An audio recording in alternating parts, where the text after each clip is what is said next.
Alright, those watching the video that's after the fact, first game will be in about 7-8 minutes, so feel free to skip forward to that.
Okay, I think everything is up and working fine. At least that's what our YouTube overlords tell me. And who am I to disagree? Just get this up here, and with any luck, it should be working. Hello! Get rid of that. Howdy everyone! Hello, welcome, happy 2026. And all that lovely jazz. Friendly neighborhood back shadow here. It is cold. It's very cold. So I will apologize in advance if there is any co-commentary being provided by my portable heater. But yeah, it's been pretty rough here. But yes, Happy New Year regardless. Hopefully you guys are doing well. Watching this live or watching this further down the line. 2026 certainly shaping up to be an interesting year. We'll go with that. As far as Dune is concerned, though, we're going to be here for the next few hours or so. It's been the first Dune Imperium I have played for a few weeks. Took a bit of a break from the game over the Christmas period. Pretty busy, doing a lot of work and stuff like that anyways, so didn't really have much of a chance to stop. Yeah, we are here with the world of Dune Imperium. Let me get rid of this text here. You don't need that anymore. And be good to get back into the streets of Dune Digital that we have ventured into many, many, many times. I also want to use this stream as a chance to talk a little bit about kind of to go ahead of. I did an update video for the channel on Christmas Eve, I think it was. Yeah, it was Christmas Eve. And I used a part of that to kind of talk about my thoughts of what I think might be coming next for the world of Dune, if there's anything coming next for the world of Dune, which I'm fairly confident there's something left in the tank. But what that might be is pure open guessing and speculation at this point. So hopefully a chance to kind of talk a bit more about that and what other content we could be looking to see in the time to come. But yeah, we will definitely be playing some ranked gaming. I haven't played for a little bit, hence this. But that's totally well and fine. Let's get ourselves in the queue, shall we? That seems a good idea.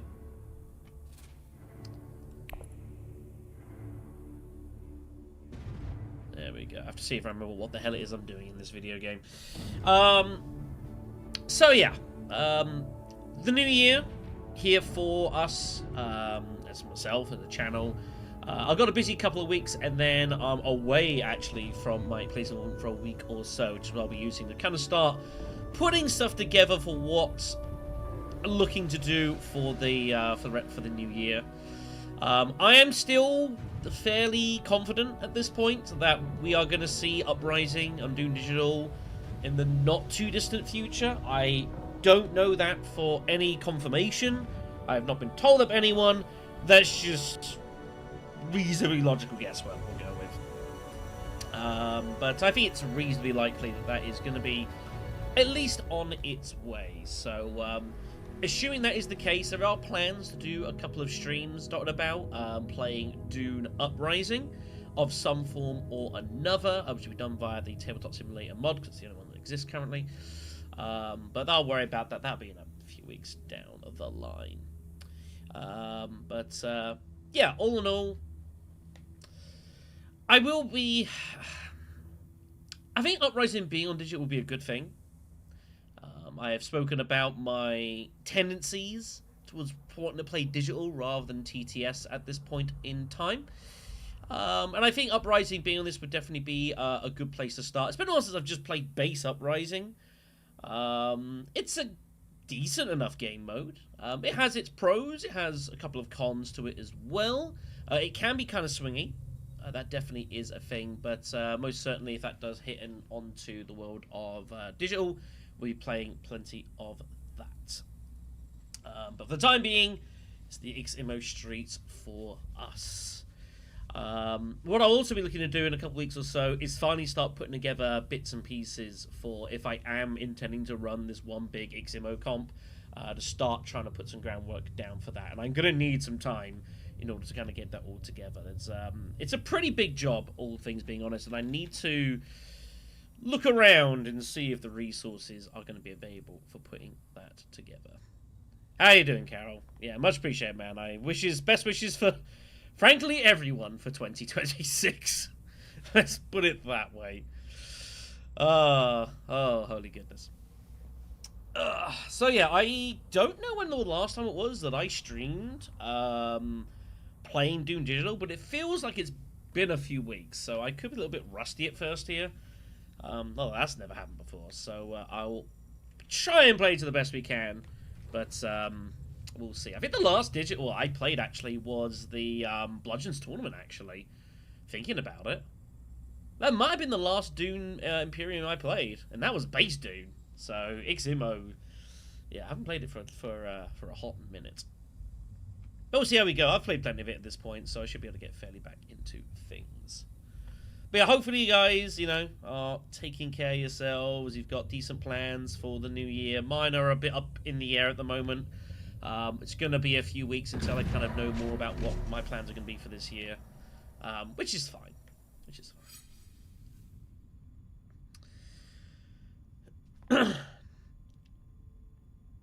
Yeah, I've heard plenty of Kingdom Come Deliverance 2. I've heard it's a pretty good game. Not played it myself. Time is a little bit restricted. Let me get myself onto this camera here. Cool. Alright then, so let's see what we got. So we're in third position here to choose. Lots of strong leaders. Baron, Tessia, Ilban, all going to be pretty likely to be picked here. So what we got here in the Imperium row. For humanities out there, pretty cool card if you can get this up and active. Ilban taken immediately. Freighter Fleet, Voice. Satellite Band's not as good as it used to be nowadays. Stitched Horror's out there. Wow. Immediate Stitched Horror.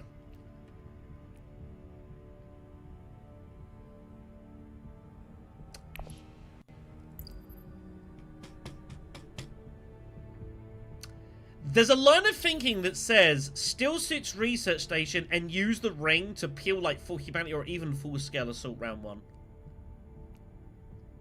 That looks very strong. What about text? What we got here? Minimix out there. Transports, disposal. Feels kind of bad giving these to second position, but one of these is going to get second position anyways. And any chance to get in front of Ilban is not the worst thing in the world. Am I really playing my first game 26 as Helena a chess? I guess so. This is the world we occupy now.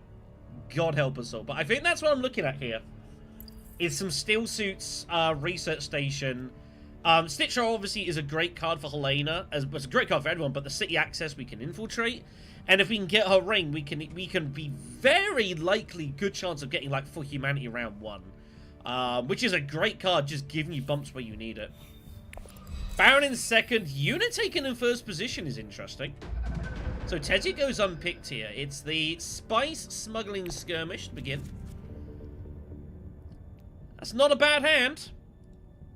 That's not a bad hand. Now, we have an interesting immediate position here of if I actually want to play Seek Allies. I don't have to. But if I'm going to pull, like, For Humanity or even Full Scale, I should probably get rid of Seek Allies, right? Because we've already got a ton of Persuasion, is the logic here. This hand is terrible, by the way. I think we just play Seek Allies and we just get that out of the way. If we get For Humanity, that's giving us bumps anyways. Let's see what happens. Yeah. I will get the reshuffle, so this is totally fine. I do like to think of ways to keep hold of Seek Allies. I think that's important. You should see what Baron will do here. It's not the best conflict in the world for him, really. We'll see. I do Marple. I appreciate it, man. The guys we did for just base uprising a little while ago now, but I do think they hold pretty decently. And something I'll definitely be looking to revisit in the near future, especially if we're going to get back into playing more Uprising games on stream and such.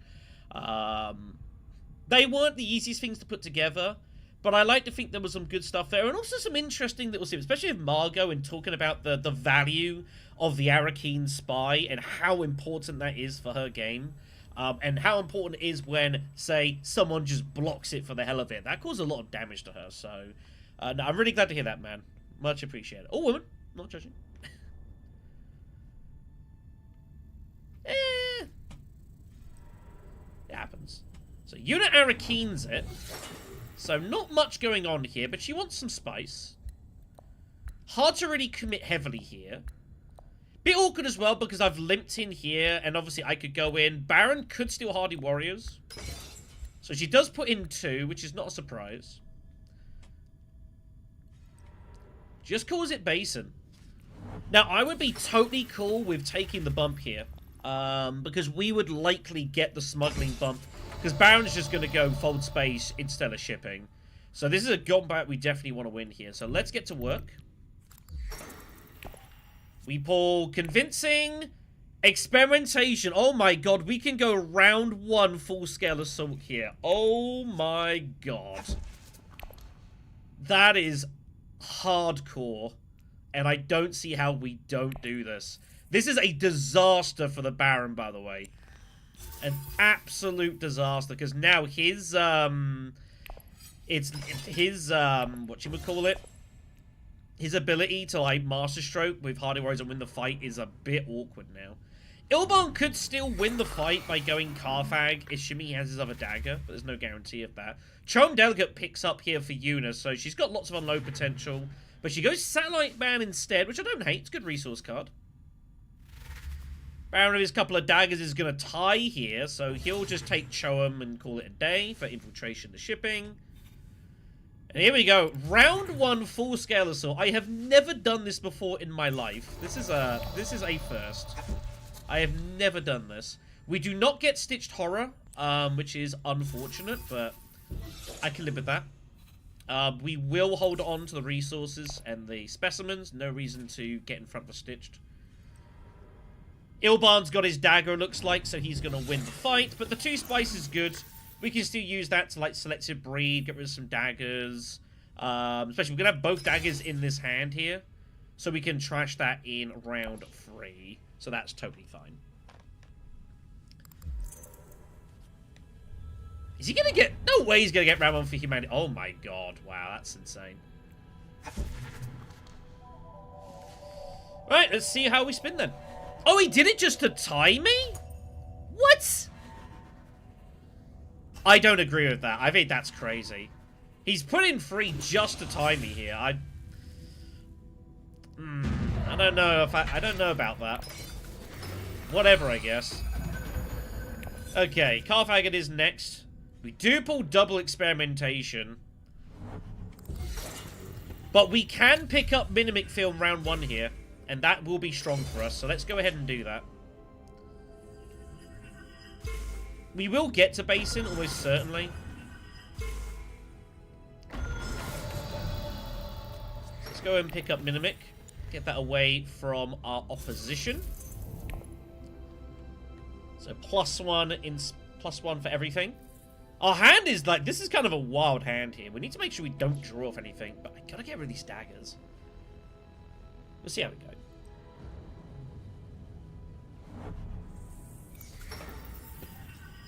Baron gets perfect round 2 conflict though for him. Absolute but perfect. So Baron looking very strong early.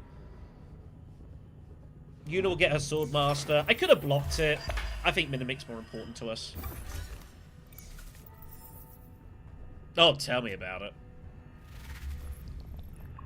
Tell me about it. Now, the question is, what do we want to do? Do we just go base with experimentation? We definitely can.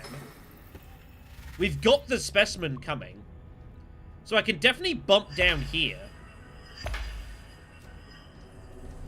Or do we just go Carthag and get the intrigue, have a load of and just basically guarantee second place?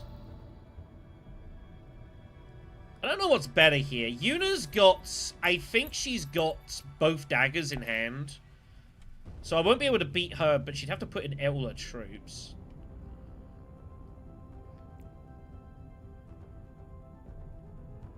I think intrigues are going to be useful here. This isn't doing a whole lot. It gives me access to selective breeding, which I could use round 3 to just trash daggers and get this deck cut down. It would be selective breeding, full-scale assault. And I do want to get the deck down, especially if I'm going to try and go for Stitched Horror here. So there is arguments to go both ways. There are arguments to go both ways here.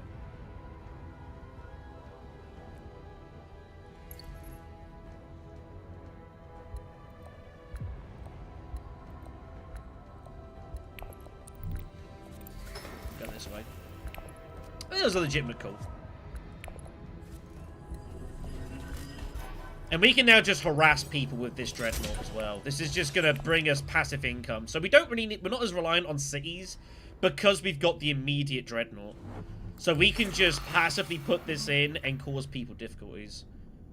We can just continue limping for like 3rd and 2nd place pretty cheaply. We can't be blocked because we've got guaranteed access of Helena.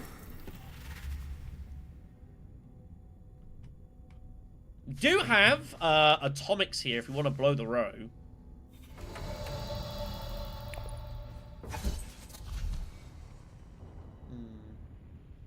I think voice is fine though.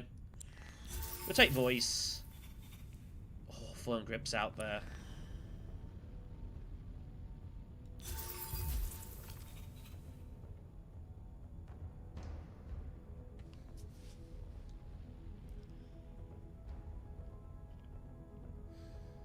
I'm going to take Freighter Fleet because I've also got Stitched Horror now, so we can get some unload effectiveness out of that.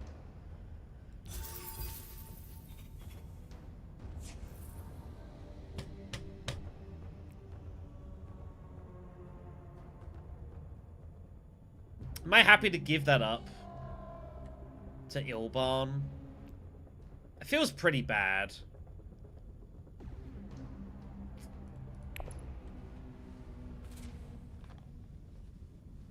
There's an argument to get rid of that, but I think we'll live with it. Well, there's his for humanity just coming in there. Ilbarn's got a ridiculous start. I mean, we've got a potentially really strong one as well, but it kind of goes both ways. We've got to be, we're far from guaranteed here. Ilbarn is going to get Firm Grip, and that is very bad. So there could be a lot of problems here. The problem you're going to have is that Baron is going to go for these 2 alliances, and Ilbarn's going to go for these 2 alliances. And that's kind of a disaster for us. Because obviously I don't have any real faction power with this. That's not what we're doing. What else did he pick up? Oh, he's going for traitor as well, yeah. So, I'll be honest and say I think Ilban is favourite here, but, like, both of them have got crazy starts. Ours is pretty strong as well. Yuna's not looking so good, I'll be honest. I think Yuna's in some real trouble here.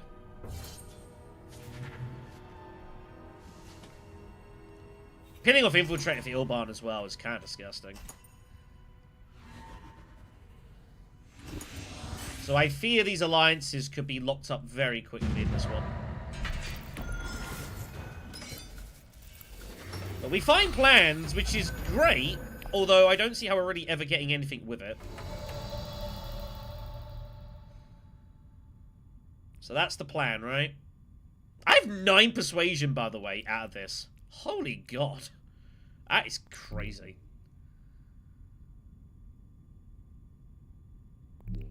What's our text up here?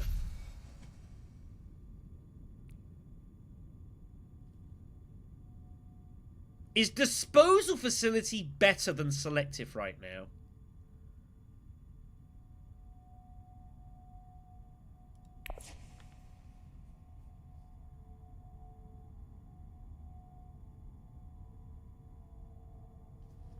Is disposal facility better than selective right now?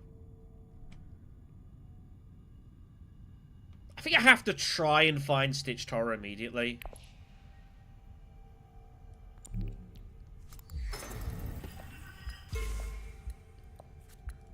Maybe we have to try and find Stitch immediately. We do not find Stitch, but I find Freighter Fleet, though. Which is actually not bad, because I can reveal that, and then next round we could trash it with Stitched and get the smuggling bump out of it. So that's actually pretty decent for us. Looks like Ilban is prepping for, I assume, Conspire.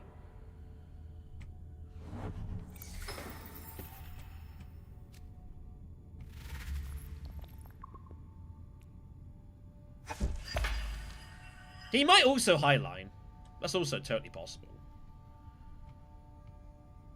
In fact, he might highline because he wants to go, it's because he can go shipping next round. There's also a possibility. It should be bad for us if he does. Not there's much we can really do about it. Troop transports will be taken here, so Baron will now flood the field. So, we don't have to get involved. I could voice it, but he can just go Mentat, so... It's not actually that great.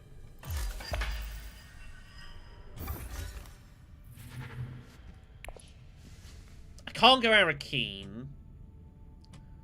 Is there ever a world we don't use full scale and we just reveal it? It gives us a Spice Must Flow, round 3. I think I'm going to need points. We've got a lot of trashing potential in this deck.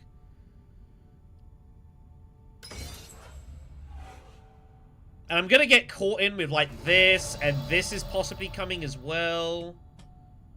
I got full scale round 1. However, he's got full humanity and firm grip. So, I don't think it's... Look, I can't get disposal now. I use the spice. Memo Quarters is up there, though. Memo Quarters is up there.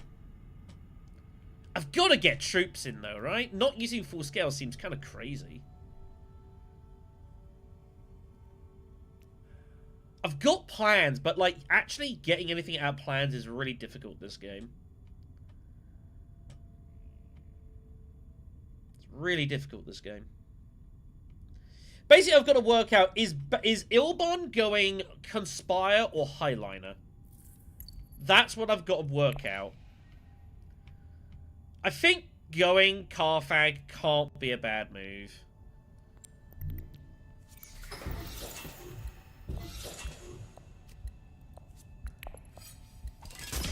I think we have to at least try to go for it.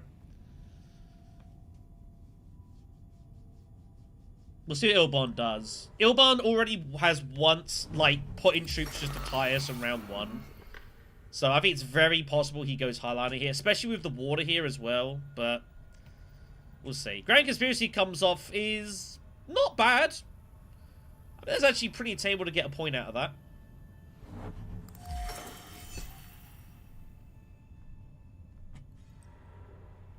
Now, what do we want to do here? We could get Ceremony. Or do we blow the row and gamble? Ceremony actually could be a really good card for us, given we've got Mimic as well. Or even like Power Play.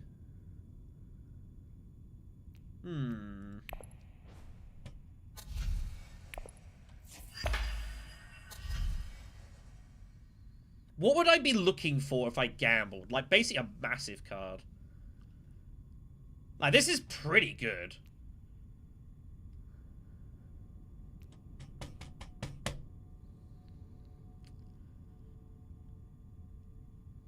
I'm going to go for it. We're going to try and high roll here. Shifting and negotiating withdrawal. I don't think I can turn either of those down.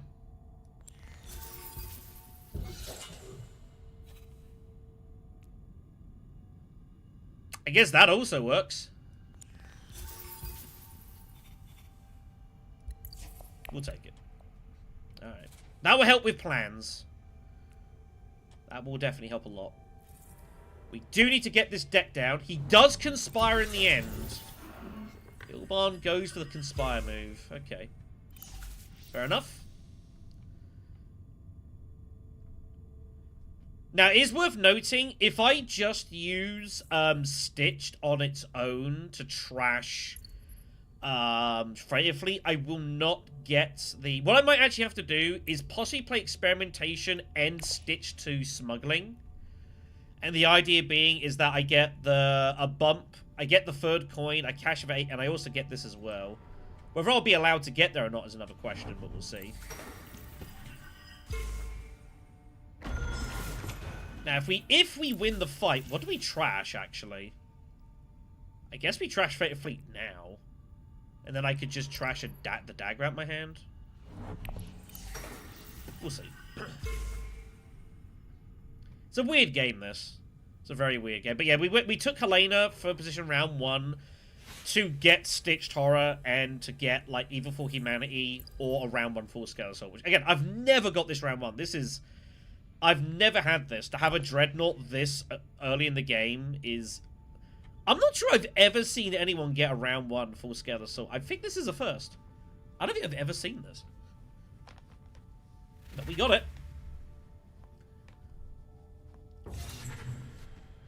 Just taking the spice. I don't know that card's really that good for him. It's because he's got for humanity, that's why. I guess I wouldn't be able to trash it, no. But if I win, I guess I just trash... Yeah, I trash Freighter Fleet now. But then I wouldn't need to. I could just use Experimentation and Stitched and Dagger to here. So I could then trash it then. So that'd also be fine. What I'm saying is I'd have to trash Freighter Fleet now, which is totally okay.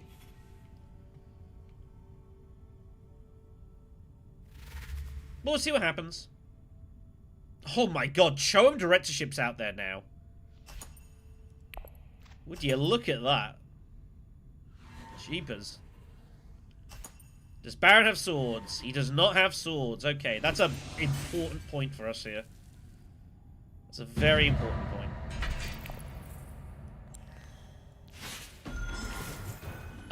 We'll dread up.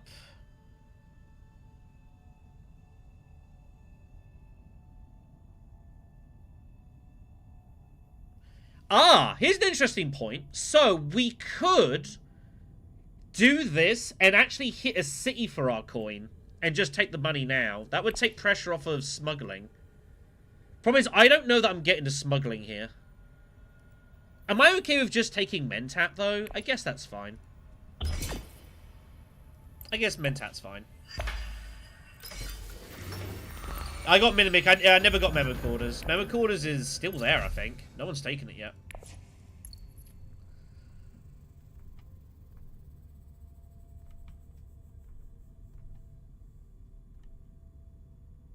I would expect him to probably go smuggling to block me.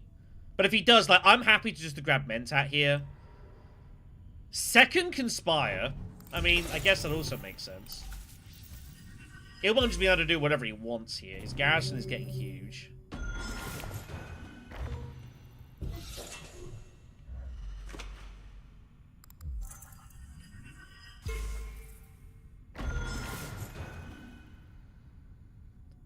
Do I need this anymore?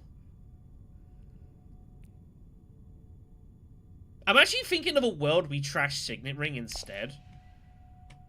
Given there's spice here, and then we could then trash the dagger with a selective breeding later on. I wasn't that worried about shifting leeches, by the way.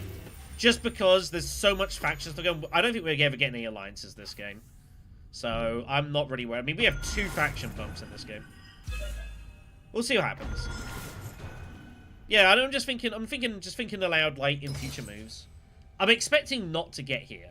If we do, then it's not a worry. But I guess we will.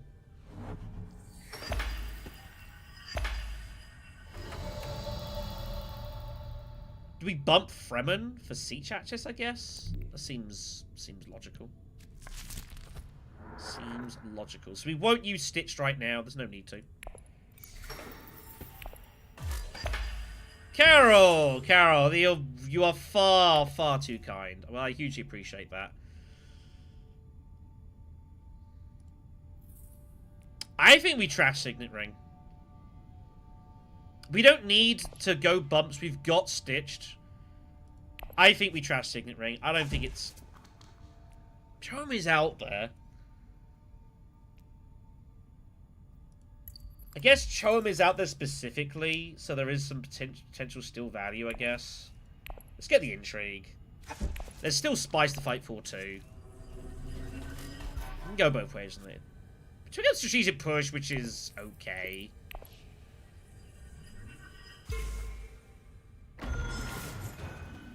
And cash. I'm just trying to get my deck cold as much as humanly possible so we can see these power cards as much as possible.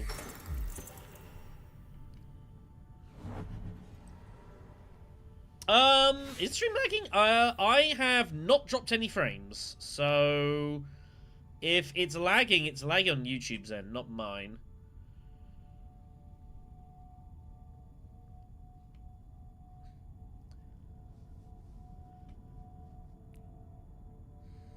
It's not a great card for us, that really. It's not doing a lot.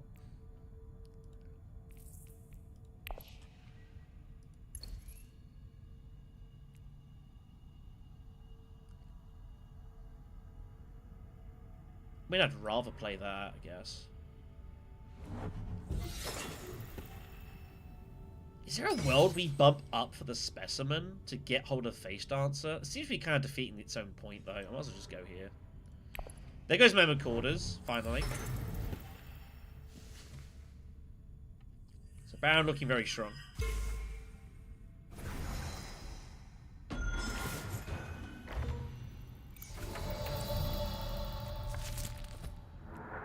I guess I don't need to use Stitch right now, so there's no need to. Let's just use, let's just get the Swordmaster. I don't have to use it now.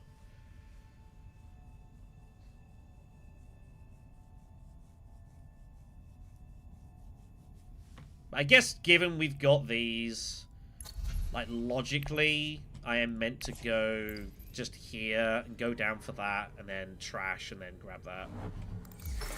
Kind of forced down that route, I think.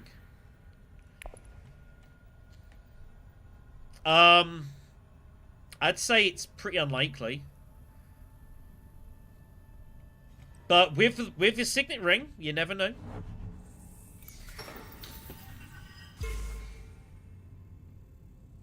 With Signet Ring, you never know.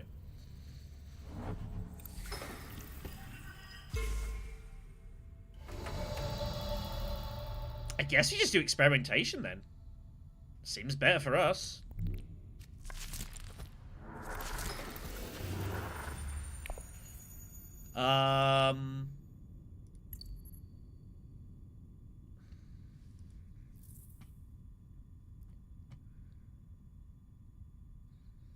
It's really weird. Like, I kind of want to just trash that. I guess I could also just trash Recon out of hand. It's not do anything for us. Just get it out of there. Yeah, I guess that's fine. I'm not buying anything this round.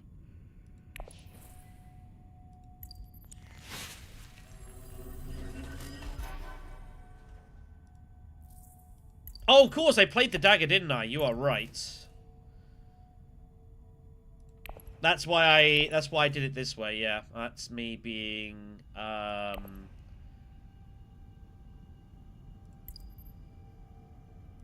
foolish here. I'm trying to think of too many things at the moment. It's kind of muddling my thoughts. It's not bad. I'll just limp in for a spice, I guess. Yeah, that's why I left the dagger separate. But yeah, this is a game, but we're never getting any alliances. It's just the way it's going out immediately, we're never getting alliances, so, like we're in a decent position, but these two are just on absolute rocket fuel this game. There goes Shoem. I'd say that's actually pretty bad for us. But it's interesting, Yuna does have, she does have shifting. So she can definitely cause some problems for these two. But I do think that we are struggling to work out how we're actually getting points this game. How you doing, Dennis? How you doing, man? Appreciate it.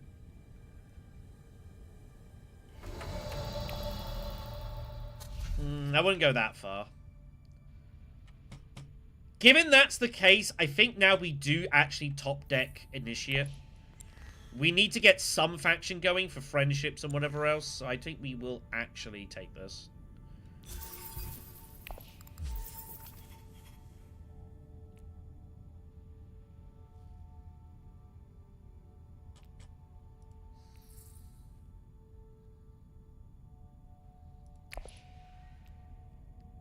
I'm thinking about it.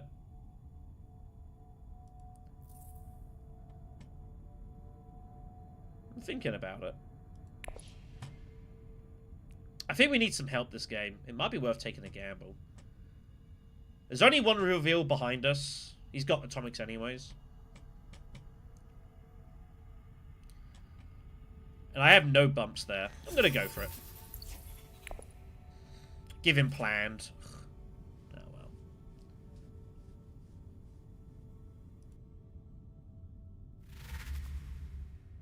Not that he really needs the help, but whatever.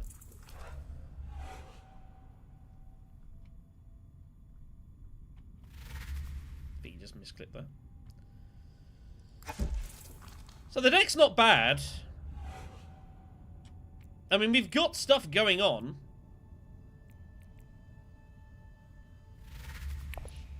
But we'll see how we go.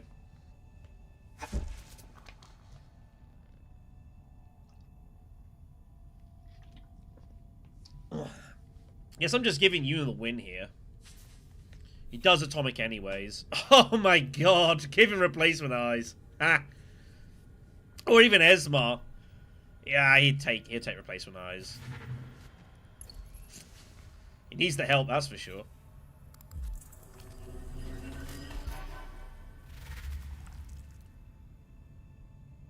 It's still up for grabs, by the way, that. If we could find Stitch, that would really help. Would really help. It's fine. I was considering putting in the second troop and then using push specifically, but it's really worth it. Machinations, huh? Well, we do not find Stitched. We do pull voice though.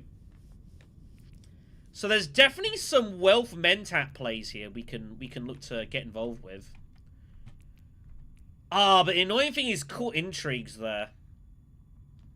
Which I'd rather use for that. So maybe we, like, go... Is there ever, like, smuggling mentat? I mean, obviously Highliner is an obvious consideration. Oh, so Marco, so the 11 here is, this is play to 11. Iximo has a optional variant where you play to 11 points victory instead of 10. So that's what that's indicating. I mean, given what it is, Machinations, I probably have to highline. But if I want to highline, I think I need to kind of get the Mentat, and I need to try and make it cheaper and get position on the Ilban. It doesn't look like it's going to happen.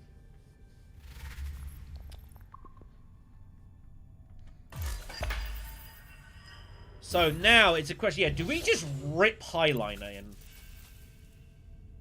We definitely could just rip the liner in. Research could be used for, like, getting bumps, stuff like that. It's kind of an interesting spot.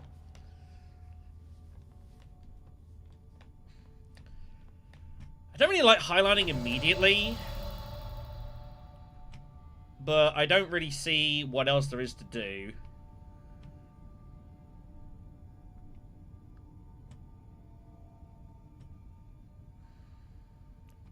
We're never getting to Mentat now. It's not possible. So I have to just give up that. So I think we just get it in. Face Dancer. We can use Core Intrigue as well just to cycle our deck. Cycle that strategic push for something.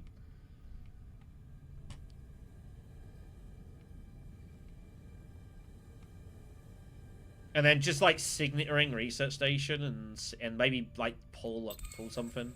Let's see what we're gonna do. I mean, it's fine. Yellow's having it go at me for taking a while here. I don't care what they say.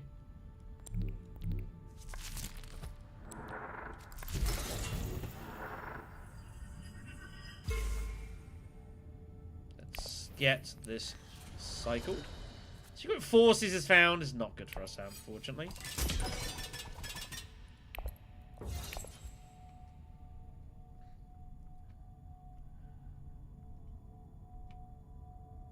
Just gonna get stuck in here.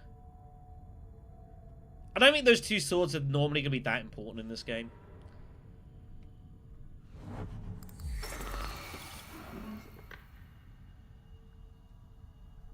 Yeah, we'll see. We'll see what we pull. The problem is if I withdraw, Ilban's got an action and he's got a huge garrison. That's the problem we have here. But fortunately, he has no resources, so he can't get to Hardy, which is good. That's not a space I want him getting to.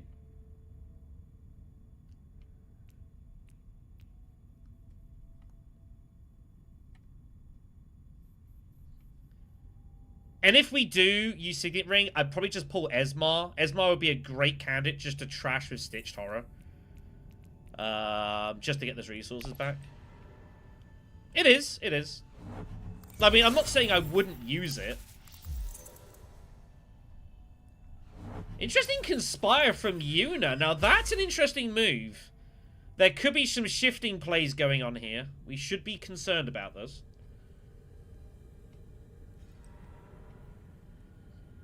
Should be concerned about this. In a way, the fact that they're all fighting alliances kind of, I guess, does help us, sort of. Anyways, let's go Signet Ring. Let's see what we draw. Experimentation and Recon. It's a pretty bad hand.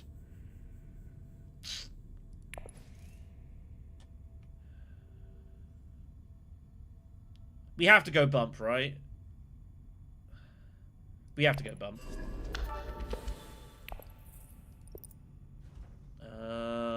Let's bump. Where am I likely going? I guess Bene Gesserit makes more sense because of In the Shadows. Although, realistically, I'd rather just reveal it. Rather than discard another card for the bump.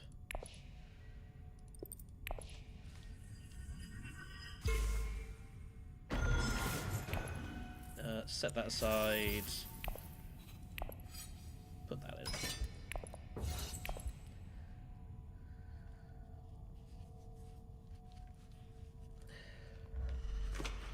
Maybe. But we can obviously just take the bump. We'll see how it plays out. Like, we probably just bump this and go from there. All this frickin' shipping, man. How ridiculous. I guess we just play experimentation then. Which means bump up, and that would be trash signet ring at that point. Oh, he's got urgent mission. Now that's not good for us. That is potentially very scary. That might change our plans here. Now the problem is he's going to have an absolute stack of intrigues. That is actually very bad. But I'm basically telling you, if he's going to go for it, he has to commit everything here, round 5. Una Hardy's? What is going on here? She can't expect to win this fight. Unless she's got crazy intrigues.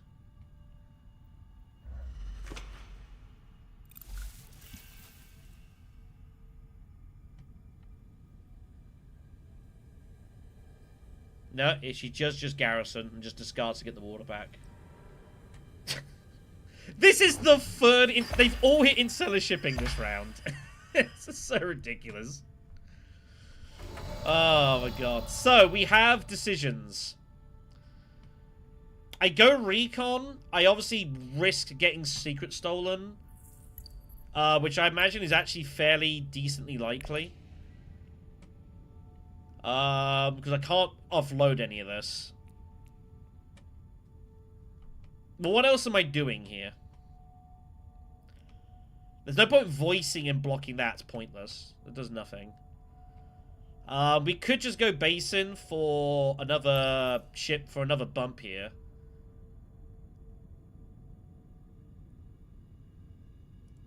Or do we just go siege? No, I'm not holding the troop back. I think we just get it stuck in here.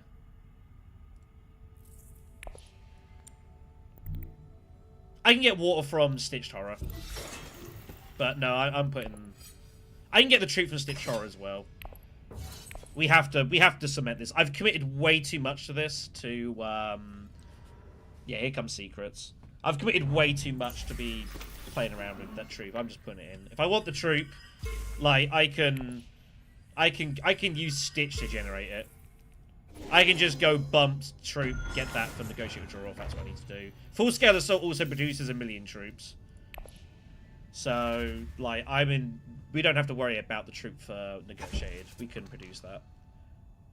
Hardy is obviously someone we don't mind hitting for faction, but I'm in no rush. So Una gets Scientific Breakthrough. She's made half decent progress. But when he's got 2 actions and 5 intrigues, like, we just have to put it all in. I'm not taking any chances here. I'm forced to respect that.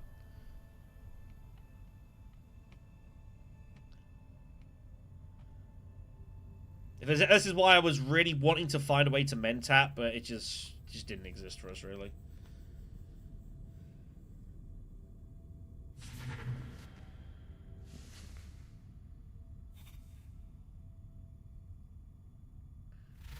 Does feel bad, definitely, playing like this and knowing there's no chance of getting any alliances. That does feel kind of bad, but what are you going to do?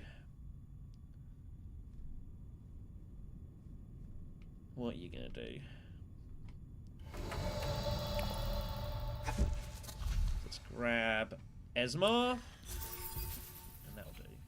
Do I ever grab a liaison here?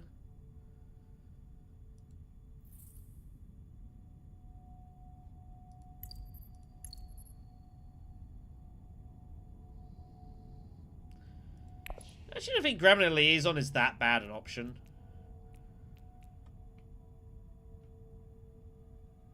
Thinking for more research stations. We'll take one. I think that's okay. We're doing enough trashing. We've got rid of like daggers and such. I think it's okay.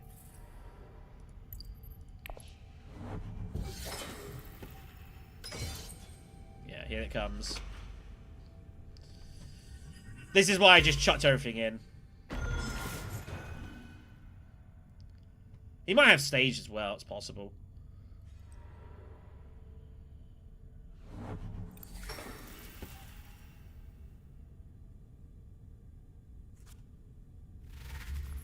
But I'm just not prepared to take any chances here, machinations.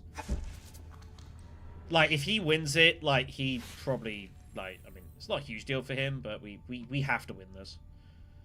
I wouldn't spend for it.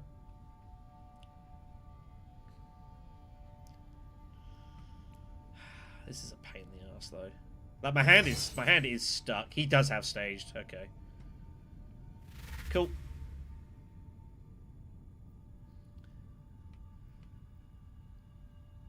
Do need to start finding some, do need to start finding some research stations, though. I've got to get some spices flows.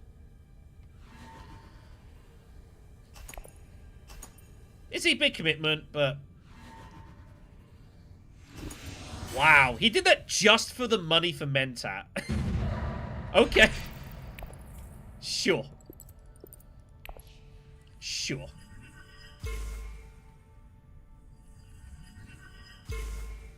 Seems expensive. We'll put it on Carfax now. I guess putting it here wouldn't be bad for potential if it was Arrakeen flag. Alas. Okay, shadows. Full scale. We do not find Diplo or negotiated. So there's an argument that says we go full-scale siege and then research station to get negotiated drawn. It gives us diplomacy 2, which we can then just use on a faction so we can start rock and rolling with this.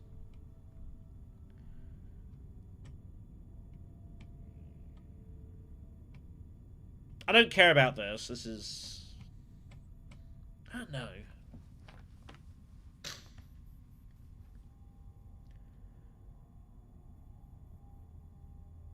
Could always coin flip it Arrakeen.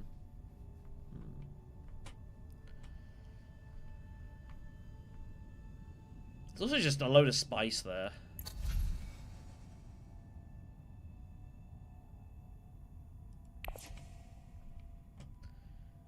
Could go experimentation, conspire. High Council would get secret forces out. Could play in the shadows, stitched High Council. Discard that for a bump. I guess that's fine. That's also okay.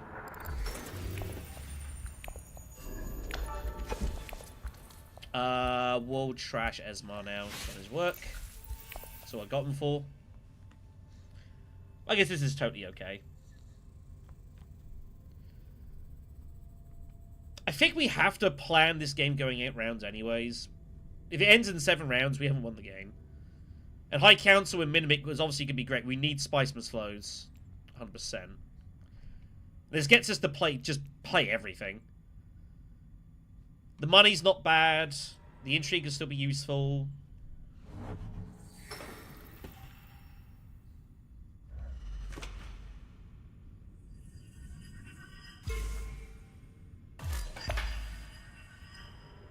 In the Shadows can obviously just... we can use In the Shadows for a bump on a faction we're never going to. Probably the Emperor.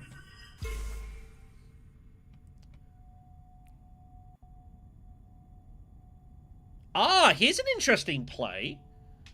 We could use Stitch to trash In the Shadows after we use it to get the Benny Bump as well. I mean, we could also go Wealth.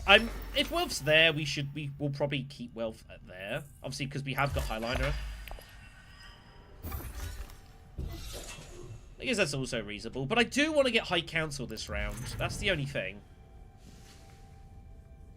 Oh, but Wealth would do that. No, you are correct. Yeah, Wealth would be enough money. And especially the fact we've got the block on Carfag too. Yeah, no, that is correct. That's miscounting.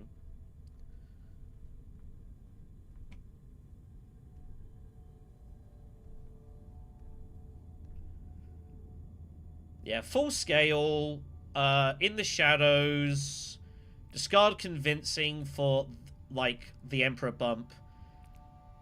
And then what do we do? Yeah, with Stitch, we take the Beetle, and I think we trash In the Shadows as well? Or do we trash, like, Recon for now and hope to repull In the Shadows?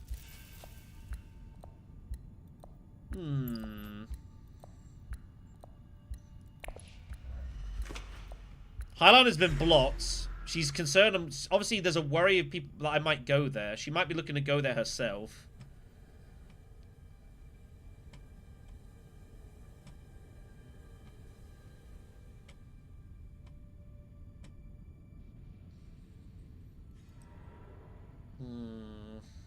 What to do with you?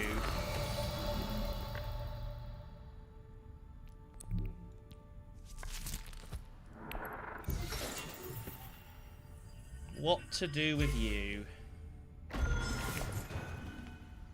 If I didn't trash in the shadows, I'd end up just trashing. What I'm trying to work out is if I trash in the shadows, can I still get the 2 bumps that we need? Now it's very difficult for us to get 2 points out of. It's kind of a weird spot. In theory, if we bump this, we trash this for that bump. Helena gives us that bump. How am I getting the Fremen bump? Other than like a negotiate withdrawal, like pull away, even though I'd have to win the fight almost certainly. Face Arch Initiate is the only way we get the bump. That's about it.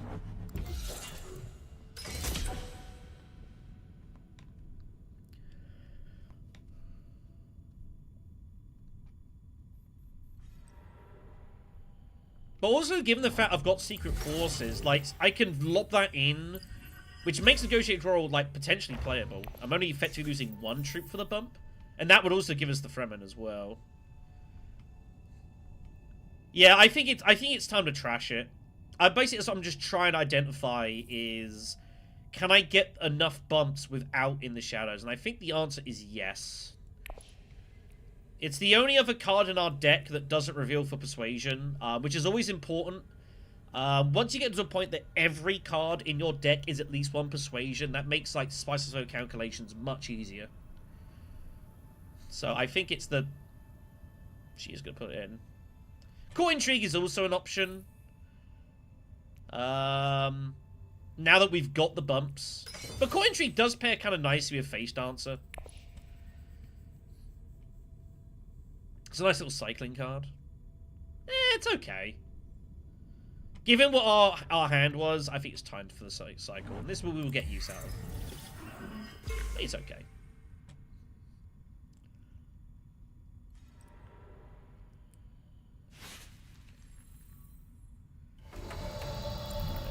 Let's get this done. So we will discard for Emperor. Never going back there again. And then we will grab that and that. This is to make it obvious that we've got plans, but there's not really anything that anyone can do about it. You get the point. And the bonus spice. This is a really late bonus spice wave. End of round 6, first Talaxu point is very, very unusual.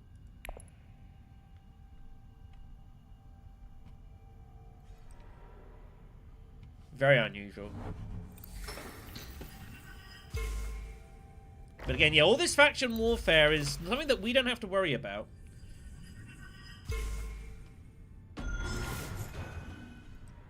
And that is causing complications for our opponents and like their plays. Ilban having 3 alliances, by the way, is utterly crazy.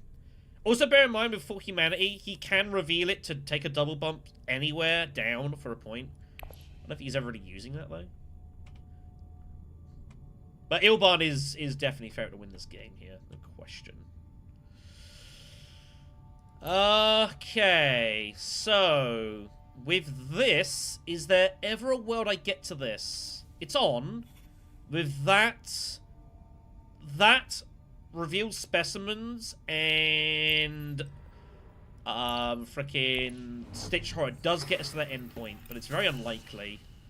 The money is not really on. I don't think we ever get the money for that.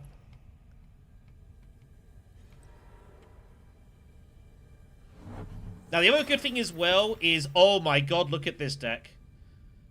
We can buy Talaxu Surgeon. And I don't see why we wouldn't buy Talaxi Surgeon. That would also get us our points. I was going to say, we don't have to Highliner straight away. No one's got Spice. So Highliner, we don't need to worry about. I think we have to take Surgeon. If we pull that, like, that basically gets us to the end point guaranteed.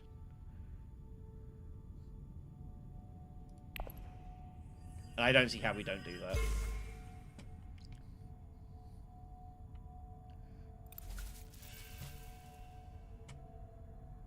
He should just dot a troop in.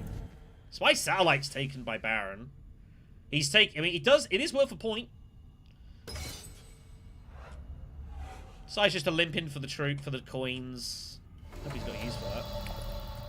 But yeah, it's absolutely... And also, given the state of everyone else's situation, we are not giving Talaxis Surgeon to anyone else. It's also just 2 Persuasion, which is great. So even if we don't play it, it's just a 2 Persuasion card. Yeah, we'll absolutely take that. Ilban gets TM just to help. Ilban is big favourite now. Big favourite. So basically, we don't want Grand Vision. We don't want Grand Vision. Grand Vision would be very unfortunate, and we don't want to see that. That'd be very sad. That's just a point for him. If it's Grand Vision, Ilban wins, I think.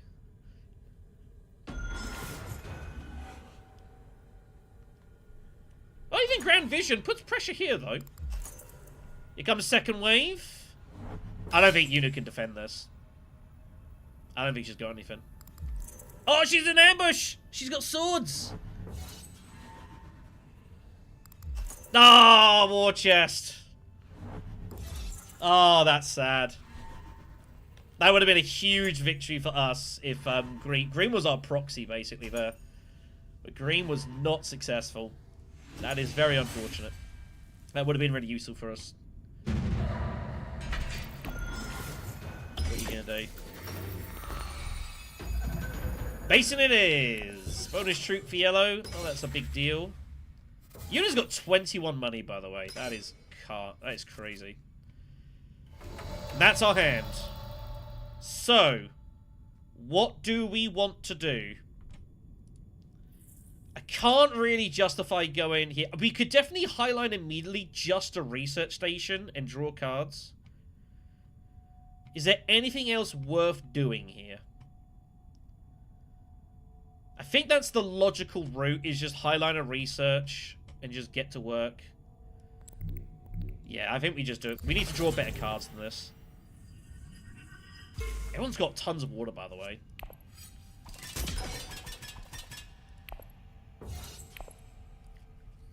We'll hold on to Secret Forces for now. No need to put that in.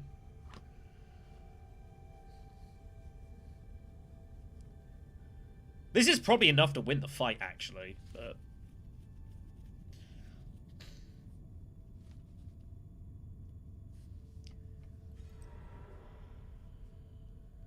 we are one bump away from this. So, this will get us at least an intrigue. The bump will get us here. This will get a specimen from the revealing experimentation. Will get us to that. And then we just got to find Stitched and we can get the final point. So, if we pull Stitched Horror, this is almost certainly last round of the game. Almost certainly. It's just finding Stitched is not easy. We'll see how we go. Plans and Plans is also worth a point now, which is great. It comes Great Flat. Yuna's going to take the Spacing Alliance. She kind of has to. It's not great. She'd rather take the Bene Gesserit, but he's gone too far ahead. I don't think she can stop that now. And she can't take this either. So she's got really no choice but to take the Baron's Alliance. Which is good in a way. Like, I think we're more or less guaranteed second at this point.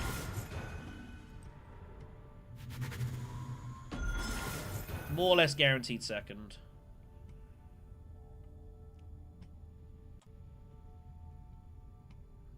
If I can find a way to Dreadnought as well. Dreadnought will be worth a point if this goes another round. But I don't really see how we ever get there right now.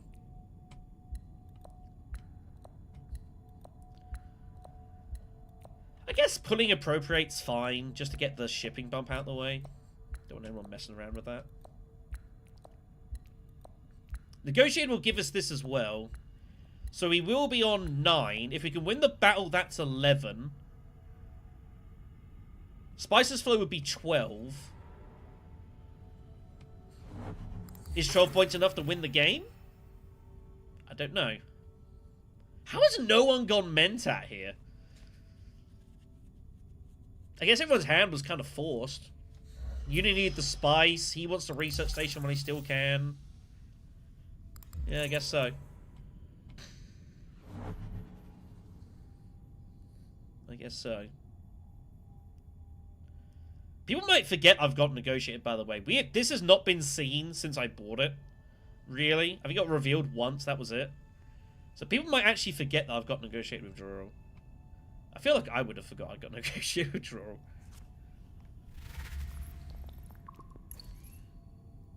So he's going to go there, makes sense. I mean, money's a bit hard to come by at the moment, you know? A bit hard to come by.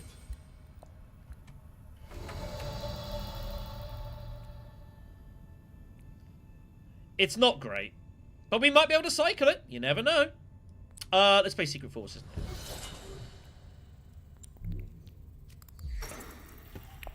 We get a new intrigue. Minimum for all of this. Experimentation and the surgeon. We find the surgeon now. Well, that also works. That's another way to get this point. We'll set aside appropriate.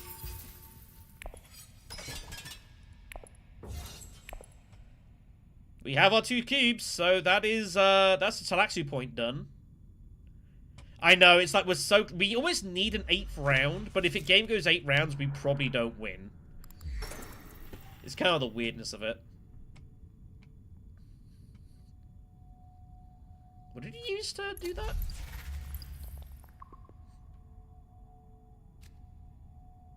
Alright, that's what we did. We can play Surgeon and still get Spice Must Flow. That is safe. And we've got a free play at Carfag too. That can't be blocked. So we will pick up a couple of intrigues. We'll pick up the point. And we have to commit for everything now. So I think we finished with 12, if not 13 points.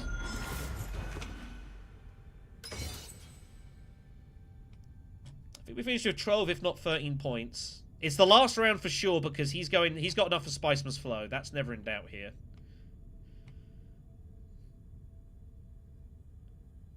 It would, but I think we have to take the chance. We're too far behind. I'm willing to take that risk. There's enough intrigues out there that I can use. I don't have to worry about it.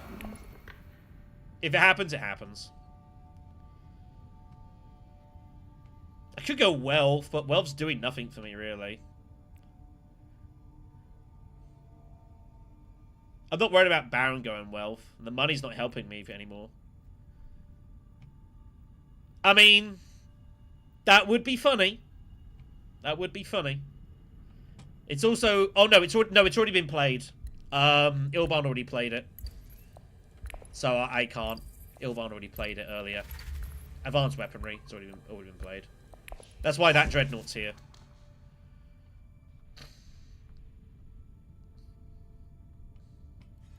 I would say, if I win this with no alliances and Ilban with 3, that is insane. But yeah, we're just gonna take the chance here. We're gonna roll dice. I'm willing to take that risk. If it goes wrong, it goes wrong. He also could easily have endgames. You know, so I think we just gotta go for it. Here we go. Well, that's good. At least Ilban don't have that. We find Gruesome, huh? We find Gruesome Sacrifice, which is not doing anything for us. Now, corn is interesting, because I don't know if anyone's actually bought any Spice Must Flows this game. No, I guess not. It's not going to be worth anything to anyone. This is a blank. No one has 2, and no one's going to have more than anyone else. So this is a blank card. This is also a blank. And this is kind of a blank too. So this is the only card that's really worth anything. I don't think Grand Conspiracy is that valuable to any of our opponents. Because of Dreadnoughts and High Council. Yeah, none of these are really doing anything.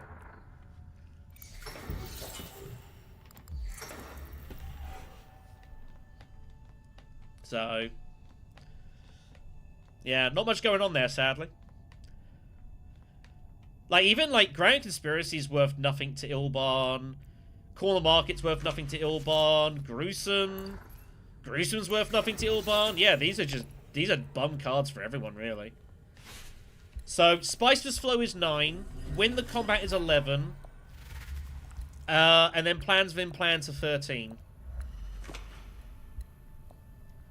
That's where we're at. 13 points, and we just shut our eyes. Spiceless Flow. Yeah, Spiceless Flow, win combat, Plans Within Plans 13. And we just close our eyes and hope that that's good enough. If 13 points isn't good enough to win, you shrug your shoulders. But War Chest is gone. I've got all these. No one else has them. 13 points might well be enough. I don't see how people can score tons of stuff here. Like, Baron's got Quarters, but that's worth nothing, because he's got Spice Satellites. So...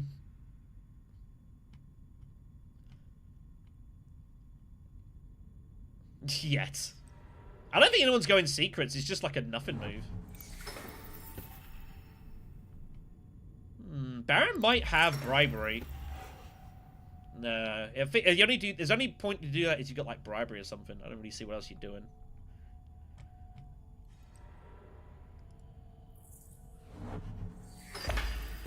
This has been a curious game. It's been a most curious game. I actually wouldn't be surprised to see him bump up here for the intrigue. But if he's doing that, he must have Bribery. That's the only reason he's doing that is he's got Bribery or he's got the bump. Or Bureaucrat, that also works. So that means he can now trash Spice Satellites for the hard point. So Baron's actually going to score some points here. But they must, they must know that I've almost certainly got plans. So. Now, the only question is, if I use Negotiated Withdrawal, am I losing this battle? I think I have to assume I'm not. Reinforcements is a concern. Reinforcements probably be like plus 11. But I don't see how... I have to go for it, right?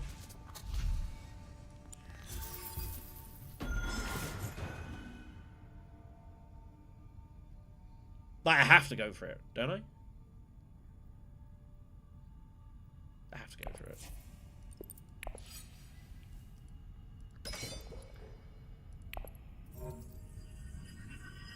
If I lose the fight, I lose the fight. You shrug your shoulders.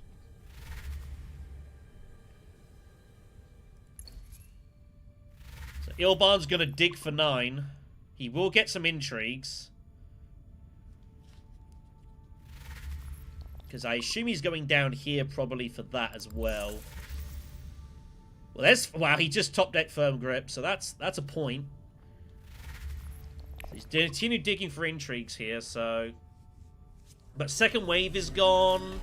Private armies are out there. Allied Armada is out there. Reinforcements is out there. There are some very scary battle intrigues out there.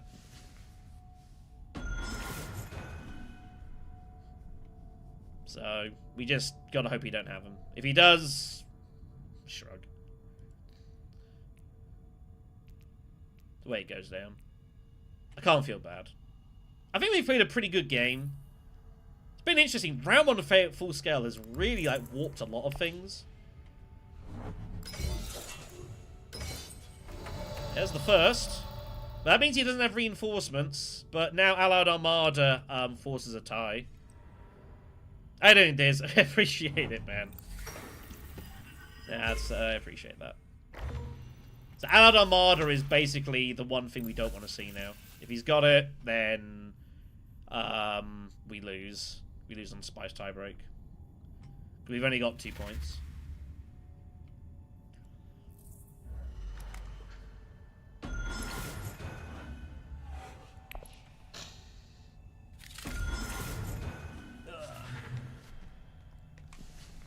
Nah, I didn't think anyone was going Secrets. Just didn't really feel like it. Like, the bump itself is not really doing anything.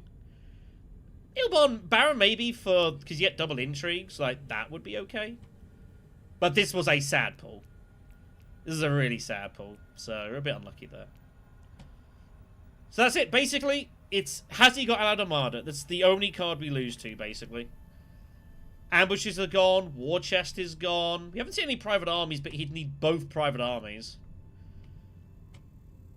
So, it's either he has it or he doesn't. But we've seen quite a few swords go.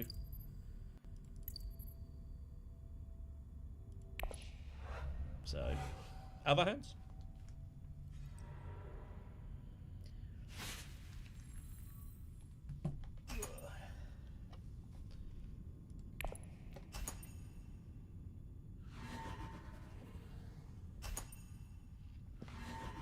Very good. Very good. That could be GG. So here comes plans for the double victory points. And that is surely going to end the game here. I'll get to you in a second, Kiwi. Yeah, that's it. That is glorious victory. I was trying to work out whether we actually wanted to withdraw the troops. I was trying to work out, is 12 victory points enough to win the game? I was considering it probably was. I was trying to work out how else could Ilban score a point in this game. And it would basically be some way to fluke his way to this. Because obviously I knew we were going to lose Spice Tiebreak. So it was a little risky both ways. I think I'm pretty happy with how we played that game. I think it was a good battle. It was a pretty crazy game, all things considered. No alliances. Even with 3 alliances. Pretty insane. But does not take it down. We kind of scrambled there in the end, but I think that's a good result. Good way to start the year. Tight in games as well. This is true. So there was definitely ways it could have happened. And obviously not retreating, giving up the point, and then he has one of those, that's pretty sad. So I think you just have to take the point and just hope that you win the fight. Uncomfortable with no swords, but you just gotta take the risk. Super stuff. Right, we have got a little bit of a while until the next ranked game, but I do actually want to use this for 2 reasons. First of all, I'm going to put on the heater. It's freaking cold in here. And secondly, it's actually a good chance to chat to you guys about Dune Imperium, as I said that I was going to do. And spend a bit of time sort of talking about and looking at what we think is coming for the new year. So, good place to start is going to be Kiwi Wizard here. Do we have any information on it Uprising? Will I ever get a digital version? The answer is officially no. We have no information at all. However, I would be very surprised if it wasn't in the works. And if I had to guess, I would expect to say see it in the spring. I do think that it is actually fairly nearby. I would believe that they would want to get Uprising up on the digital platform fairly soon. In a way, I actually think getting Uprising up is not going to be as hard as, say, doing like Immortality. Because Immortality has all the grafting stuff and lots of weird, funky mechanics. Uprising is just basically a new board, but the actual straight mechanics of it are the same. I guess you got spies and such as well. So maybe it's touch and go there. And yes, obviously we've got the new film coming up as well, which is something else I want to talk about shortly. But yeah, we'll keep an eye on it, obviously, as far as a channel here, Hidden Assets. But I would say that yes. I expect some news about it in, say, the next couple of months. I think is pretty reasonable. Something else worth talking about as well is, and this is going on from what I talked about in a video on Christmas Eve, is what we think actually else is coming Dune Imperium wise in 2026. Obviously, well, not necessarily obviously, you might not know, but there is a Dune free film that is scheduled to come out in 2026. There's already trailers and such out there. I believe it is scheduled for release in a year's time, about Christmas of next year. And so the question is that will Dune Imperium have one more spin and roll the dice, basing itself upon the events of the third game? I would think it's at least reasonably likely to do at least some kind of content paired along with that. I don't see why you wouldn't do it. How much content you want, though, is questionable. You could definitely go all in and do a third version of the game. You know, a new board, new leaders, new spaces, maybe some new mechanics, bits and pieces like that, and go all in. And that's possible. I don't know what the film itself is based on. My knowledge of the Dune lore is not good. But I believe it is based on Messiah. That would make logical sense. And it's the final part of the installment, so this is like, you know, the end of it all, is my assumption. I believe they've been doing recording of the film all of like last year, so it's just in like post-production stuff now. Yeah, I imagine we'll see stuff about like other things. I don't think we'll hear news immediately for Dune Imperium. I've actually been wanting to give Arcs a spin, but I've just never got around to it. Digital could be a good way to do that, actually. But yeah, I believe it's based on Messiah, and I am of the opinion that if they are going to do a third version of this game, that basically I think they should largely cast aside intentions of making sure the content is largely backwards compatible. As I think you do risk at this point kind of diluting the potency of what you're doing if you're having to bear in mind it's got to fit 2 other games. I think you just say sod it, and you just bail the best Dune Imperium game you physically can. You focus and tailor it on there. If there is elements and components that can work backwards, great, but I don't think you sacrifice anything for a third version of the game for that. You know, there is a lot of cool mechanics. There's a lot of things that we've learned about Dune Imperium, what works and doesn't work over the past couple of years. And so I think that would be a thing to do. One thing I would actually like to see, if anything, for Dune Imperium as a mechanic, is something that's more potent. Like, so when we're playing Dune Imperium, for example, we've got like the battles for like Basin, Carthag, Arrakis, that sort of thing, and you get the flag, which gives you a troop and some loose resources. I would actually like to see something along those lines, but a bit more expanded upon. I mean, that's kind of one thing that would be cool, is to have more areas of control, if anything, if that makes sense. I think that would be kind of neat to sort of see and play around with. Make that a little bit more meaningful, something worth fighting for. Because at the moment, you just kind of, it's just a thing that's on the side, and you don't really think about it tactically too much. But I think that's something that maybe could be played around with. But other than that, I don't know. We've seen a lot of content, a lot of different mechanics over the course of 3 years. I don't know how many more they really can be at this point. Could go both ways. So we've got ourselves about 10 minutes or so. Everyone's got any questions they want to ask, by the way, feel free to do so. I will answer them to the best of my ability. This is a on-the-fly AMA, I suppose. If you ask a silly question, expect a silly response. I don't know. I mean, there's a lot of ways you can play around with it. I mean, like, you know, it's an open oyster, and it's one of those where it's difficult to think now of mechanics for Dune Imperium that don't already exist. Like, there isn't. I don't really think there's a whole lot else going on, and I don't think there's a ton of things left that you could do. Is my point, and I think it's also as well. Like, I look at Uprising, and I look at Uprising Bloodlines. And I ask myself, could you put more content on top of that and quote-unquote improve the experience? To me, I think the answer is no. I am not necessarily particularly representative of that community, but I already look at it as it is, and I already look at it as like there's a lot of stuff going on, and I already struggle with its complexity at the moment. And that's not even getting into account like all the homebrewing that's going on with the rank side. They're bringing in like Ix and Imo bits and pieces here and there. There's other stuff going on, which personally doesn't interest me.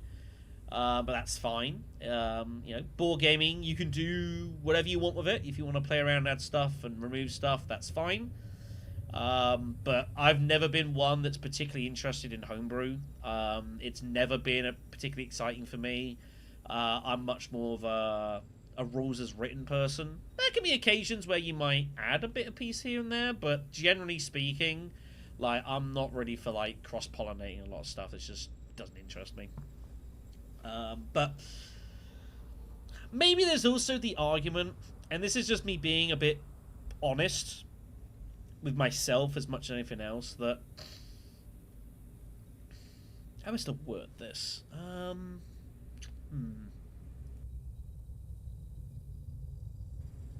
Let's go with,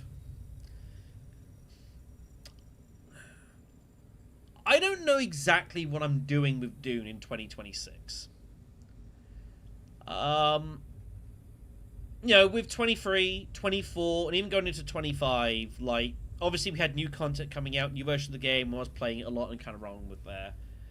But because I've not heavily engaged with Uprising for a while, and especially I haven't really played Bloodlines, like, I feel a little bit lost in the shuffle. And as such, it's kind of like, that's why I've been made a point of like trying to get involved in like the little tournaments that have turned up. So Bludgeons, the Bludgeons tourney, St. Gluten's one, obviously some other things pieces as well. It's cool to get involved with those and kind of help to promote sort of the little competitions and the smaller events. Give them a little bit of airspace. I think it's really good to do.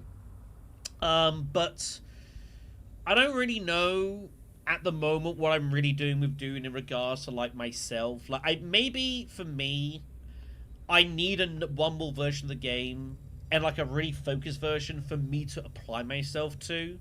Like, I play Imo because I know it well and I think I'm pretty good at the game. But it's more of a, like, I'm playing it because I enjoy it and it's good to do, with you guys and whatever else. But it's not necessarily, I don't want to say it's not achieving anything. I think that's probably the wrong way to word it. But it's a version of the game that's not going to evolve and change really at this point. So maybe I just need like one last version of the game to like fully apply myself to, and that'll give me a bit more better purpose with Dune content for this year, if that makes sense. It's partly the reason why one of the reasons I got involved with doing the 3v3, because it's new to me. I don't know it at all. It's very niche, but it is kind of cool, and it'll be interesting when I get involved in the game for that. So we'll see.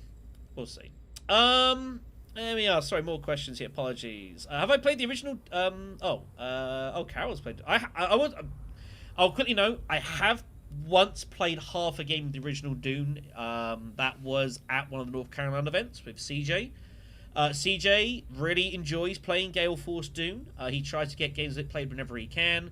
I was up very late. I played about half the game. I didn't see it out because I was very tired, and I had to play the second day's worth of competition. It was in the first invitational event, I believe, in North Carolina. And I'd qualified to day 2. So I was like, I need to sleep for the quarterfinals, man. It was like, yeah, I get that's cool.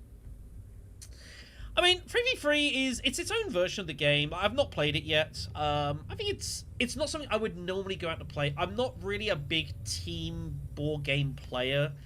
That doesn't really interest me too much, but definitely I think there is, it'll be interesting to actually just give it a spin and see how it goes.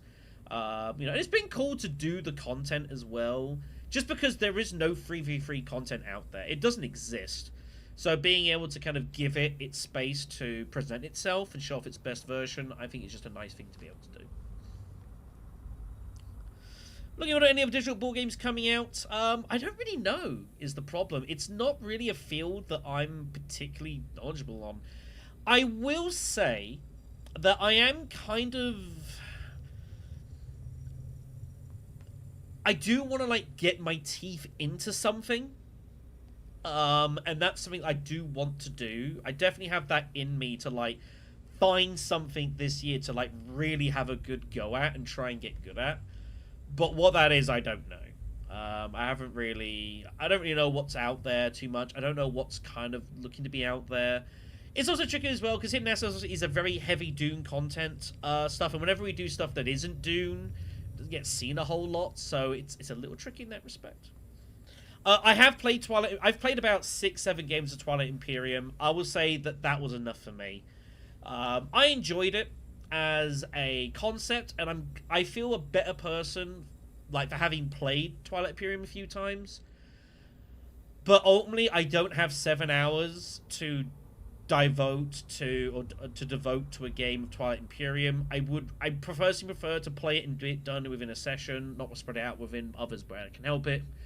And also, like, the general kind of intergalactic politics of it all isn't really that... I'm not really that good at, I'll be honest. It also didn't help that when I was playing games of it, I was playing it in the TI4, like, main TTS server. And when you're playing against people that have played literally hundreds of games, it's very difficult to be competitive in any form, and it would take so long, and there's so much... I know they just had another expansion come out recently, and, like, it's a really cool game, and I would recommend anyone who likes board games to try and play TI4 once, just to try it. But yeah, I've played like 6-7 games, and I'm like, I think that's good for me. I have actually played a bit of Root. There is a digital version of Root that I have actually played. And I enjoyed it. I think it was actually kind of cool, but I've not really played it in a multiplayer setting.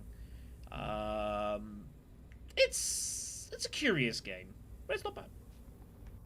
Ruins and Arnak I have not played. I've heard of it. Let me find... let me just type it in and see if I can recognize it.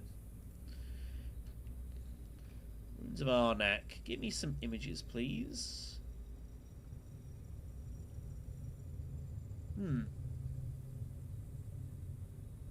I don't recognize it off the top of my head. I've definitely heard of it. I've heard the name bandied about.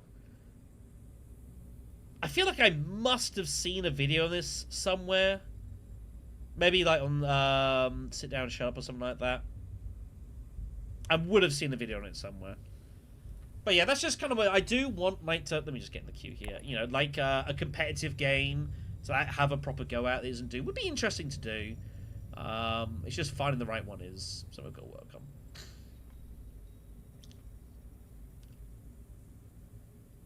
Yeah, I mean, there's definitely the argument to do that. There's other bits and pieces as well. Like, I have been involved with a couple of things on that. I'm pointing to turn this off now. Ugh. Professionalism at its finest.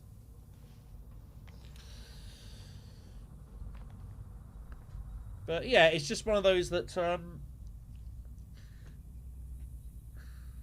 if one more version of Dune came out, like, I would definitely have it in me to, like, really heavily try and apply myself to it. But I don't know that it's coming. I don't know if Denon and the team want to do one more version, but if they do want to do one more version of the game, this is the time to do it. Most definitely. I'm sure they've got projects that him and his team are working on for sure. What those are, I couldn't tell you. But I would hope, and that's just me, like, I would hope that it's not an Uprising expansion. I just think that with Bloodlines has got plenty enough going on, and I don't really see what else you could add on to that wouldn't kind of, that would help the experience, I think. I think at the moment, like, Bloodlines as an expansion is really good. It definitely makes Uprising as a game much better. But it is very complex, and there's a lot of stuff going on, so, you know, we'll see. We'll see. Right, so we've got ourselves a few minutes for the next game here. I haven't quite worked out how long we're going to be streaming, by the way. We'll see how we go. Oh, is it on BGA? Huh. I've not actually... I'll be honest, I don't really know BGA. I haven't really used it a ton. I will say that the mod that exists on TTS for Twilight is actually really good and really well put together. Definitely, like, I'm glad I played it. I don't know if you guys might remember, but way back when we did our card rankings for Dune Imperium with Ix, we did it with a guy called Patience of Virtue, who is a very well-known community member for the Twilight Imperium community. He's done a lot of stuff there. He's played tons of games, tons of content on that sort of stuff. So that was that's how I got into giving TI4 a spin, is because he's been through those streets and played a ton of that. And definitely was interesting talking to him about my experiences with TI4, the good and the not so good. And there was definitely some good things that I enjoyed at TI4, and there was some bad experiences as well. But with a game of that kind of scope and size, you're going to get the rough with the smooth. Yeah, I really should use BGA more. I really should look to do that, even just to give games a spin. And I know that definitely there are more competitive pipe bases of it and whatever else. How good BGA would look on a stream, though, on this channel, could go either way on it.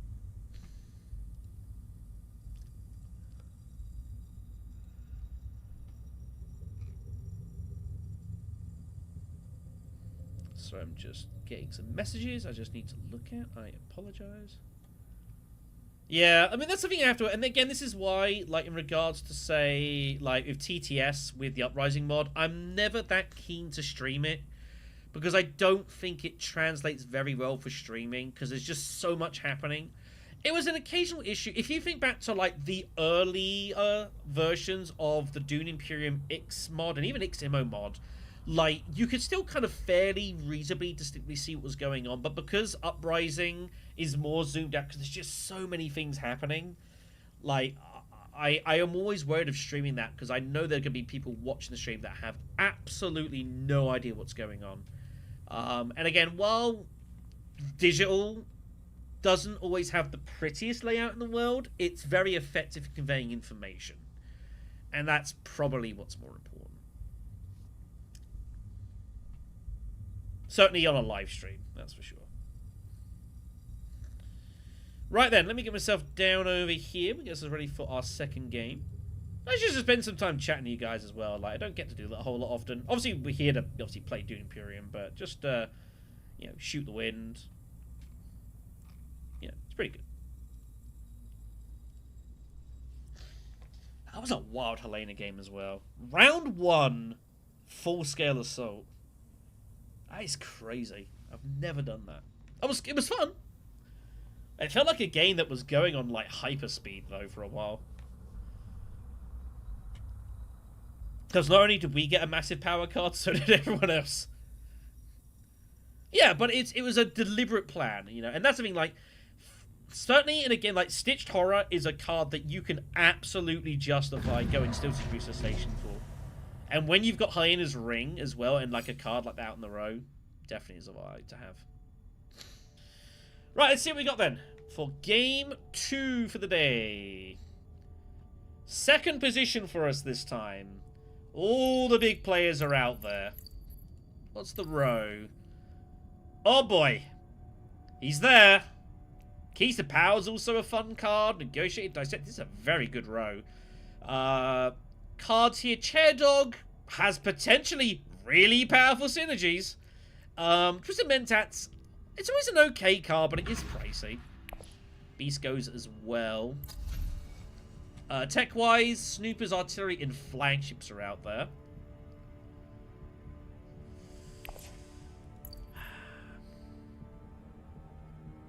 Am I meant to just take Tessia here? Ah, unfortunately.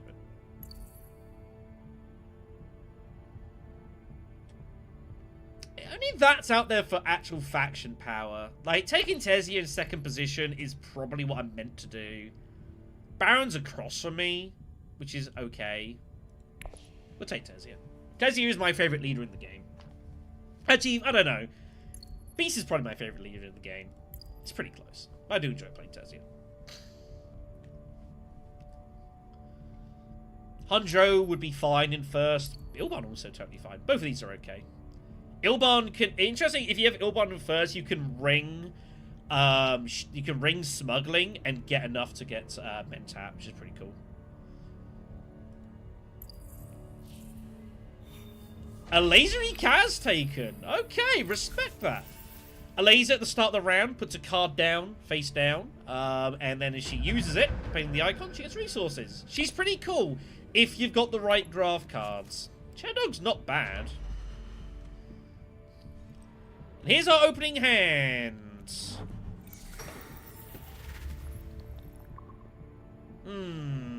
Now, as far as getting to instead of shipping, this is a bad hand. This is a very bad hand.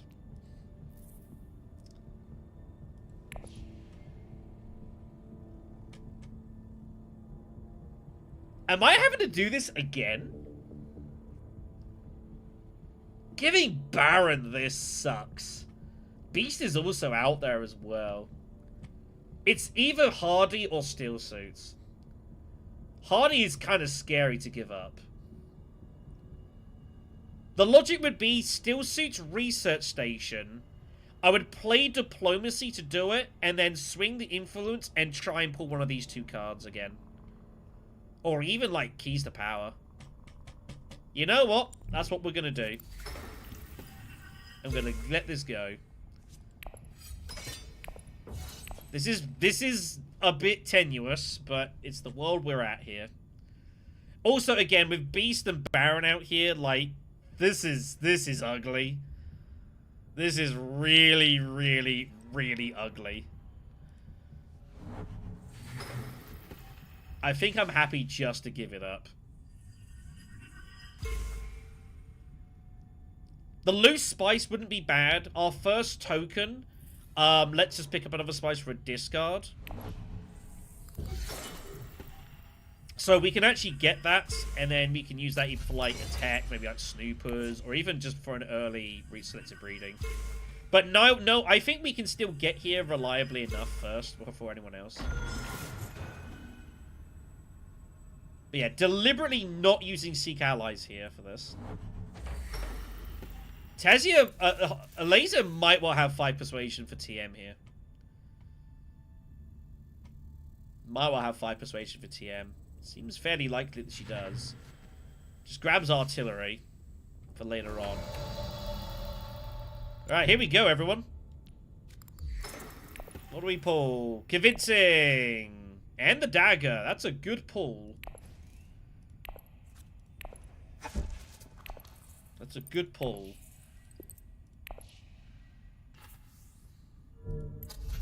Dispose of that there now.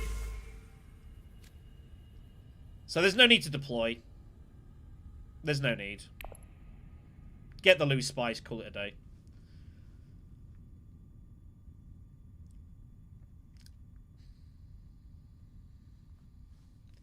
If he's got 5 Persuasion, does he reveal early for TM?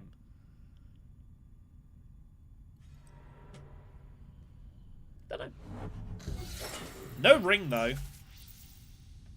So he'll just take the water and call it a day.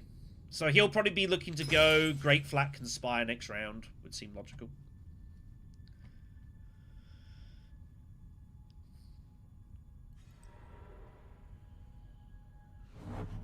So we are literally just playing... I think we actually take Keys to Power to maximize the chance of getting the fold space. Much a good negotiated draw is... I mean, Keys to Power is also a great card. Oh, she had 6! But I think we actually take keys for the access. Like, we are basically maximizing our chance of best spots in it. Oh, Appropriate comes out. That's also a really good card. It's also a really good card.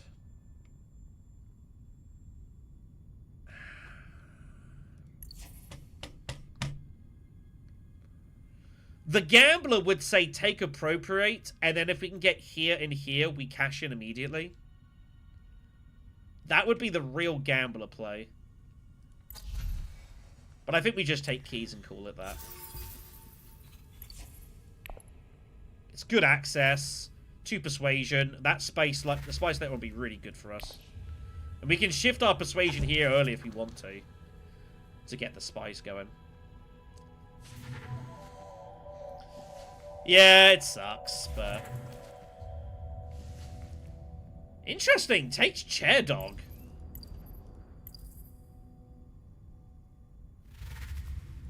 Baron can't get it. No one's got appropriate. Okay, we might still get this. There's some worlds it happens. Nah, I'm gonna try and play it safe here. If we don't draw access to this, it's a catastrophe. We got 3 cards out of 8 that get us there. Out of 2 cards. Like, I don't know what the odds are exactly, but it's probably about a coin flip that we pull access. About a coin flip. Here we go. Diplo. Right. Good stuff. And we can discard the dagger for the spice. I might be able to go up and down twice and get, like, Sonic Snoopers for free.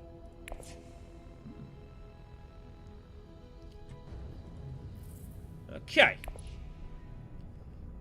Okay. We won't be able to get this. I can definitely get Plan Coupling, though, which would be a good card for us.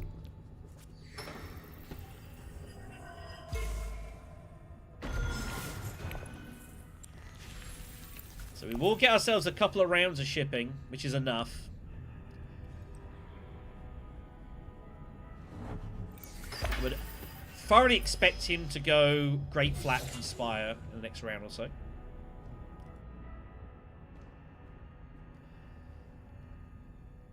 Yeah, I mean, Appropriate's fine, but it's also, like, again, like, Keys to Power is hard. This is hardly a bad card for Tessia Vernius. This is a great card for her.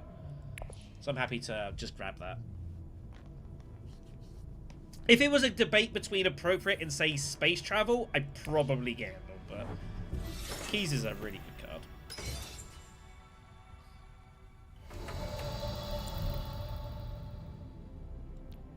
I think we bump...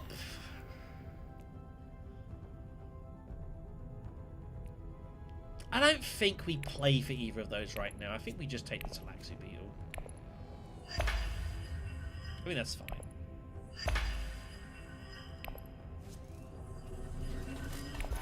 That's fine. Up and down for Snoopers? I think up and down for Snoopers, yeah. Here comes Hardy for Beast. That's why I didn't mind using the ring at Smuggling.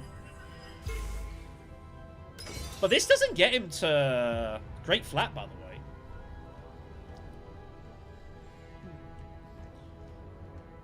Baron has no faction access. I guess he's just going to go Carfag and just pull some cards.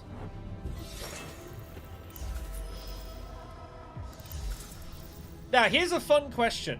If we take this, do we blow the row and deny Appropriate? My concern is that a laser's going to grab it ahead of us. This is a bad card to be out there if we ain't getting it. I could also just blow the row innately. Maybe another 3-cost card. Like Plan Coupling's a nice card for us, of course. I might blow the row. There's a lot of acquire bonuses out there that are very scary. It's a bit risky, but I'm willing to gamble.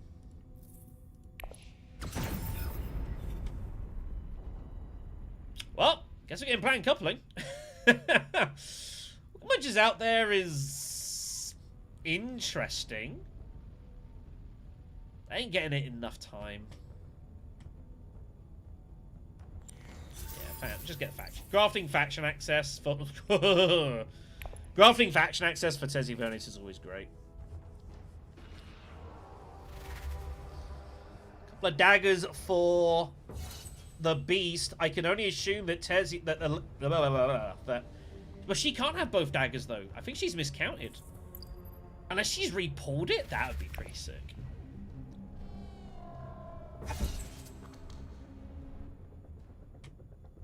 No one has much.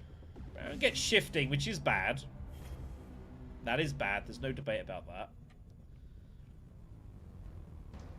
She must have both daggers. She did. Oh, she repulled TM. Of course, she's got artillery, doesn't she? So they're tied.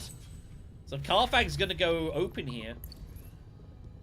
She's going to come down and rush for intrigues and hope to pull something for some swords here. That is the plan. She could also pick up Twisted or Usurp if she wants it. There's some half-decent cards out there for Usurp. Full Scale isn't bad. Good Chief Admin's okay. She might put Twisted Mentat down, actually. This is also a pretty decent card for her one step ahead. Nope, she just takes the Beetle, I guess. Just rushes it. No one's got anything. It's a tie. That's a painful tie. Look at that. That is tough. It's great for us, though. That's really good for us. Arrakis next.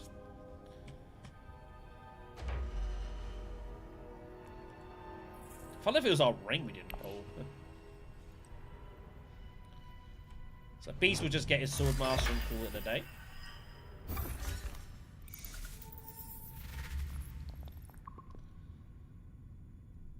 Lots of spice out there.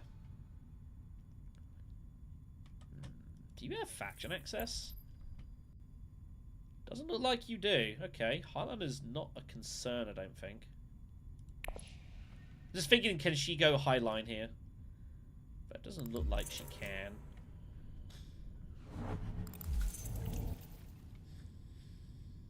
Guess he's going to pick up the Basin Spice instead. Yeah, if you've got shifting, I definitely would do that.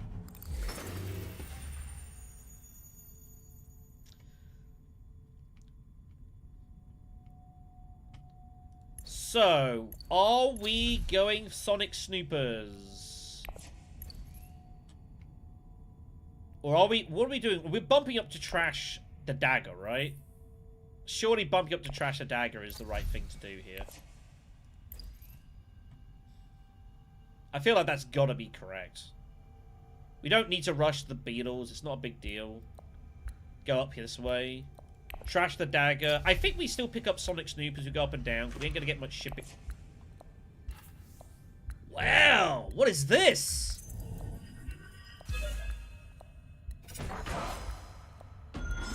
What is this? Wow! What is that move? He goes from an alliance early.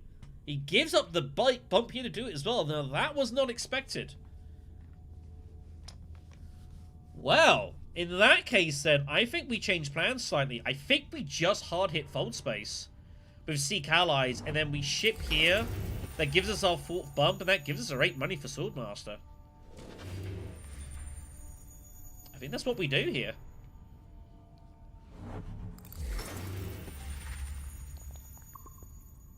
Did not expect that move. I don't see any reason not to do this. Get Seek Allies used as well, which would be nice. I don't really want to play this. I want to reveal it for, like, Guild Chief Admin or Negotiated.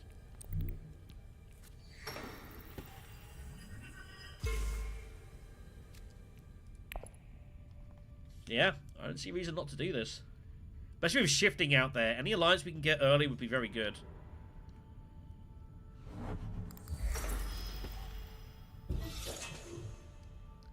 There's a lot of money in the combat here, though, which isn't ideal for us. So if Ilesa comes 2nd place, she'd actually beat us to Swordmaster here, because she'll get a point from our shipping. Baron Hardy's! That's why he took the water so he could Hardy Warrior it. Wow. Does he have wealth? The wealth card for 2 coins? What's going on here? I have no idea. This is a funky round. In any event, could be demand. But the odds of him winning demand here are not great. Not great, I would say. I don't know. We'll see.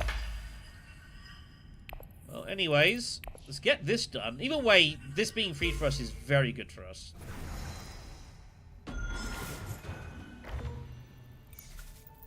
If we lose access to shipping, it's not a disaster, honestly. Let's grab Snoopers. Yeah, let's grab Snoopers for free. Pick up economic positioning. Not bad. Okay. So we now have Sonic Snoopers. So at any point we want, we can trash this and cycle as many intrigues that we've got available to us. Economic is not a bad card to have. It's a decent enough endgame point to try to target. There are 2 of them that will give you a point for 10 or more. This and War Chest, and they both can be played together. Here comes Carfag for Beast. This is a bit of a free puntness, and there's a lot of intrigues out there early, and that would say he's got swords. That would suggest that he has swords here. Kind of glad we're staying out of all this.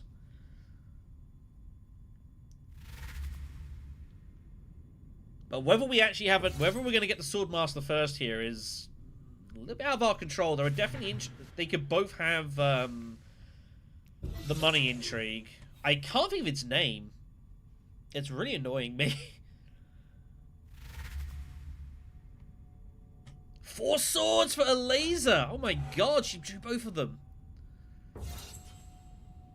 This is high levels of violence. Oh, Steelsy's Manufacturer. It's such a good card, but I can't afford it.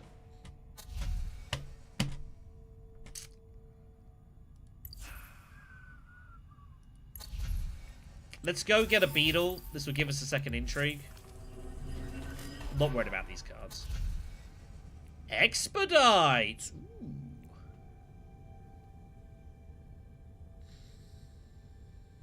We've trashed a dagger, so I'll buy a liaison to replace it.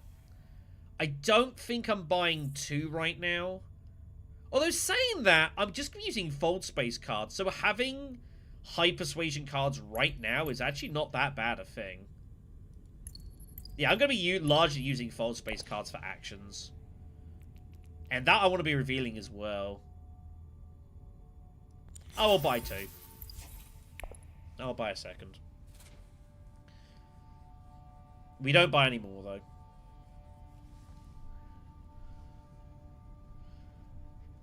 That should be noted, we can manipulate this as well. So we've got our signet ring.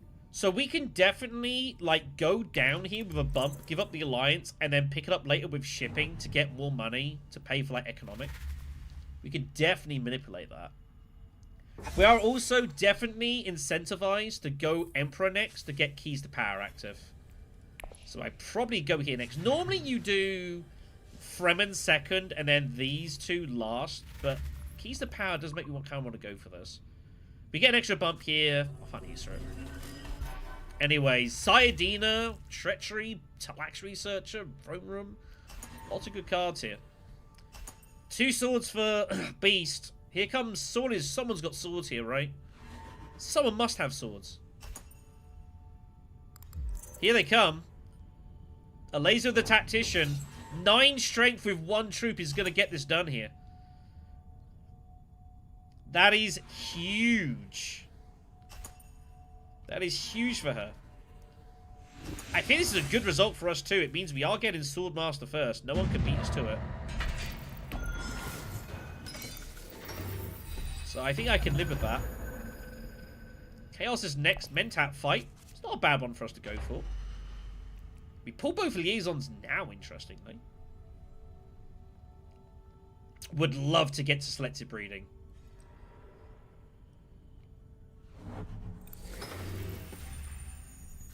Would love to get selective breeding. I think the plan is I'm going to use shipping with the ring to down bump this, and then I might actually... I don't know. There's a lot of things I want to do.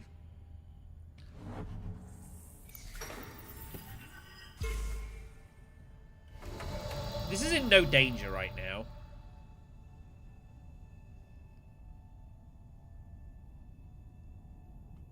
So I think we just get the Swordmaster and just move on. Yeah, we'll down bump this. Let's get keys to power. Let's start working on it. So we temporarily lose the point here.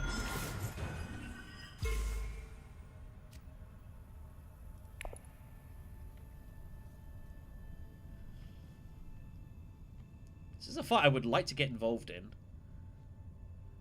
But with no water, I can't hit Hardy, which is a bit of a pain.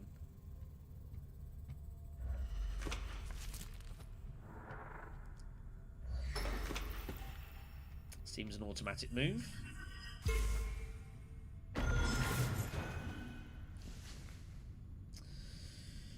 So we could use Fold Space to hit it, but then experimentation goes nowhere, and I'm at the mercy of whatever card I draw, which I don't think I can realistically do.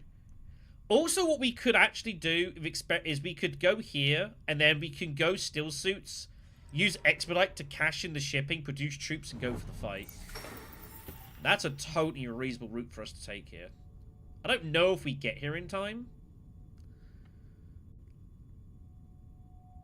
But I feel like there's definitely some value in it. Could even go Mentatting with like Fold Space for one to just double draw. I think like Mentat might be a pretty quiet space this game.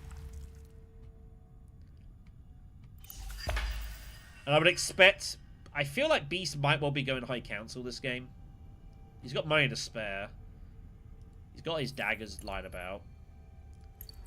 He chair dog space travel, interestingly, by the way.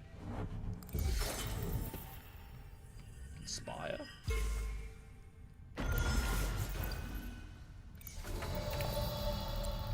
Let's get the shipping in.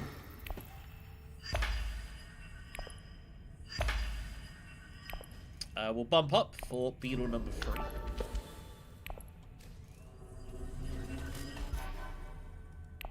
But yeah, I think that's what we're looking at here. Is Still Suits, Cash and Expedite. Looks pretty juicy.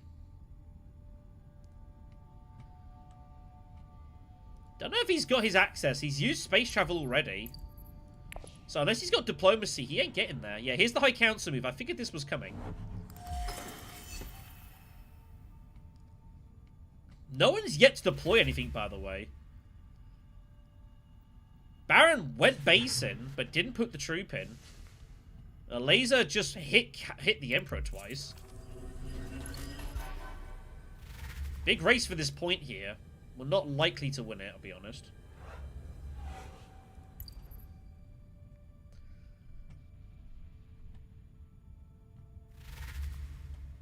Especially with that, Ilesa will get there first. If she wants to get there first, she can. In fact, as you know, I think she can just go like here and here, or... Yeah, she's going to play for both points, which she should do.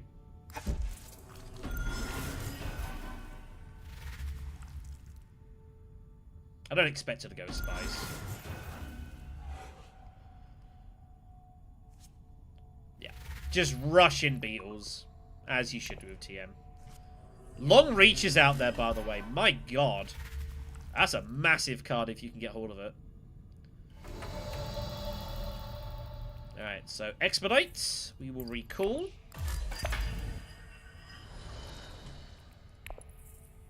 We're going to bump Emperor as well, so we get troops from that as well. That means Keys to Power is now generating a spice, which is something we want. Massive garrison now. Oh, I pulled Planned. That's not the card I wanted to see. That's a shame. I think 3 troops is enough just to win this. Most of the time.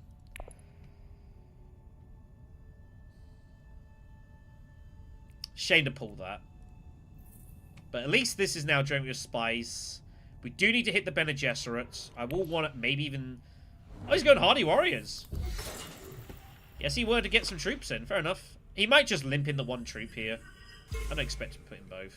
That's what happens. So 5 persuasion for us. We've got choices. This is just card draw. Tactical Research is really strong for more grafting. Foreign Politics is a pretty cool card too. I did not take cash and shipping. I'm confident I'll get one with shipping for now. I want to get the spice. I want to hit selective breeding with Keys to Power. That's why I'm doing this. I think we go to actual research. Foreign politics is interesting, but I've got enough faction power, I think, in this deck. I don't think we need keys. We've got keys as well. We've got the bumps. Let's get to this researcher. But that's why.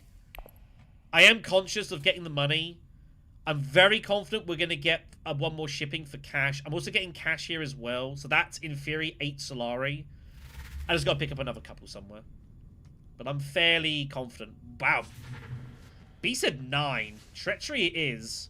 This now starts looking a bit scary.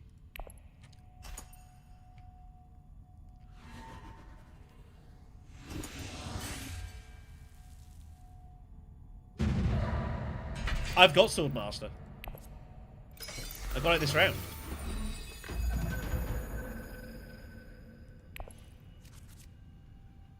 I didn't pull keys. That's kind of annoying.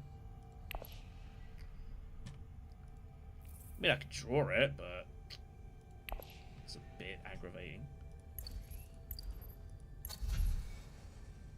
Which Monkey's out there? Yeah, no worries, man. I didn't see that. Okay. We need to get 10 Solari in this game. I think that is now official. That's pretty insane. That's pretty insane. I can't believe I actually pulled both of them. That's great.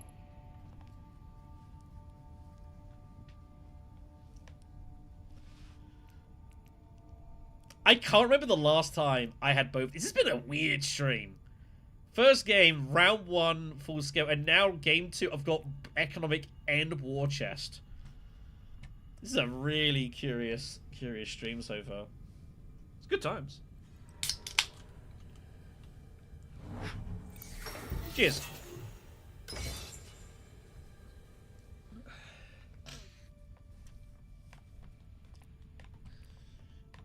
Swordmaster is out. I think in theory what I'd want to do... I think I still want to go selective breeding. If I can help it. As I say, we will get another shipping this game. I'm very confident we'll get that. But again, I want to hit selective breeding. I want to get these daggers out my hand, especially with Talax Researcher and double liaison. I am putting pressure on myself to get trashing. I've got to get these daggers out of here.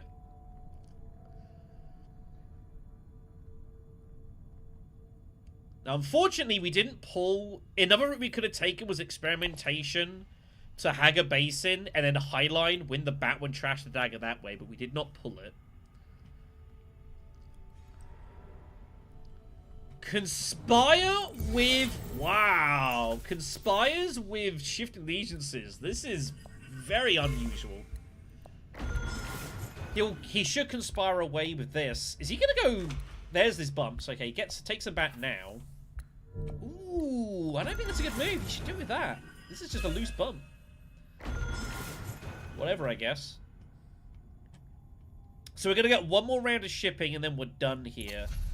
So I might be eyeing up some Chalmurky. Selective goes. That is very unfortunate for us.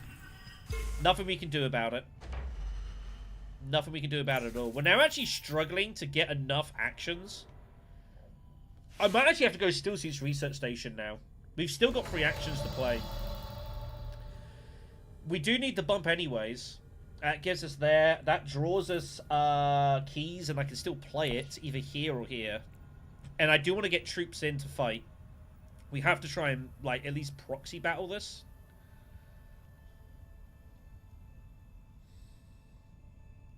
So I think this is the move we take here.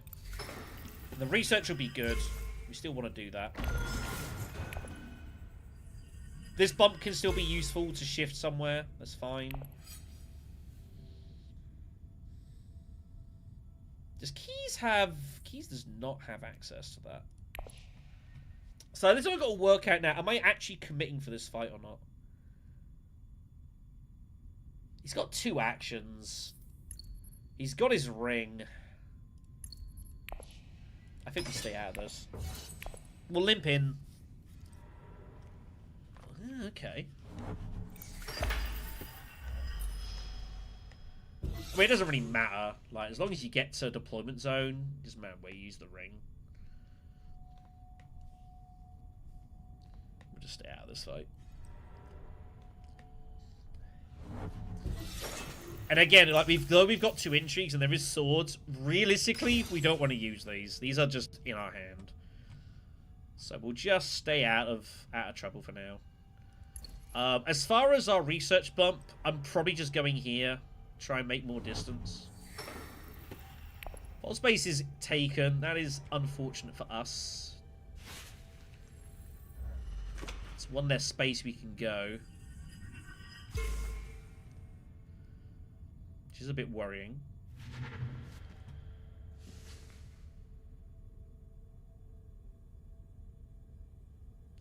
I'm gonna have, what, 5 persuasion? I could use keys to here in 6. See how we go.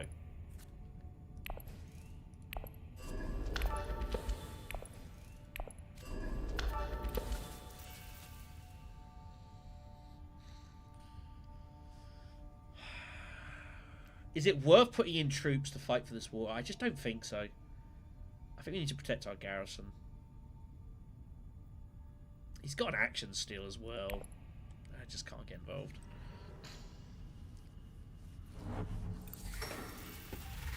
Just got to stay out of trouble. So yeah, we'll go keys to here. Another intrigue. Get the spice. He will not be retreating this, surely. But I'm never winning the problem. What? Oh my god, he retreated? I can't believe he actually did that. What? Wow. He had no swords. Just gonna give the point up. That's pretty crazy. I guess he's just thinking alliances. He's spun at 6. He's found it in the shadows, which is a disaster. Could be in some trouble here now. Spiritual is going to be a thing. I mean, I'm not winning either fight. I'm going to get the water now for free, it looks like. So that's cool. I kind of can't believe he actually did that.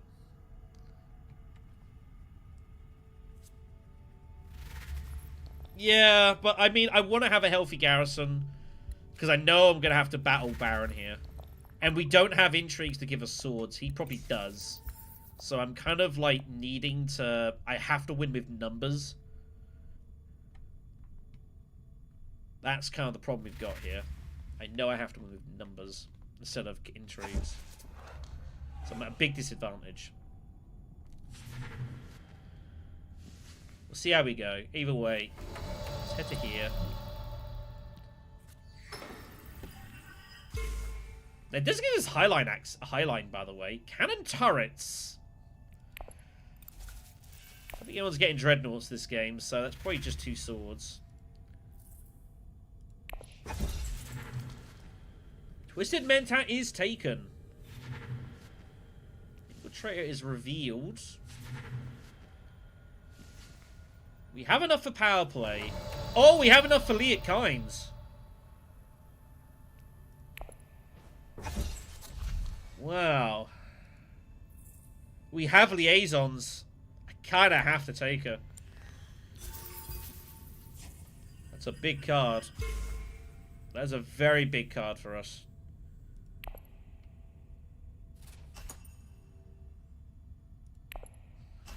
It's a very big card for us. That could be huge. Highline Research Station now looks incredibly appetizing. If we pull it. Very nice. Machinations.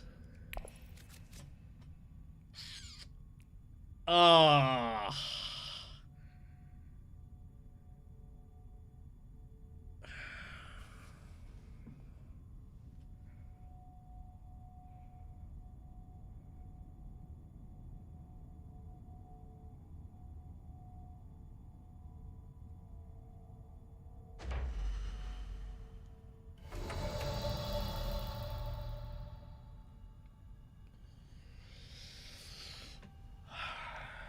do it that way.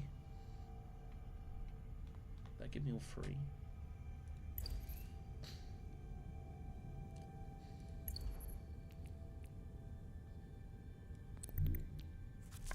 Right, I'm gonna do this. I want to get rid of cannon turrets. It's not doing anything for us. This will be going up and down for sure. Got a lot to do here. Poor liaison. Snooper, play it. Oh, yes, that's huge. That's juicy. Take the bump. A lot of stuff I've got to do here. So now recall. We're going to use this to get back the Spacing Alliance, because it is in danger. And I need the money. We'll take the money.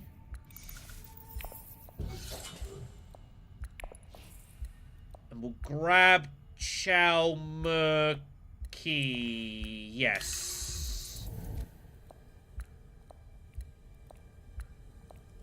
Urgent mission, blackmail found. Interesting. Oh my holy god.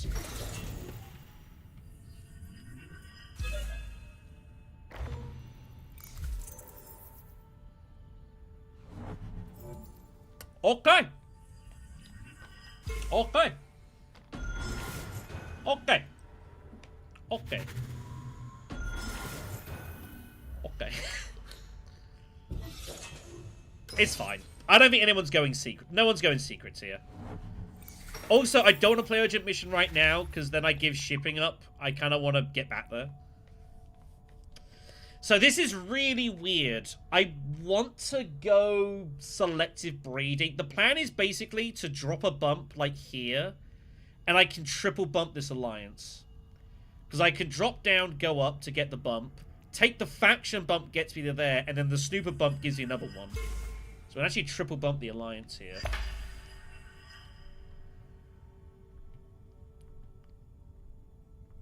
And I need to draw. I can't play any of this. Ah, selective goes again. That's so annoying.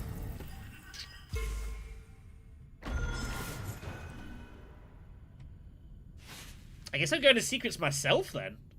I guess.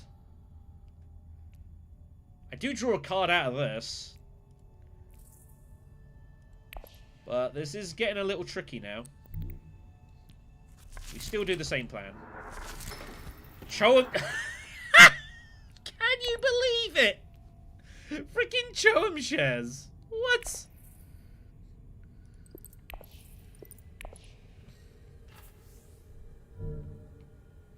Can you believe it?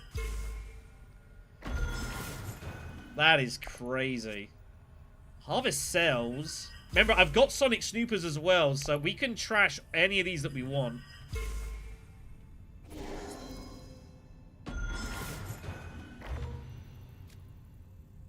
Because I'm gonna play this. Reinforcements! Oh my god. I also had to do it with this to get the alliance now, because I had to down bump it. It's okay. Okay, that alliance is dead, so that's cool. I have blackmail, it's okay.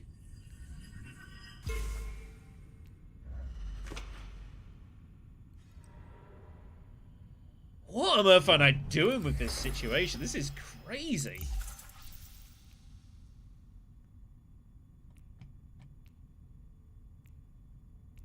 Like, these are all useful as well. This is wild.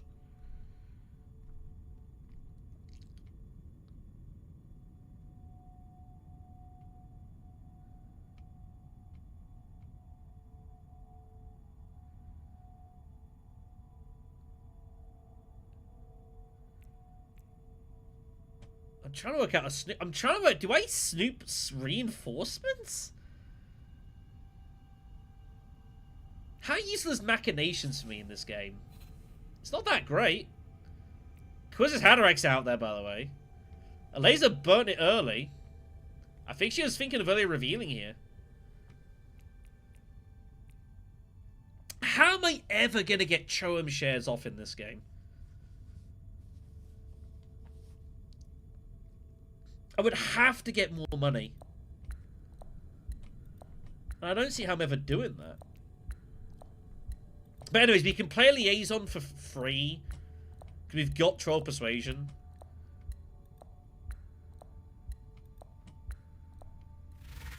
Just reveals. She's just going to reveal for Kwisatz.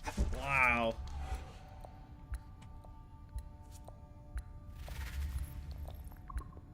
It's pretty insane. The problem is that is bad. Kwisatz being out there now means this alliance is not safe.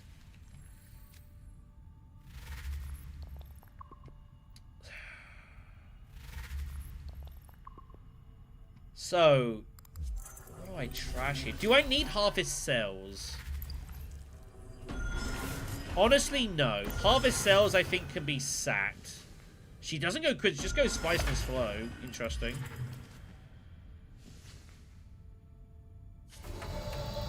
I'm never getting this point, so I think we can definitely sack at least a couple of these cards. Let's go Arakeen. No reason not to. See what we pull. Oh, what a terrible pull. The other convincing.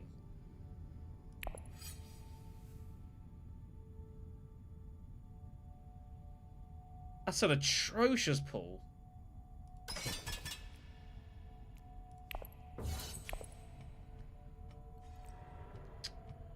Unbelievable that just happened. Missed all of those.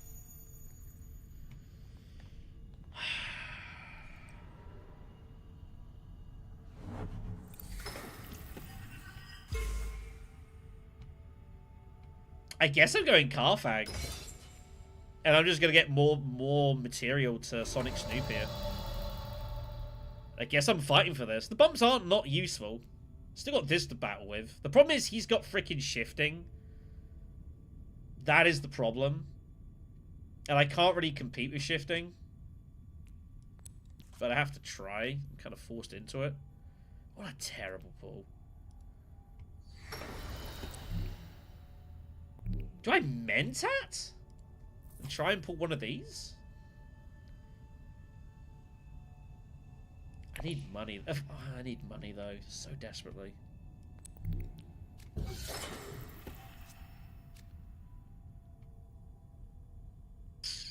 Alright. Let's sack cards. We don't need that. We don't need that. We don't need that. Do I use Chome Shares? Do I keep it? Do I think I'm getting enough money to pay for this? I think ultimately no. I'm going to sack it off. Dispatch, Ixion, War of Life. Okay. Now we commit. We get those in. So we can get push played at least. Okay.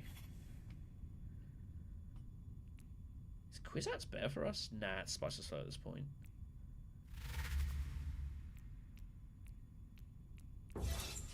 Wild hand this.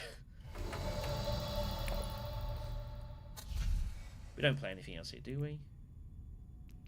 No.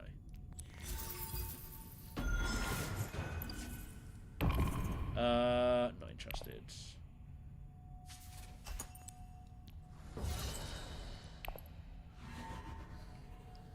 That gives us a Mentat somewhere. We can get in front of this alliance. Again, I don't expect to realistically hold it. It's fine. The Xena Ring's not a big deal.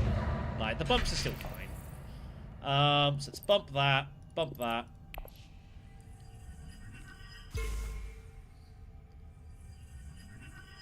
Nothing I can do about this, really.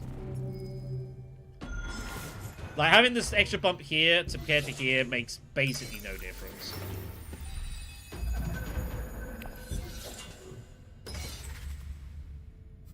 Not as far as I'm concerned. Okay. So, there is... The world is our oyster. What do we lose? We lose Dispatch. That's fine. I can live with that.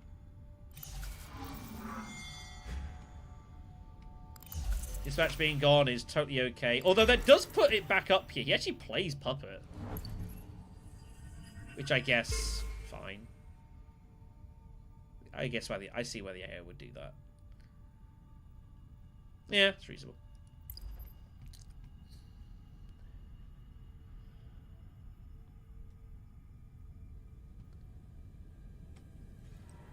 So this will be taking this. Again, we know it's there, but it's fine. We're just going to make him max it out.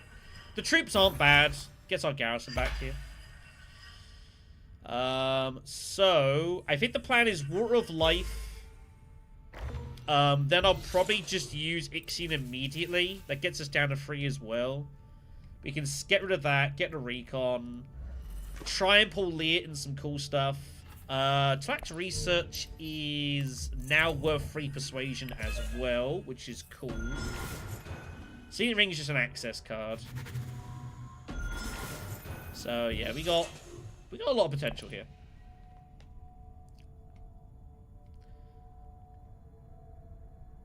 Obviously, trying to get back to Highline would be great, which can definitely be done.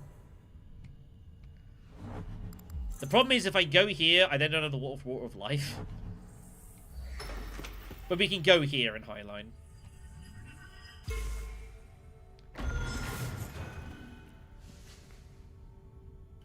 So, Water of Life. That also is a decent candidate for Ixion Probe.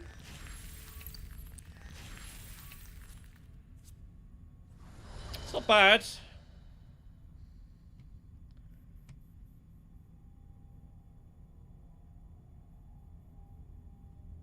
This also draws me a card as well, it should be noted.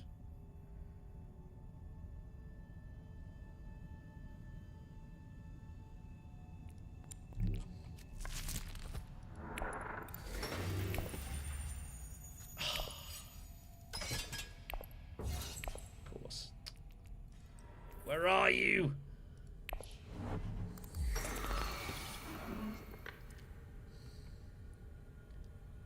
I really just rip it in with Highliner. We rip into Highliner, but we're at 11 points.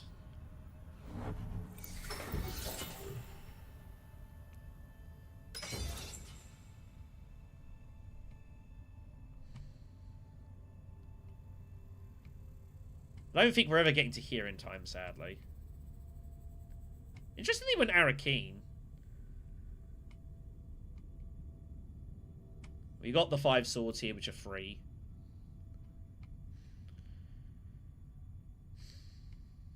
Do I use keys? Or do I use diplomacy? I'm just trying to work out if I... Leet Kynes is worth 6 persuasion if I see her, so... If I use keys, I'm down to 13, and recon will be down to 12, so I think we can afford to just play keys for the spice. We have to find Leet Kynes for double spice, basically.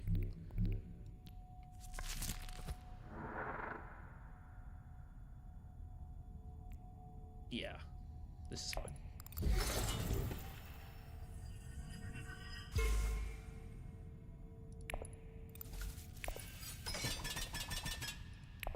Also worth remembering, I do have Chow Murky as well, so I win all tie breaks too.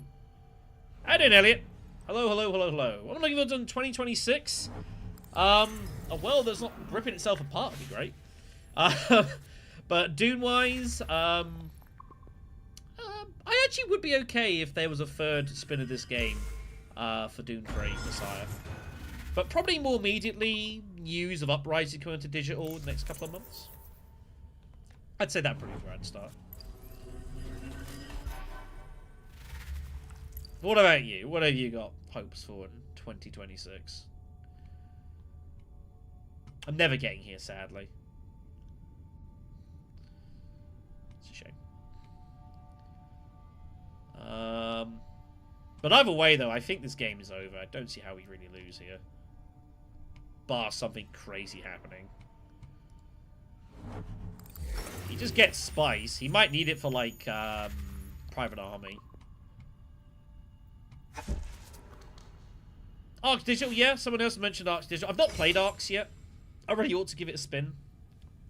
I've heard Arrakis is really good. I'm getting a research station? Oh my god, wow, this could be double slices flow here. Come on, Leokines. Actually, I could play Benny Talaxia Researcher and guarantee it because it's a quad draw. And I will get, yeah, that guarantees me double spice plus flow. Because I draw 4 times.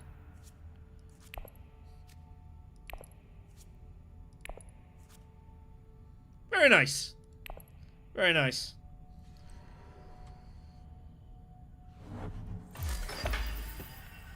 This is GG.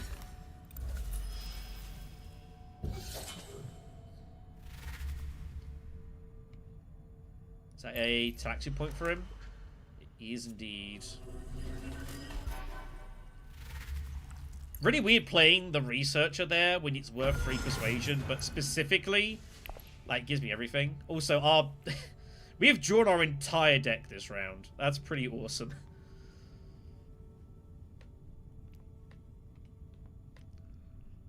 We have drawn our entire deck here.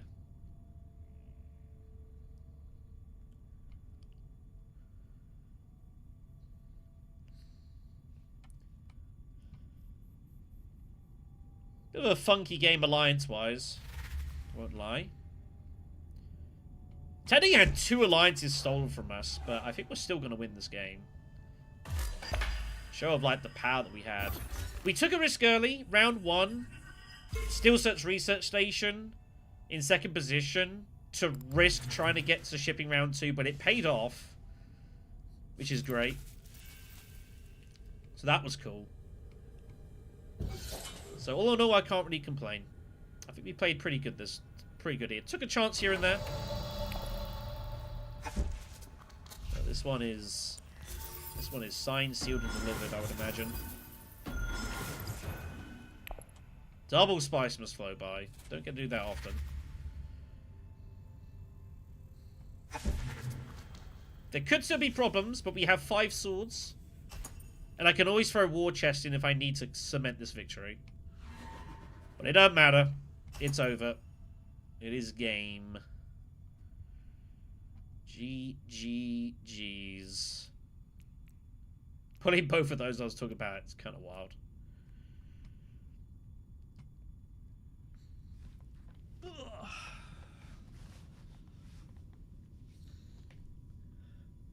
I do think Green played a pretty good game.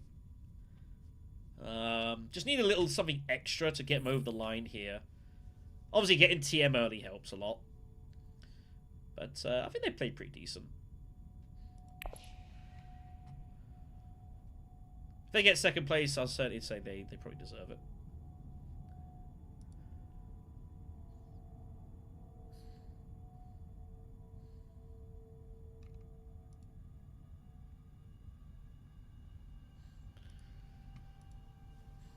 Just gonna have to wait because Green's decided to go AFK. Shrug.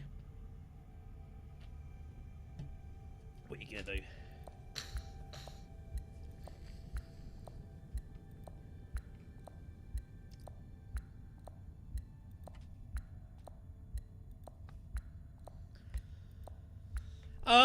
If they'd have quit out properly, it would have, like, immediately taken them out. But they have decided to not be present for the end, so I guess yes. Bit of BM. It's fine.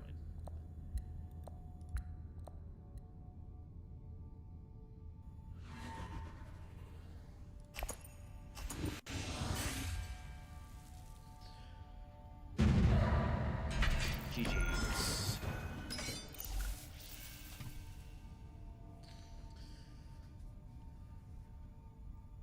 Oh yeah, yellow officially has to choose options here.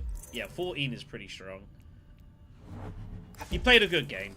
There's a pretty thumping, and again, we lost 2 alliances in the process as well. But we still got to 14. This is a very thumping victory. We had plans.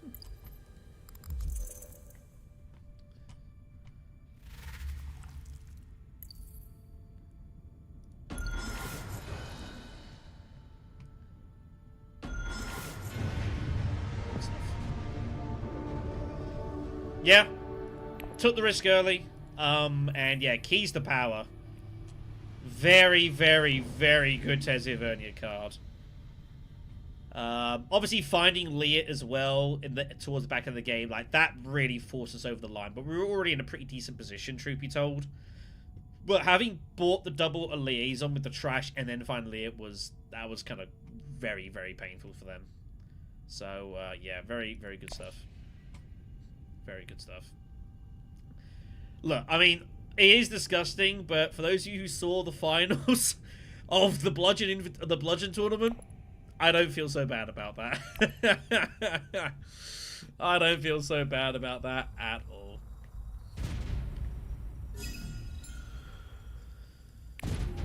Oh dear. Alright then. We'll keep playing. We're up for the next rank queue. It's just about ready to start, so we'll swing ourselves over to here.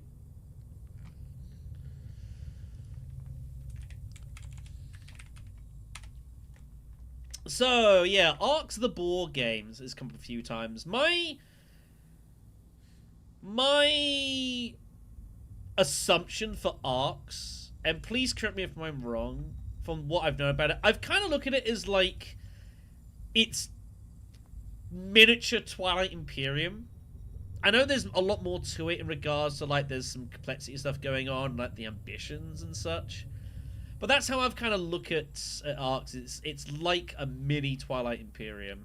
Obviously, it's leader games as well, so the art's obviously, as always, really, really awesome. But it's something definitely that I would be interested in giving a spin. I've heard it can be very complicated, especially at the higher levels. Like, there's a lot of stuff going on. But I've also heard a lot of good things about it. And definitely, like, a digital version of Arcs, I think would be really good. And I think definitely would be something I'd be interested in... maybe give me a spin on this channel. No? Okay, fair enough. It's just me as a amateur outside looking in. It's like a mini TI kind of. Fair enough. If it's not remotely, that's fine. Isn't it like you play cards and like they're numbered and such like that, or something along those lines? Like suits.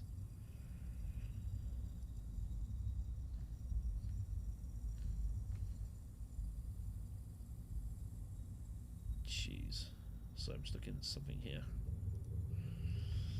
The world is an interesting place. That's what I'm going to say.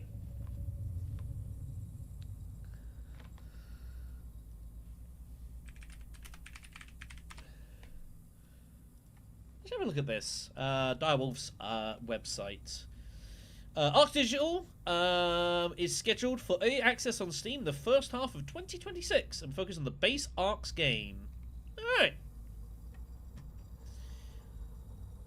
Yeah, I'd definitely, something like that, I might be willing to give that a spin. It could be fun. I definitely know that some of, like, the Dune competitive scene have played a fair bit of Arcs. Yeah, good old dice combat. What could possibly go wrong?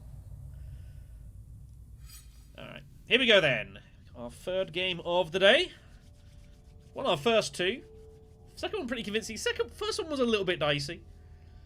First seat for us now. Okay. And all the meta is largely gone. No Baron, no Beast, no Ilban. Okay. Look at the rogue. Gurney Halleck's out there. That's a very attractive looking card. Early landing rights as well. That looks very strong. Carino Jeans is out there. Is good for first position, which we are. That could be a way of finding some extra money. As for our techs, Chalmurky and Spice Satellites are out there. Spaceport as well. Ecaz comes in early, which is interesting. So what do we fancy? We could play Lido to like get chase bumps from Tessia. We could play Paul for card draw. Definitely with like Gurney Halleck, landing rights, and Carino. Like these all play quite nicely for Paul. Deck cycling is always good. We could go a laser, but the problem is, like, you want single access graph cards out there, and there aren't any. So I don't think this is a very good board for her, unfortunately. So I'm kind of eyeing up Paul Atredies. My boy Paul.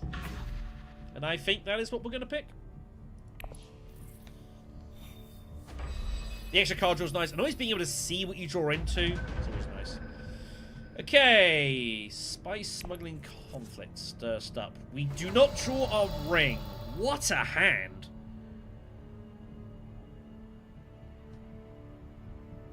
What a hand. Okay.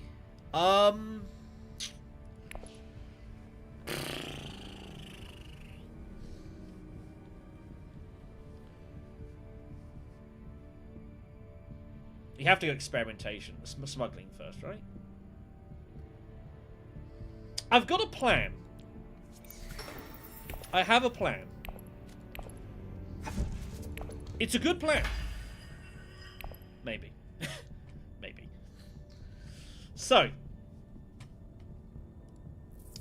That's not a bad hand either.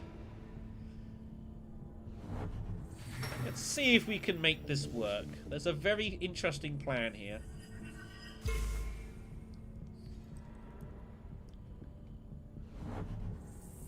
You gonna let me have the plan, Ecaz? That'd be great. Go on, Ecaz. Come on. Come on.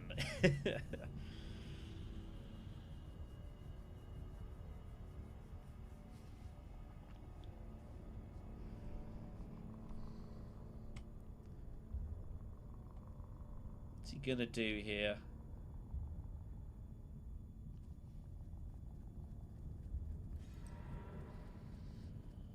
I can live with that for a start. It's okay. Imperial Basin. So the plan is smuggle for 1 coin. We hardy warriors to cash down the shipping to get the 6, and we buy Carino genes of our experimentation for 8. And that gets a Swordmaster immediately. I think this is totally worth going in for this. With no stuff out there. I think this is just an automatic move. I think this looks very strong. Because the problem is, because there's a bump out there, if we don't win the battle, it's going to be very hard to get back to smuggling. Because someone's going to want to go there. But this just gets a Swordmaster just immediately. Now, they don't know that I have no daggers. They don't know. Oh, early reveal for Gurney. I mean, he has to, I guess. Look at the hand. He had double convincing, double... oh, no, but that means I don't get Carino. Oh, man. Ah, it's unlucky. Ooh, I get Talax Infiltrator, though. That's also a good card. It draws, lets me infiltrate. Okay, that's also fine. But yeah, our opponents don't know that we don't have our daggers. They don't know that I don't have that, so... Ah, that's sad. I can still go Wealth. That still gets me the Swordmaster. Tessia bumps Fremen first. I don't hate that.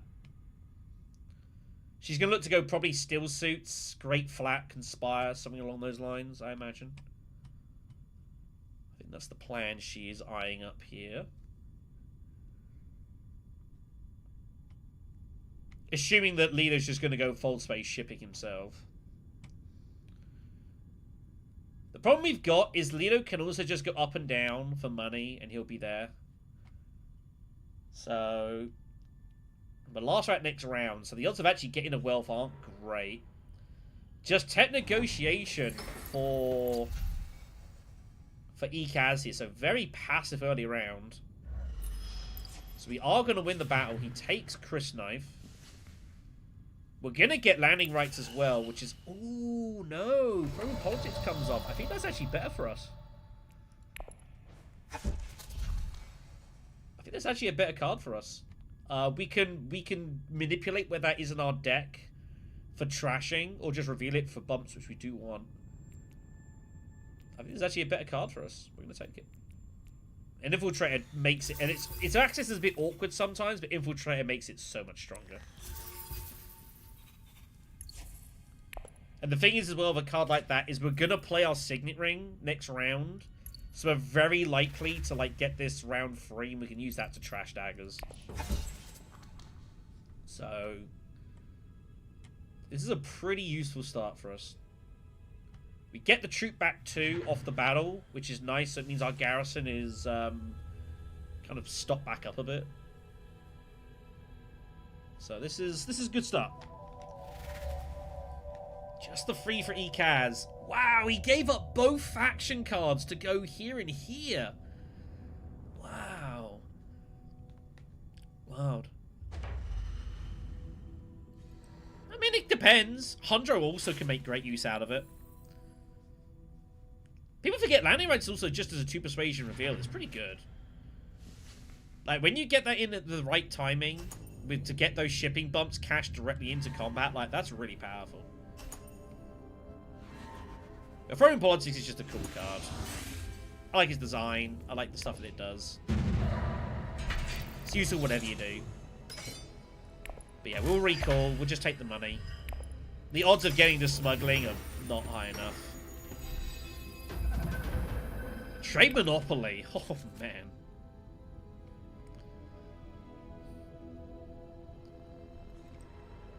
Yeah, that's fair. So, the question is, do we get to wealth or not? Also, one thing that's noted, because Lido is going this route, we just got to get any troop in, and we're getting a war or an intrigue. Which is a really good price. Tessia does go steel suits, so she is going down the route here. That's what she's looking at, I think. Maybe even some highline action. So it's all down to what Ecaz does here. It's all down to what Ecaz does. Does he go wealth or does he go smuggling? He has no faction access. He can't go wealth. Alright, round 2 Swordmaster then. Nice.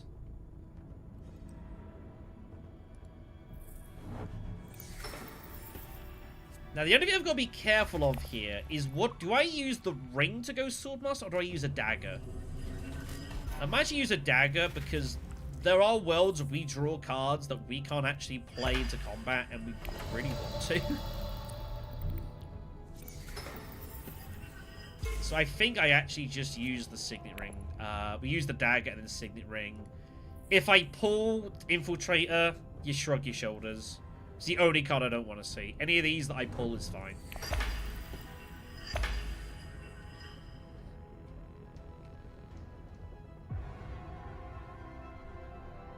The alternative, though, is if we gamble, I have double daggers coming into this fight. Tessia's got no daggers anyways, so unless she goes City, which I can't see, she has to go City to win the fight now. Yeah, she's forced to. Because I'm threatening daggers. This is a forced move for her.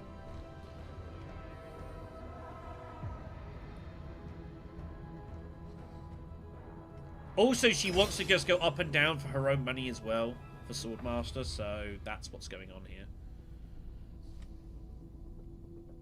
It will allow her to hit like this and go Swordmaster, which is strong. Tech Negotiation again for Ecaz. The second time he's gone negotiate. Is he just getting Spice Satellites here? Is he just playing Solitaire this game? He is! Armored Ecaz is just hard hit his way to just going... Just Spice Satellites round 2. Just bulldozed it. Interesting. Yes, I am eyeing up going Mentat here. I am eyeing it up.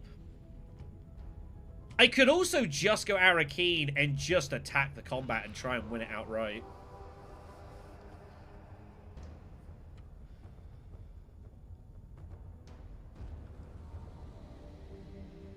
Well, I wouldn't be able to. I ain't got the... not with the daggers. If I pull Infiltrator, it's fine. From Politics... It's kind of 6 1/2 dozen the other. Just use the dagger, it's fine. I'm not trying to determine what's the more efficient route. Both... Neither's great. I'm just I think it's never hurts to just think about moves like that. Just consider them.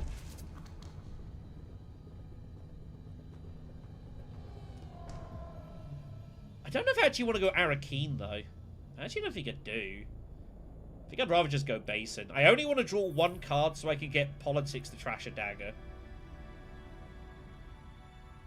Access is going to be a bit iffy next round, but it's fine.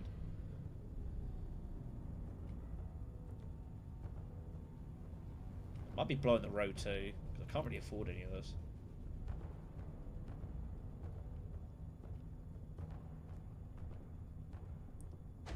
I guess at least if Tessia does this... Oh no, she can still go smuggling and cash in shipping ahead of anyone. But then she might lose access to, like, Great Flat. So, there are problems. When Initiate comes out, that's not a bad card for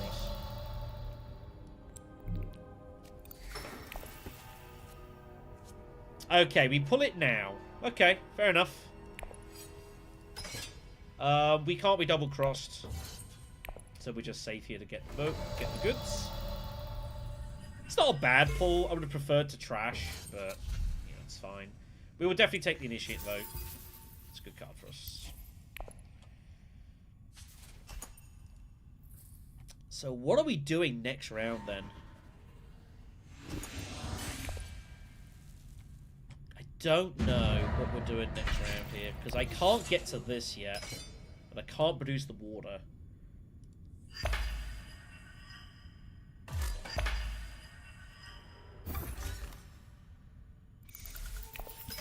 Oh, she did just take the money straight away. She did not risk. She's not risking it. Okay. We pull Snooper, which is good if I had a deck to draw into. So I think I might be forced to go Arrakis now. So we can draw a card, Snooper as well. I don't need to play Infiltrator right now. I think this is kind of a forced move for us. Machinations of the Conflict. There's a lot of value there.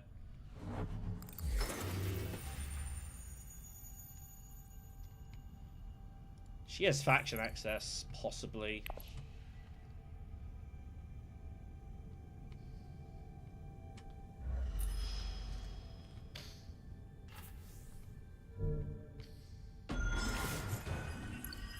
Is Neo taking any techs here? He is not.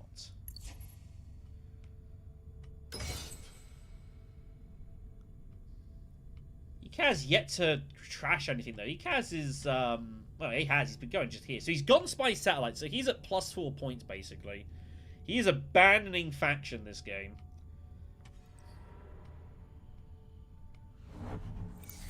Rather curious way he's playing this.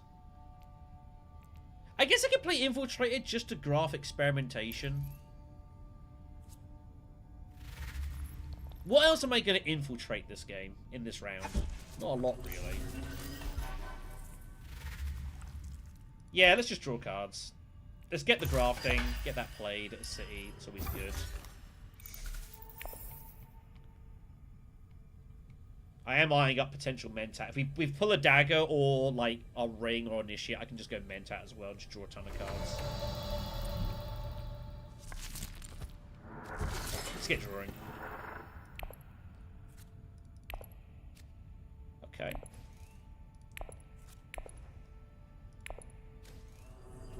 If we get to the end, we can pull intrigues as well, which is nice. I'm not gonna deploy.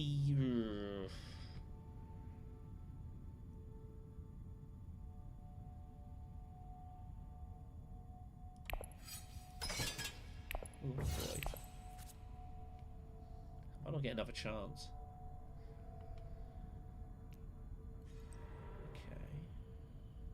So Initiate is next.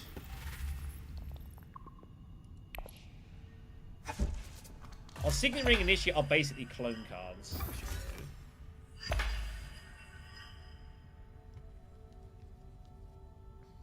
Leono is currently unchallenged for shipping, which isn't great.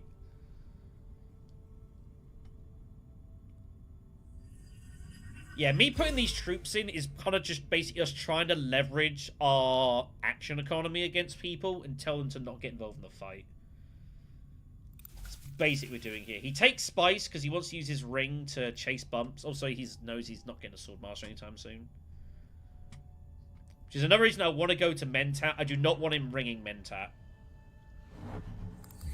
Do not want that to happen.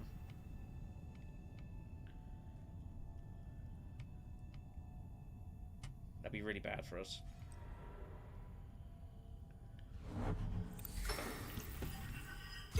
So he's just gearing up to go Great Flat next round. Guarantee that. It's reasonable.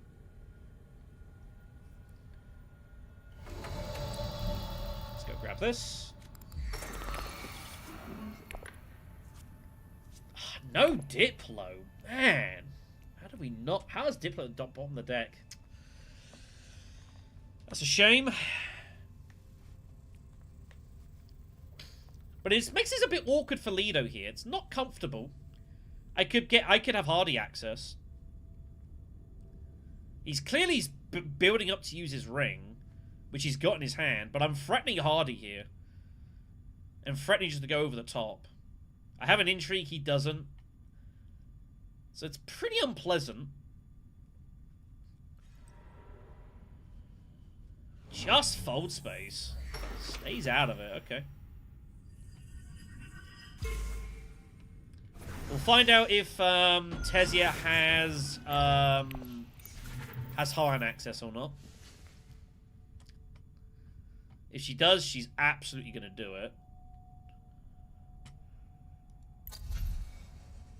Maybe a case she's never going Hardy Warriors here. Not when I've got 2 actions. She has to go all in.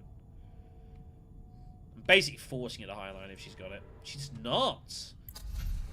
How murky it is then, I guess. Probably. No, I'll go Spaceport.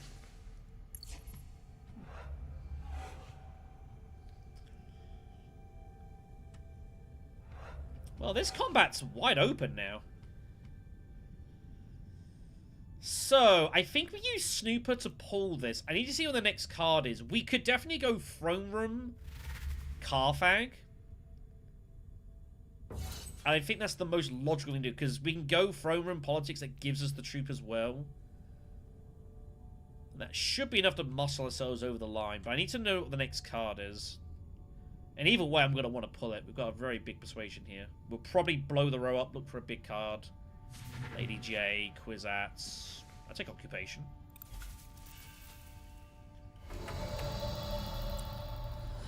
Draw it. It's the Diplomacy was the bottom card of the deck. Damn. It was the bottom card of the deck. Well, what are you going to do? We'll trash the dagger out of hand, because we got the other one coming. And we'll just go Carfag, get it in, and we probably win the battle? Probably. A couple of reveals ahead of us, a couple of explosions as well. Looking for big cards for 6. They're not out there. Lilo with Shifting Allegiances is very scary. Web of Power is out there, and Tessia Vernius has surely got it. That is bad. That is very bad. And Shifting. Oh my god, that's frightening. Okay. Takes Usurp. Okay, fair enough. Some people grab it. Some people are still hunting for the achievement for that. So he sees people take it more often than they probably should.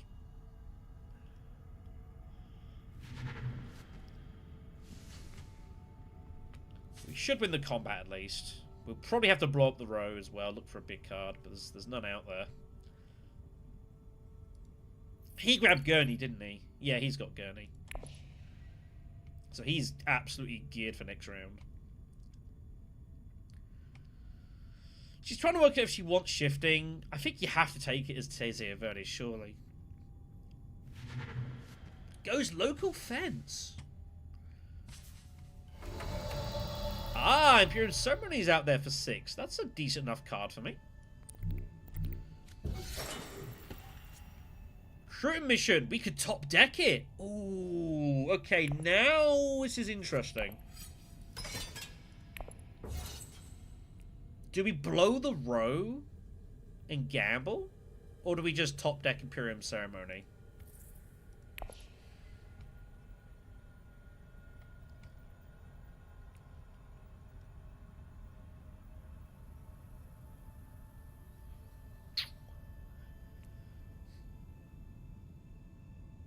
blow it.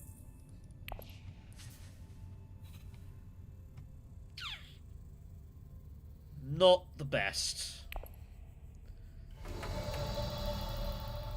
Not the best.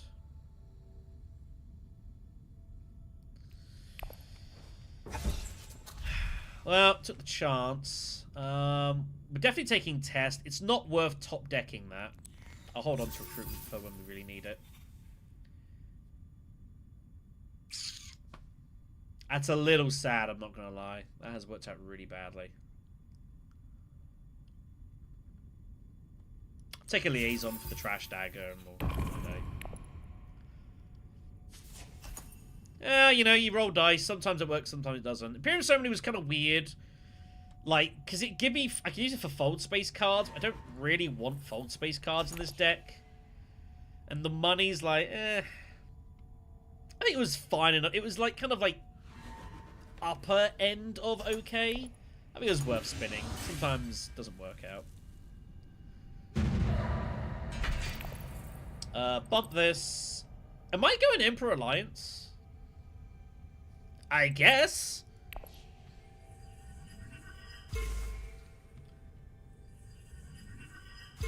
Might as well go Emperor Alliance, right? Why not?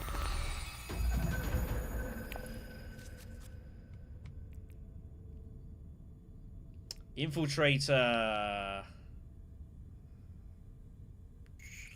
Unfortunately, I don't think I can use Infiltrator to get to interstellar shipping.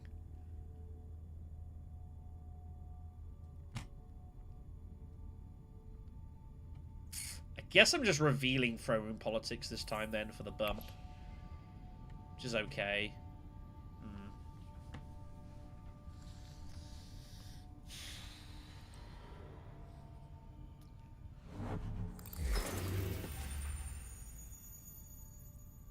Just trying to think this through here. I mean, hitting this is probably just fine with diplomacy, right? Can't be a bad move. To be fair, if we hit this, it actually puts Lino in a problem if he goes Swordmaster or Interstellar Shipping. He can't have both. That he already can't have both.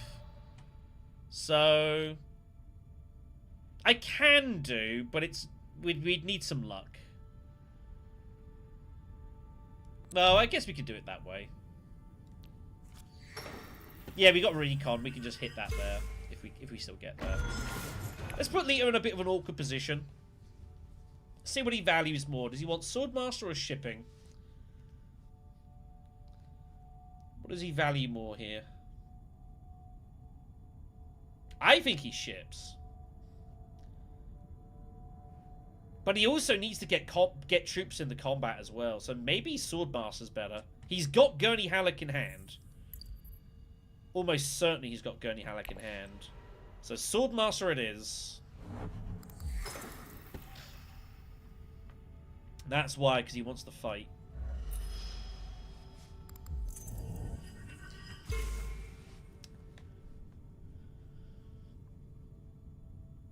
A little bit nervous about sending Initiate to shipping, but I'm going to be drawing a couple of cards anyways. Like, we're going to be flying through our deck in this game. We have 1, 2, 3 cards. 4 cards in our deck that draw. So we're going to be absolutely flying through. Look at Tessia using Spice Smugglers. I respect that. With the graft as well. Very cool.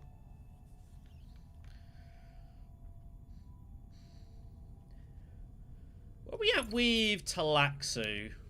Not very far.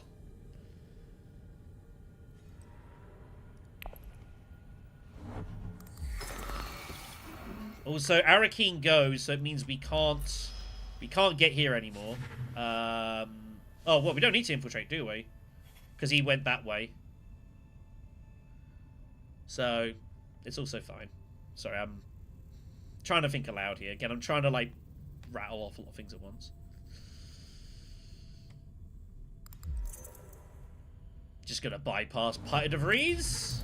Seems pretty strong.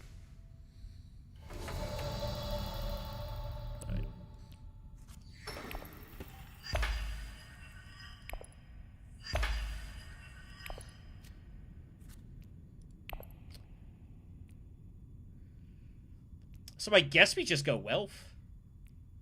I can trash out recon. I'm not really interested in a big buy this round. Gets the alliance done.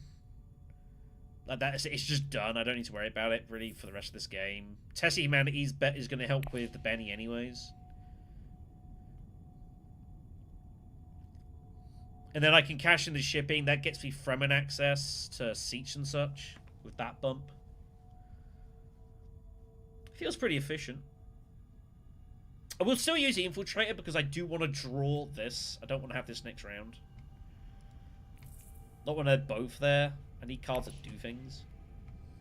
But I think we just go wealth. The garrison would be good too.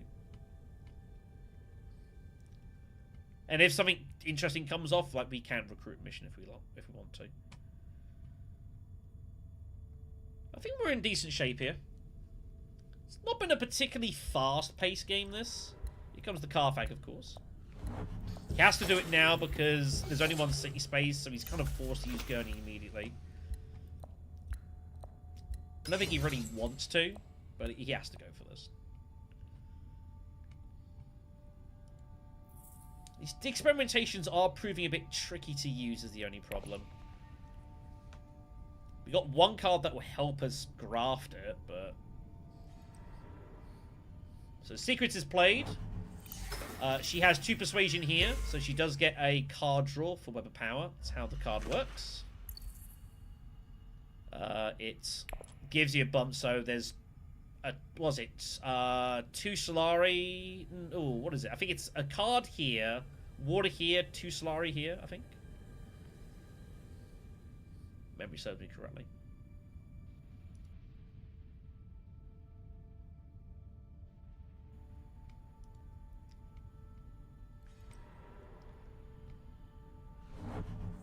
Fair enough. I guess it's a free water in theory.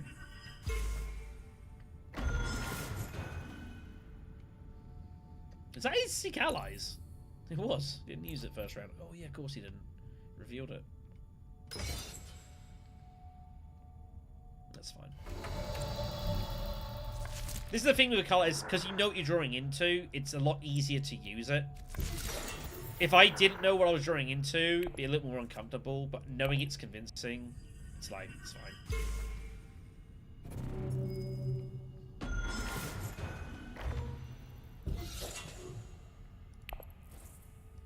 Yeah, I think we just get rid of recon.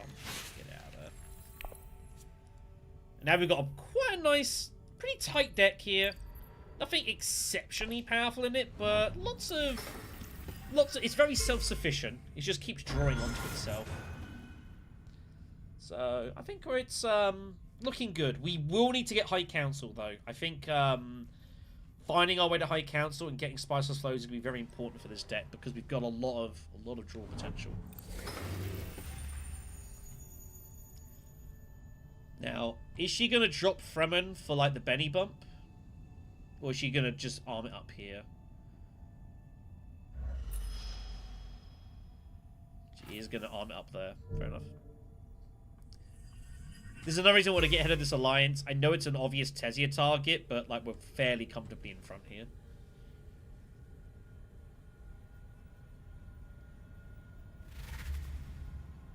That's a lot of swords.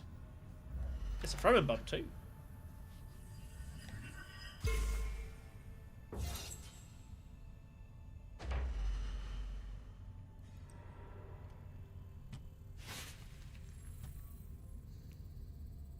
It's a sad row. It's a very sad row.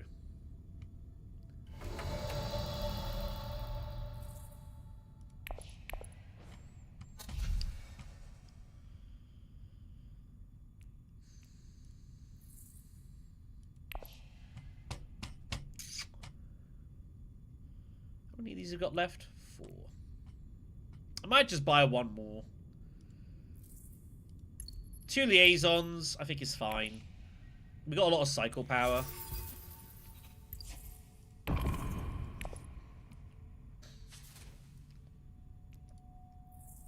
So I think that's okay.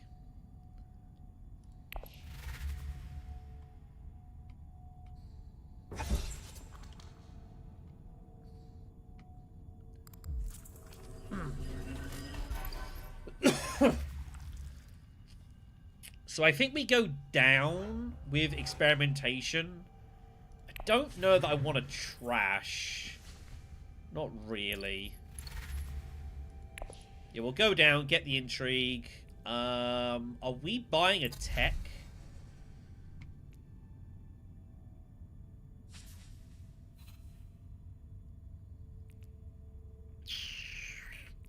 Oh my god. That's interesting. That would trigger her snooper token now. I don't know if that's good or not.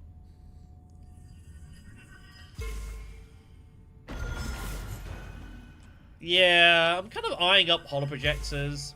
We could also go Chow Murky. Chow Murky's always cool.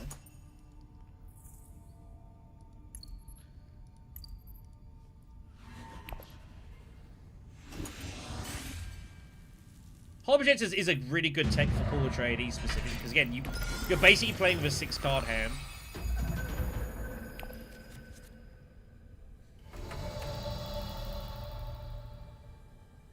I might now have to go holoprojectors because of... I mean, I've got my signet ring. That's kind of annoying, though. Wind traps I'm not really interested in. It's just a question of... What we do. Let's go get this intrigue and see what we pull. Game. Game. Game. Thank you.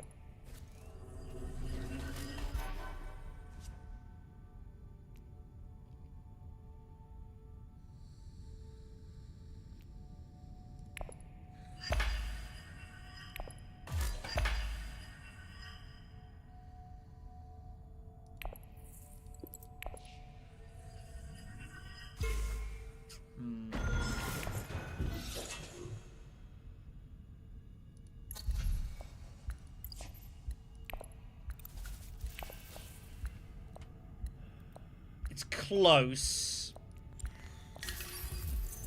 But I think we'll take holoprojectors. It gives me the option to go selective breeding. I can discard the dagger as well. That's something that we can eye up. Finesse is an interesting card. We can use that just to go down and up on the Emperor here and manipulate the Alliance to basically turn it into 2 troops, which is not nothing. Which is not nothing. Hello? What's this move? What is that move?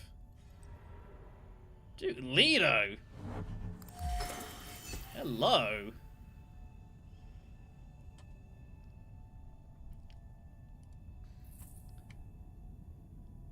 Man, this deck is going to be so just like fluid.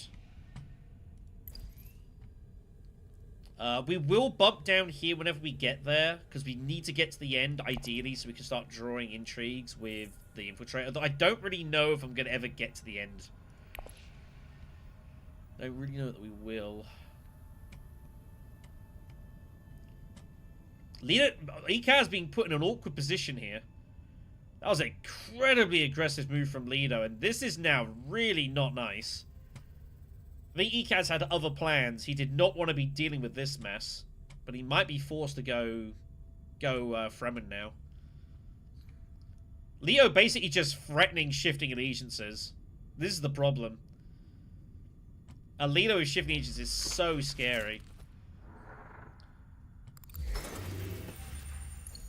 Ecaz is going to do it with this bump instead. But I'd be fearing the worst here. He has no choice but to do this, but it's really, really nasty. Really unpleasant. So he's going to trash the experimentation card for a specimen. Don't see that all the time. So we'll discard that. Let's just go selective breeding. Everyone now has to discard a card. That's the Call for Your test. You can either discard a card or lose a deployed troop. No one has deployed troops. They've all got to drop a card.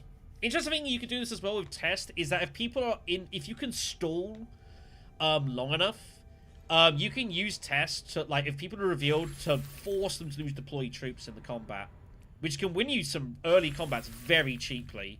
People that just limp, you can punish them, force them out entirely. Tessia's a real pain in the ass card to deal with. It's a great card for pull, fittingly.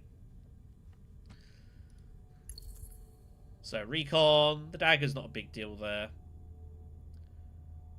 Just limiting people's choices. Liaison goes for Ecaz. That's a little sad.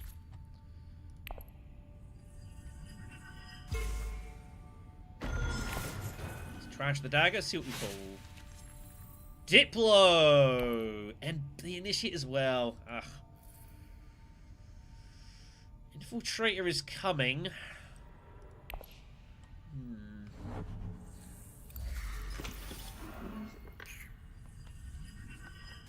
Ugh.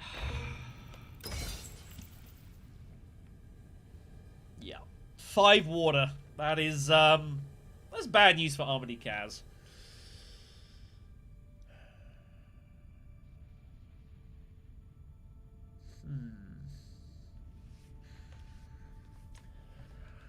This is really weird. I don't know what to do here. I'm kind of eyeing up just going smuggling to Basin. I want spice.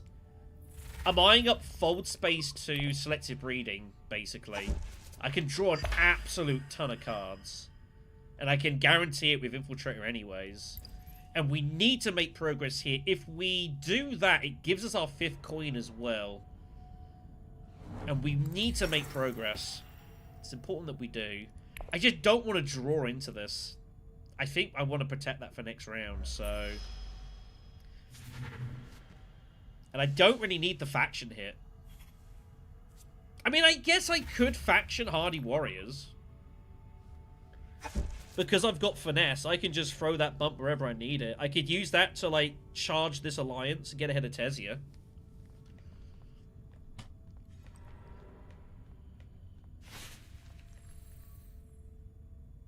Interesting. How you doing? Shulky? We'll go with Shulky. I much appreciate it, man. Yeah, we've had 2 very funky games so far. This is an interesting one as well. It's a really weird spot. I don't know what's best here. This gets me to High Council. This gives me a bump to play with. What am I doing with the water?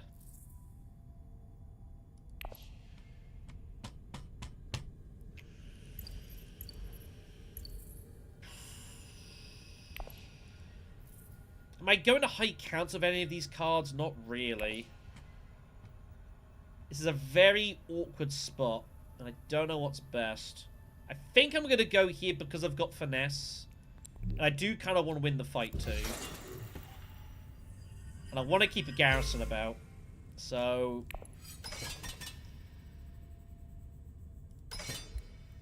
I'm actually going to put it all in here. I know shifting's coming. You can imagine shifting's probably coming here. There it is. But I'm just trying to warn away from these troops in. The one thing I'm also trying to identify is, like, how likely is Tessia Vernius going after the Emperor Alliance? And the answer is I don't know. I haven't got much of a clue.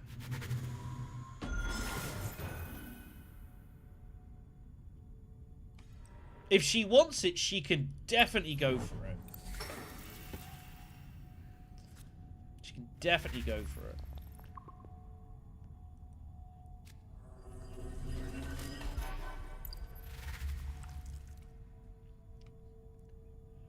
But her influence is really weird. She hasn't got this point yet. This is absent. She can't use her ring to help with it either. So she's kind of bottlenecking herself to go for these 2. Which is what I have interest in as well, so... It's all a little bit awkward. Ecaz, by the way, Ecaz has got spy satellites, which is why he's committed fully for this alliance, which is why this is a disaster for him. He really needed that point. But he is still sitting effectively on 5 points here, so... Don't count him out. He just needs points now that he can target with combats.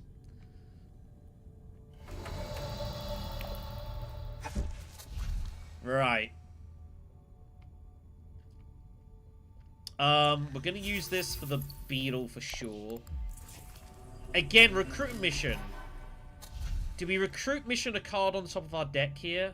I don't think so. I am tempted to take Snoop's Manufacturer just to get that away from Lido, though. It's also just a decent card. We have Fremen cards. We've got a couple liaisons. And that spice is really good. We've got one liaison. I want to get it away from him. I don't want to use it right away, though, I don't think. I could top deck it. That would get us to, like, Research Station.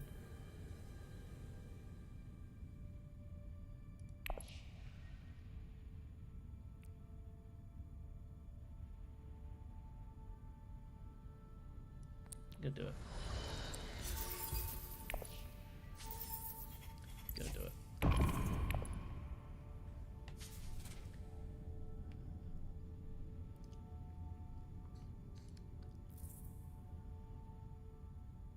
Yeah, if you can get the alliance for this card is insane. Because you get to put it back in your hand. It's just wild. You just spam Research Station. Very powerful.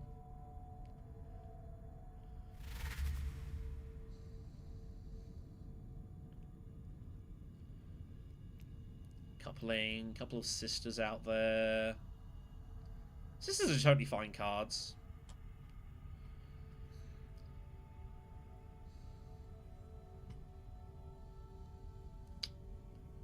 Her shipping will be very interesting. Assuming she gets to Interstellar shipping. Assuming she gets there.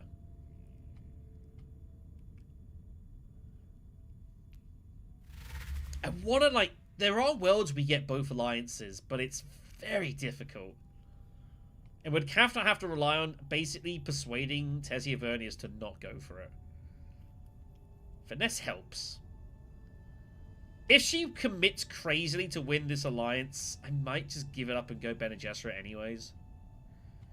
I don't want to tangle with her for both alliances. That's bad for me. I'm willing to give one up for the other. It's very hard to hold off both because she'll basically commit herself entirely, and though she won't really be able to give it up. She'll be too far down the rabbit hole.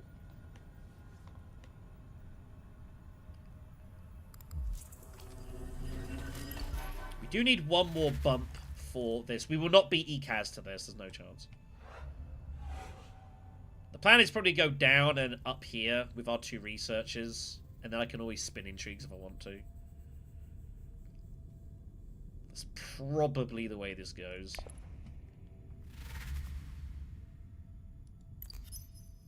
We've also got projectors. We can always spin our cards as well. Just to manipulate our deck more. We've got a lot of deck manipulation going on. But the spicy will be good. The intrigue will be good. I could have put in 3. I just wanted to keep Leo away from this. I didn't want him getting involved here.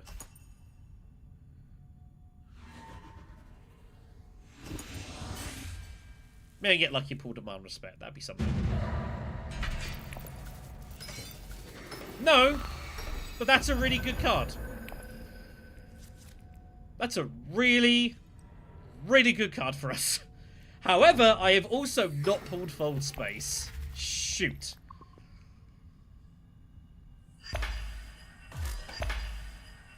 I have not pulled Fold Space, and I need to get to selective breeding this round.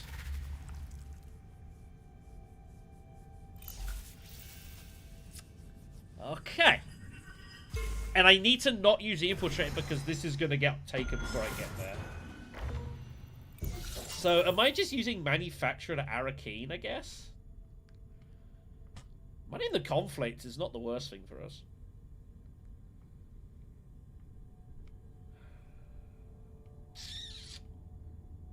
Needed to pull Fold Space there. That is... It's not ideal.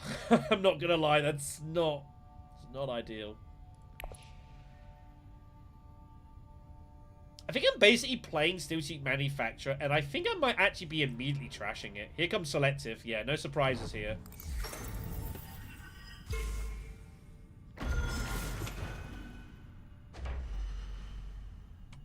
That's her fourth snooper, so she gets an intrigue for her troubles as well.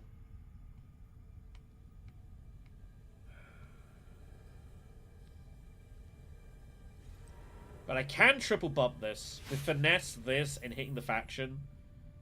As I always say, you can't defend against the triple bump.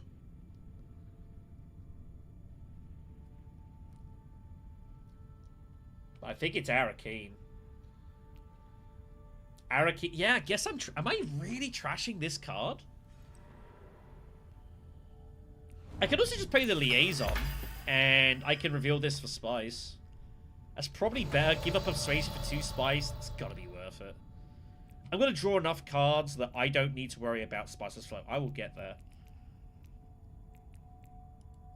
I will get there.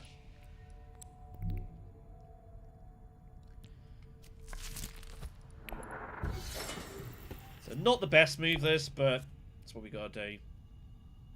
I do want some money though.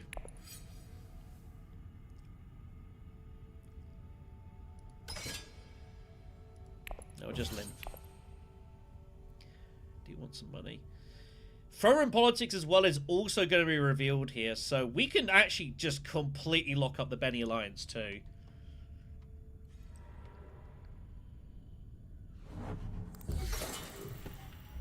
Absolutely just lock this up. What am I trashing?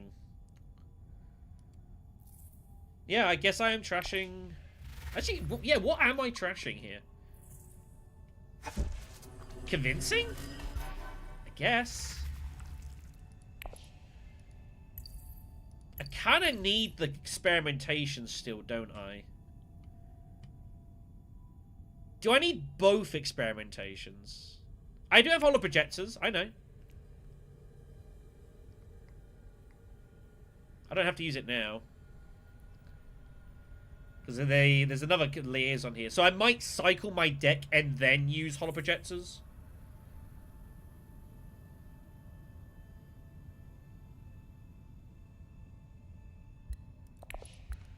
Yeah, I don't think we need both convincings. I think with the liaisons about as well.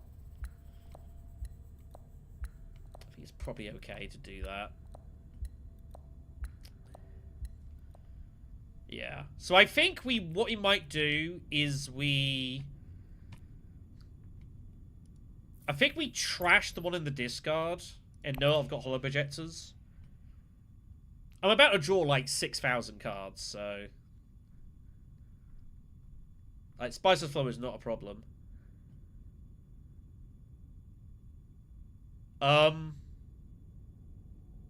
What's going on?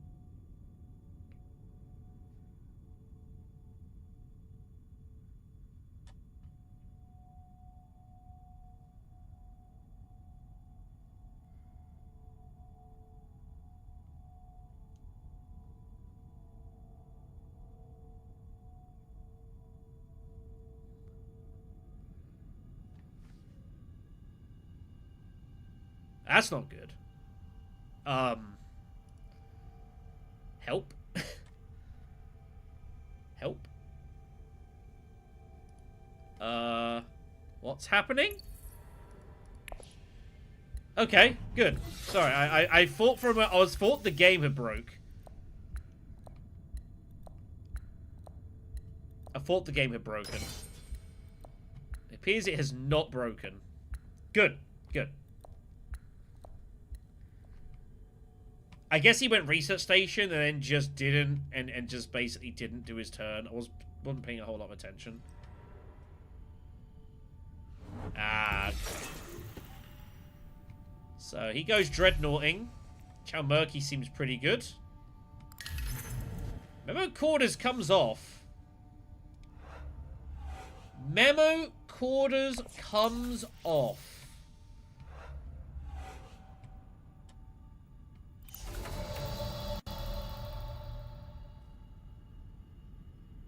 Memo Quarters comes off.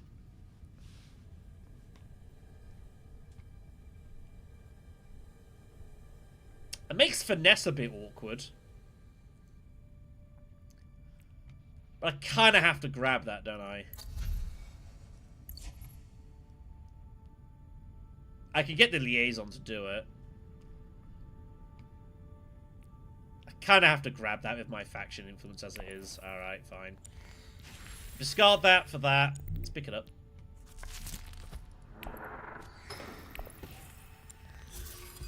I'll use that for the bump here. Yeah, I can't really turn that down. I think there's just too much opportunity there.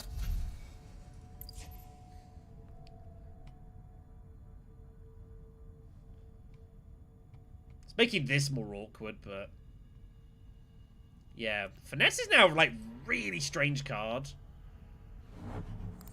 But I guess it means I can basically use any faction and then use the bump where I actually need it, so I can get it for whatever effects I need.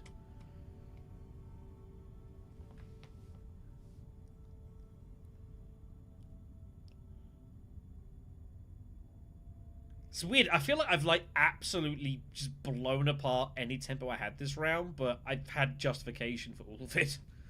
I've used double liaison. What is going on this game? No, she's got options here. She could definitely go secrets. She could threaten us here. Does she have faction access? I don't know. Yeah, that's basically what I'm looking at doing. It's kind of one of those where we need to know what Tessia's intentions are. Maybe she's weighing up how... Because the problem is this point is, like, gone. And she can't use her ring, so she needs to hit the Fremen to get this friendship back. Does she just give this up to go, like, secrets? And the weird thing is that even if she goes here, I can still steal the alliance. She does go secrets. But I can quad bump this. Between selective breeding, throne room, finesse, and sisters, I can just absolutely iron this out. And given we've got faction access everywhere...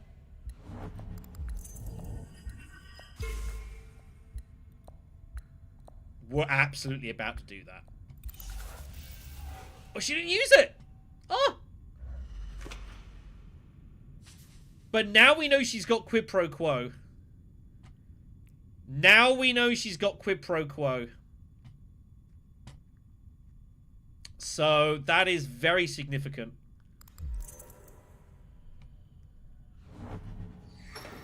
Yeah, we have no choice. That information means we absolutely have to quad bump. It is just mandatory now. What I'm going to do is I'm going to do this in a way to kind of try to get her to bump us. I'm going to try and manipulate her to quid pro quo and then take the rest of the bumps here. So I'm going to like do this in bits. You'll see what I mean here. But I'm going to do this in a way to try and get her to do this. So we're going to get rid of convincing. Draw twice. I wanted to use quid pro quo and it be wasted. So I'm going to use sisters for the fourth bump. Like I'm trying to chase it. I think she's got one. I don't think she has two. Cole is actually an interesting card for us. And we're gonna end here. So I'm going to try and get her to use quid pro quo for bump 5, and then we reveal throne room and use finesse to waste her intrigue and her spice. This is a bit meta-y, perhaps. But I think we can successfully... Yeah, so she has to do this now.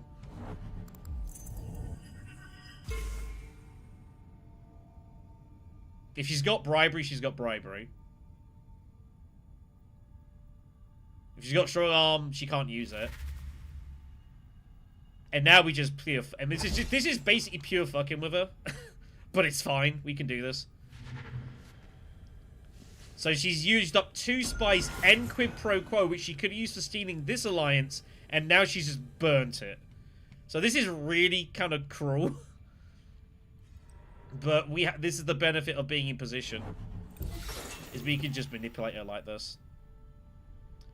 There's nothing she can do. And she will know that we could have done it earlier. This is just a pure waste her resources move. Which is awesome. Do I actually want to use coal here? Yes, I can coal. What faction do we give up to do this is the question. I think we give up the Fremen. The Fremen.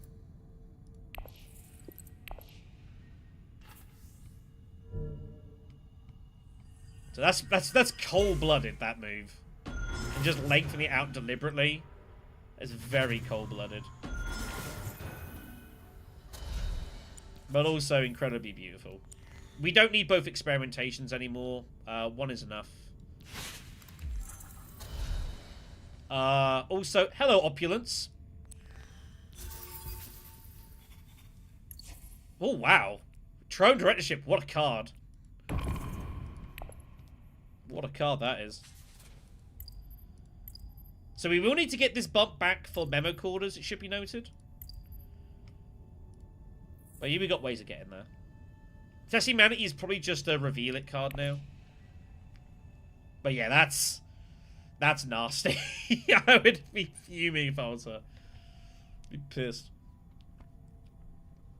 Yeah, exactly. I can't get to Hardy Warriors, the only problem.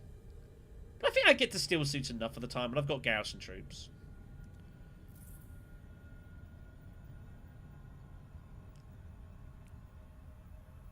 Guess I don't high cancel anymore. I guess. Just gonna put the heater back on. It's cold in here. Oh. It's not as cold it has been. Like, we were well into the minus territory the past couple of days. I think we're about like 2 Celsius. Still, though, a little sharp.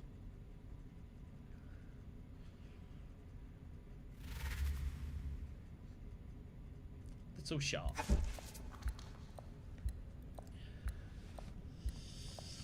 So Tessia will be able to cash in her shipping. So the question is now going to be, does she bump the Emperor or does she go for Fremen?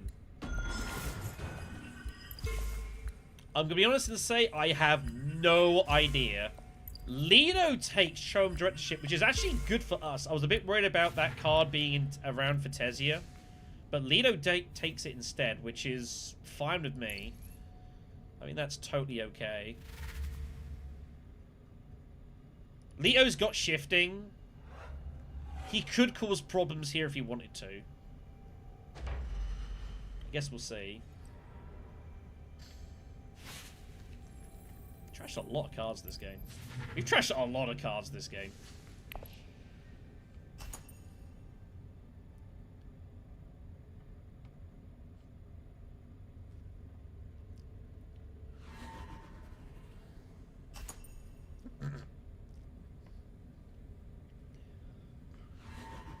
Alright, so 6 money. So we can either go High Council or save for Opulence. Whatever comes up first, basically. Let's see if we draw Opulence. It's Grand Vision. It is Grand Vision. Opulence is coming. Well, well, well.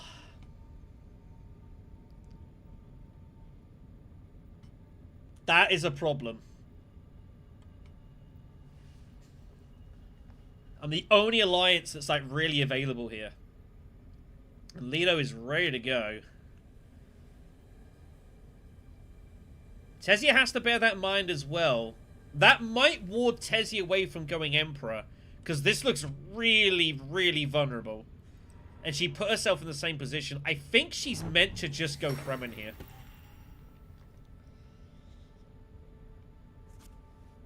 I think she's meant to just go Fremen here. If he's got shifting, like, this alliance is cooked.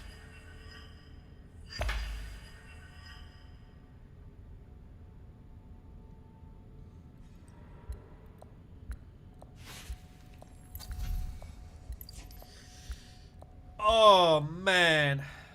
Teddy's still got 6 intrigues, by the way.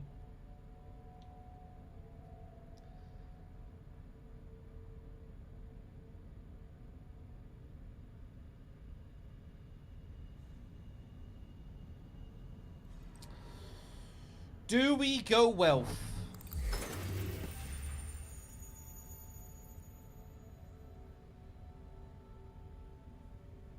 Do we go wealth? Wealth Mentat would let me still get opulence. That's what I'm looking at.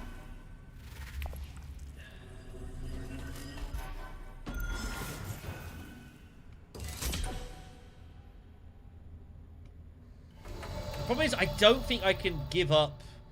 I have to reveal opulence, I think.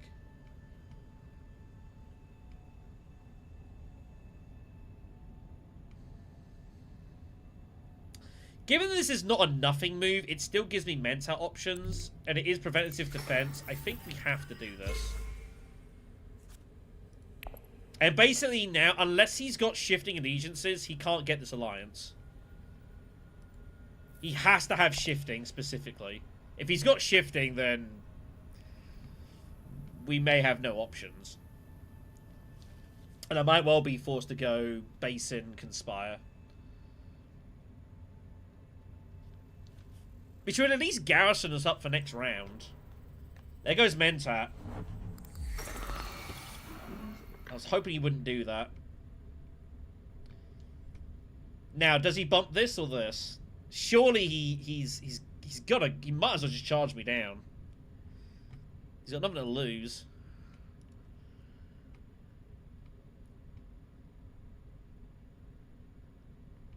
But it's also just a good move for him.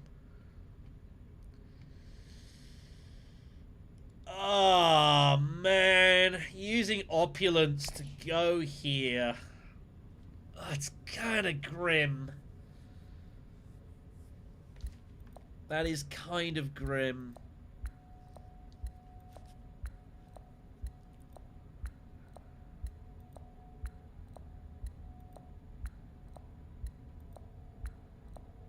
That's kind of grim.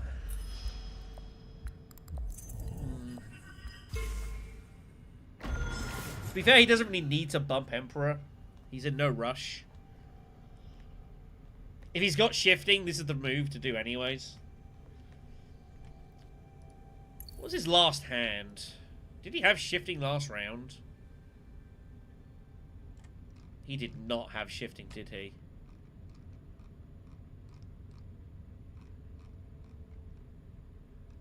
Yeah. He's got shifting allegiance in hand. Yeah, he's on a fresh draw. He's got shifting.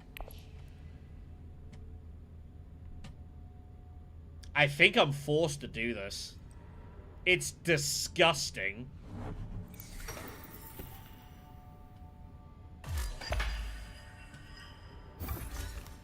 The only hope is I can holo project and D6 fluke throne room politics. And use that instead. But this is just a brutal spot I'm put in. Because he has shifting guaranteed.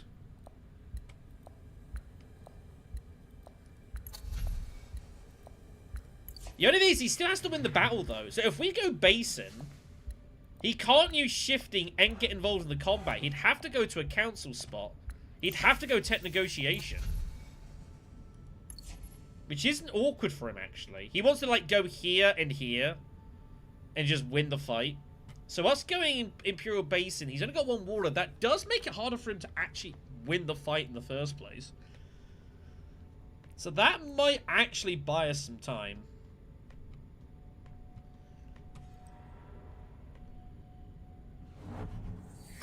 Oh my god.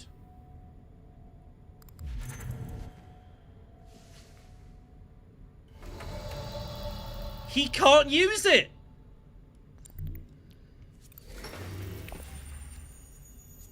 He can't use it! Shifting goes nowhere. He's no money. He doesn't have the water to get here. If he has to go... If he's got to be siege. He'd have to go here or here. It's nowhere. He can't use shifting.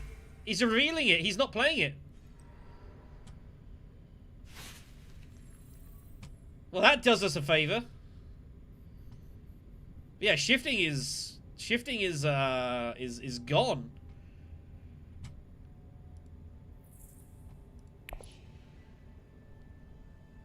I mean, if he's got infiltration, then you shrug your shoulders.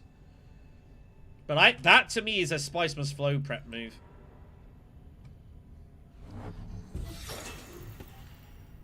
Okay. I think what we do is we hollow project for Stussy's manufacture and we go Siege.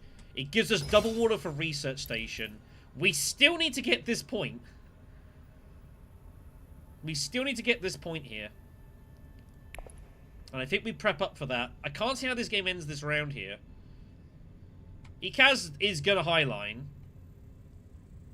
Remember, he's got spy satellites. And he's going to try and detonate his dreadnought.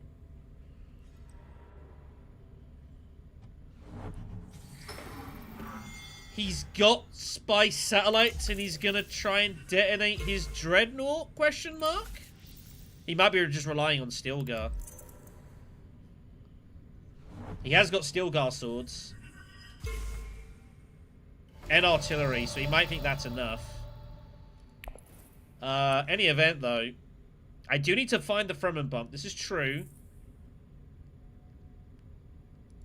I mean, well, in that case, I'll just go steel suits then. That also works. I wanted to go here with the liaison to get the spice, but I guess I'm getting it anyways. But either way, we need double water. There's no point deploying, I don't think. Deploying is, I think, a waste of time. It's okay. He is going to pick up a couple. He's going to pick up points, but Grand Vision as a combat though for Ecaz is a disaster.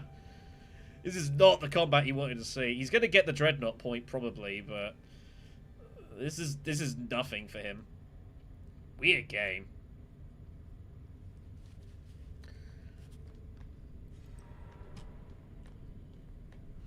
Here comes Siege. I mean, he might as well still go for it. He's got nothing to lose, but I think the alliance is safe here. I don't think he can stop. I don't think he can stop me. Just take the alliance unless he's got. He might have, unless he's got demand, in which case you shrug your shoulders. Not seen demand out there. Tessia's still sitting there with 6 intrigues, by the way. She's got snoopers too, as well, so she could spin any of that whenever she wants. Very strange game. Opulence is going to come off here. And then next round is basically Initiates, Research Station. Just draw as many cards as humanly possible. Here comes Snoopers now. How many is she getting rid of? A lot. 4 intrigues sacked. Dispensation for Spice is played. It's actually one of those cards, I'd probably hold on to that because I wouldn't be caring much about losing it. There's the Ecaz, but no Fremen to pair with. She never got any, she just got it for the bump.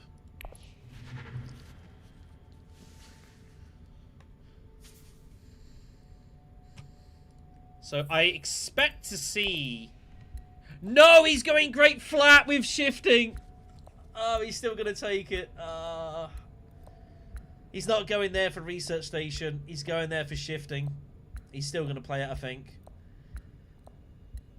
He might have enough in hand for Spice Must Flow. Alright, fine. So be it. Leo might win this game. We'll not be able to stop him. Here's all the swords. It's going to come down to an intrigue for... I actually need Ecaz to win this fight for me. But I'm not sure he's going to be able to. We have got the 1 point in the back pocket, which is good. But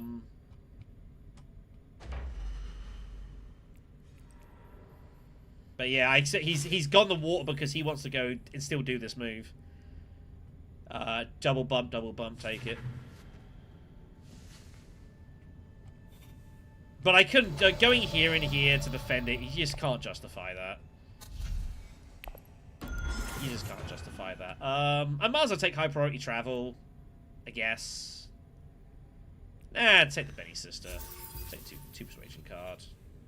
That's fine. But yeah, Ecaz is basically proxy fighting for me here. It's kind of a weird one. I mean, I guess if you got shifting, I think you should still do this. Because you get the troops as well. I think you just have to do it, right? He's got the bump there, it's free. Yeah. Seems reasonable. So next hand I'm just thinking of here. So I think we go research station immediately, assume... if Ecaz goes there, I could do something else first. But what would I do first? What would I do first? I mean, if he's gonna win it, he'll take it anyways. Because like, shifting's in his hand now, and he won't redraw it. So I don't think I will need to defend it. It's either gone now, or it'll be safe. We can just leave it. If we research station and graft the thingy... that would give me 2 bumps on this.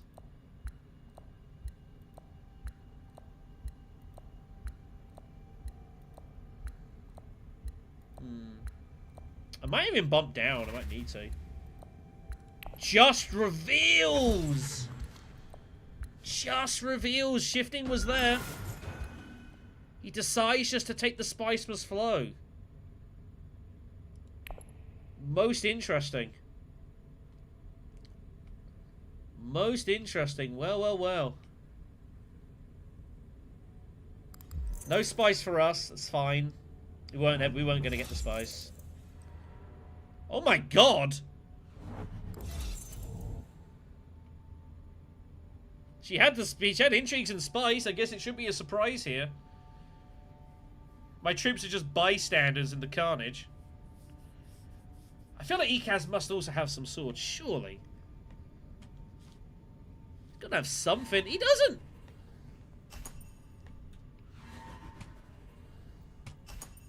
Wow. So Tessia wins it instead.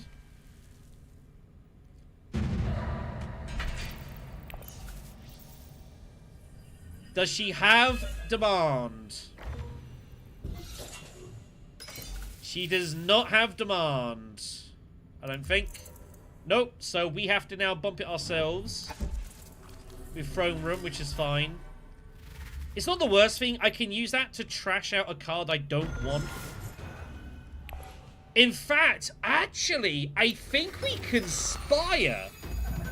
Because it gives us the money to redraw Opulence and get another point out of that. I actually think Opulence is the move. I can trash out a card that I don't want, like, probably Diplomacy, funnily enough. I think that's actually the worst card in our deck. I don't need it anymore. Because this is going to be the last round. And I'm going to go here, and then we'll work it out. But yeah, I think we actually go Conspire here. So I can try and reap Opulence. So, Diplo, I've trashed so many cards this game. It's ridiculous. If I was armored Ecaz.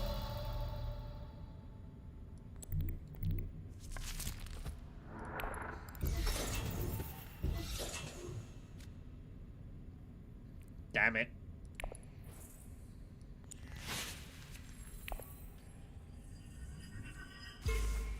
But that's a good thing. At least it's a defensive move to protect, but we're still making use out of this. And that's what it's about, this game. Like, even if you have to kind of react and do these sort of moves, like, if you're still producing something you can use out of it, it's okay. So here and he's going to draw 4 cards. We're going to bump... What do we want to do with this? I guess down...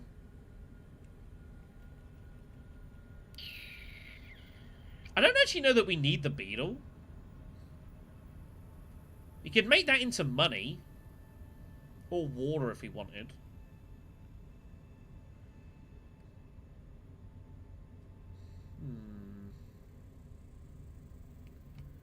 If I get a specimen... Which I've got basically in hand, the experimentation. If I pull the other... Oh, I don't have another experimentation. I trashed it. Of course. We trashed it. So I can only ever get 2 researches done. So I can't get a 3rd bump here. It doesn't exist. So... Interesting. How you doing, Obkline? If I'm wrong, please tell me. Thank you very much, man. Happy New Year to you as well.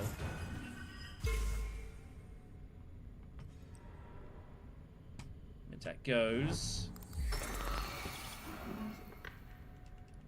I'm trying to see if there's a way I can get to this. I think I have to go here. That's the only thing that makes any sense. Because I don't have the experimentation, we trashed it. We have to find opulence here. It's kind of a catastrophe if we don't. I was trying to work out, do we go Arrakis first? Arrakis and Research Station draws all but one of these cards. And these are basically just reveal effects at this point. I'm not playing this, and I don't really care about playing that. Arrakis goes, so it doesn't matter.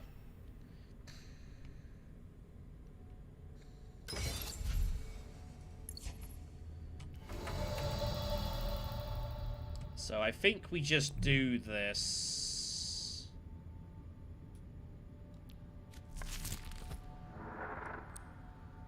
Yeah.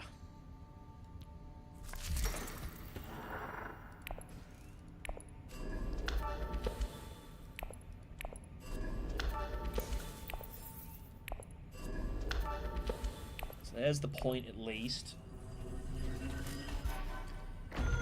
He's got holo projectors if he wants it. There's opulence. Opulence is found.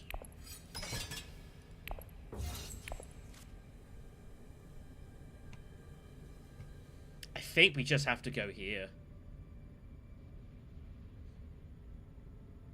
I mean, this is +2, so maybe I don't need to. This is coming, so -1 + 2 is 7, +2 is 9. So I can play my initiate anywhere I want. We're not winning the battle. I don't think we're winning the game. We can come close second, but I think Leo's just going to have too much here. I can't beat him on Spice. And I have no intrigues to catch him either. I also have a fear he might have Spice Must Flow endgames.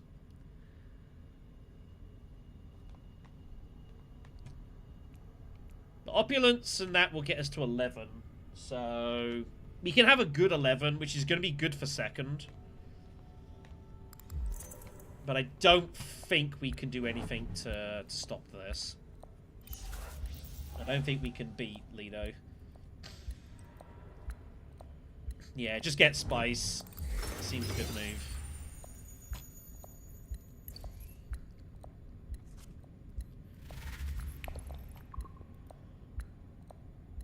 You are right. You are right to be... Yes, you are correct. Memo quarters, of course. Okay, well, 12 now, that changes the game a little bit. You are right. I have a habit of forgetting about that.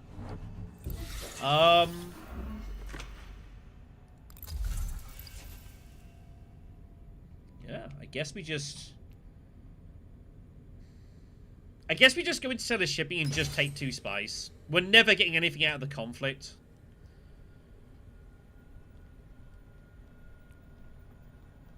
Yeah, I think we just go into Cellar Shipping, take +2 Spice. I think it's the only thing that makes any sense.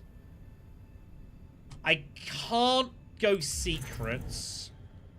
It's too expensive. Actually, that's a lie.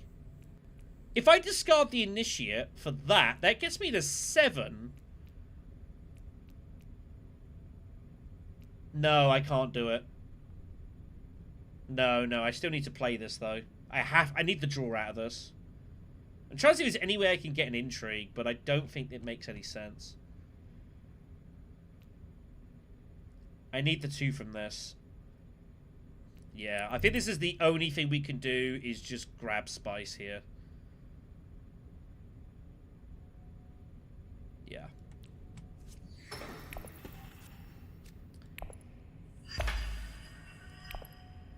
I didn't mean to press that.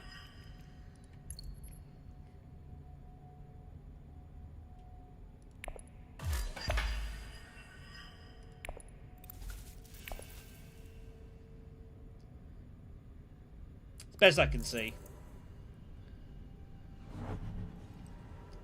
Here comes the high line. That should end this. That should end this. So, a good second place. I think we've played pretty decent. We've had to, like, make do with, like, a kind of a funky deck. Like, it's not a great deck, I'll be honest. Like, there's some half-decent cards here.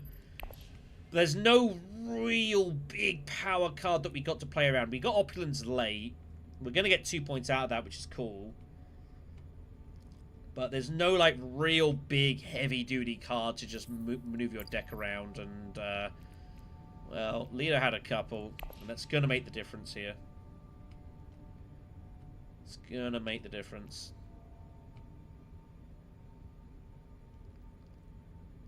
Ecaz played a really weird game. He went tech negotiation round 1 and 2 to get hold of spy satellites. Look at all this. This is wild. Really, really strange sort of game, this. Just needed something just to really get us over. We got this alliance. We got 2 alliances, which is good. We managed to manipulate this. And we managed to at least turn Conspire into its own point as well, which is fine. We just needed Leo to not get both, like, to get this alliance. There's not much we could do. Just need a little bit of extra help somewhere, but it doesn't look it's going to happen. No, I'm not catching the spice. If I could get hold of Steel Suits and get the spices flow, I would. But I can't. So he's gonna beat us on spice here. I can't catch him, so we're gonna lose on resources, which is what it is. Unless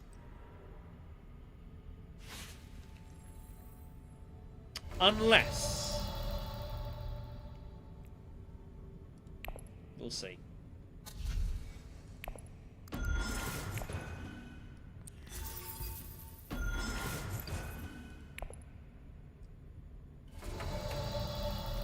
We'll see. I mean, fair go, but you're not actually that wrong. But I will say, I feel like we've scored like the maximum points we could have done this game. I don't see how I could have scored any more points than what we have. So if we don't win it, then I can't feel bad. Like, we're going to get 12 points with this deck, which is, I think, some going. I think we've played really well here, so... Yeah, exactly. No, you're not wrong with the swords. You're not wrong about that. But who knows? Ecaz just went and dug a load of cards out. He's got 1,000,000 spice. Who knows? Tessia's still got an action. She's just going to intrigue grab. That does steal from Ecaz, though, which is actually probably bad for us. Yeah, to get opulence points round 7 and 8, having picked up round 6 is impressive going.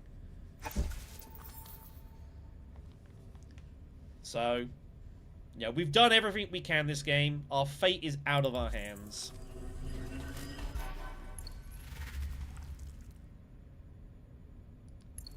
Our fate is out of our hands.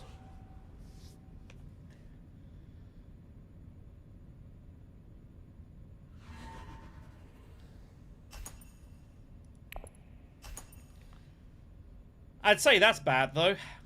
I mean, that is GG.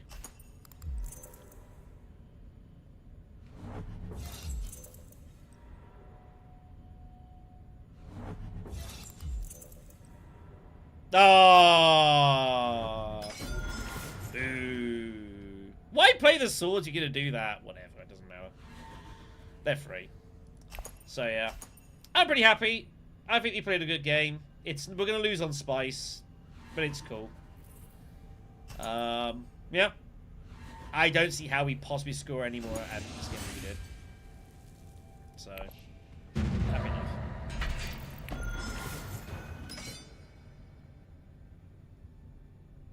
We'll need to leave this lobby immediately to get to the next ranked game. Oh, we had end games as well, so yeah, we won't win this. Yeah. I mean, we played a good game.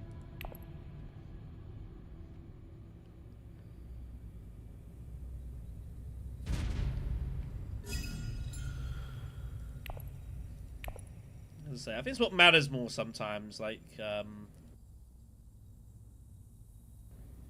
on a personal, I usually say, like, it's more important to me to feel like I played well than if I win the game. There I felt like I played well. Sometimes you can play well and you lose. Sometimes you have a dicey game, but you get there. That is Dune. I will turn off the heater in a second. Pinky promise. Oh.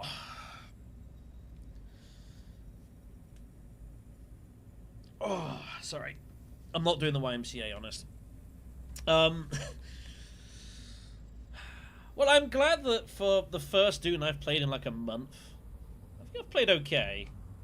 I was a bit worried I'd do this stream and be like really rugged and rusty and all over the joint, but I've actually been alright. Which I am glad.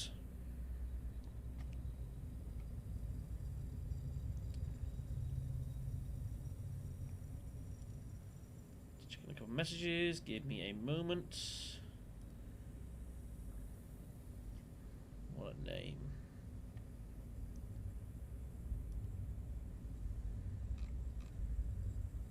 Cool.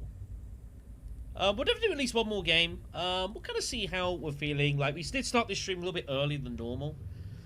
Due to my schedule. I'll play a couple more. Like, I'm still feeling I'm playing alright, so I'm happy to continue on here.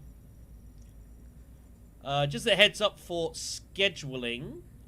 As well for streams. I am looking to stream at least next week. I am looking to do a stream of Dune next Wednesday. The week afterwards, I think I am not available.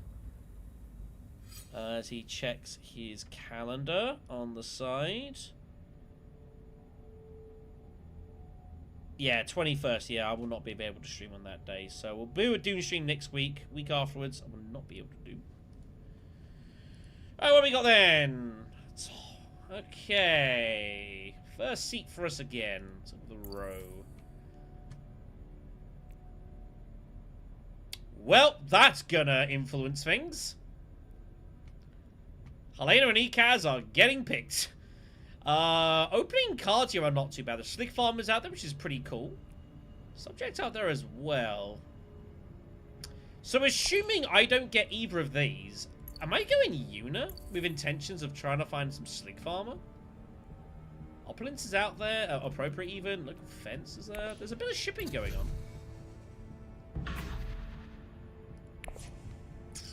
I don't think I can go a laser Ecaz here. It is a single access graph card, admittedly.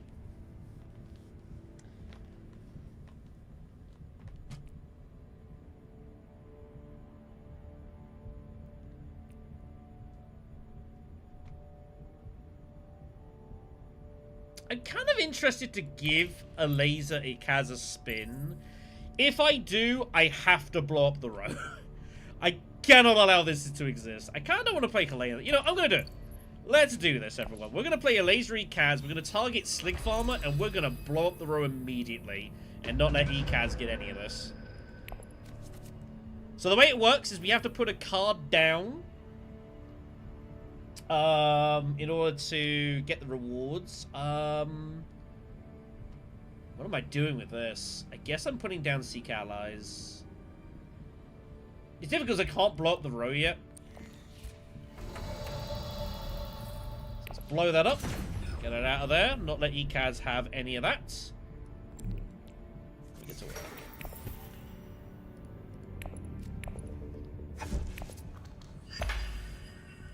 Now, if Ecaz wants to bring those, he's going to have to dig himself.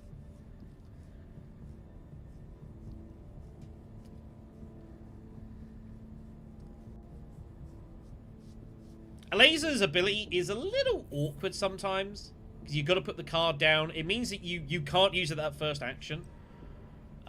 Which is okay if you're acting first, a bit more awkward if you're playing not first.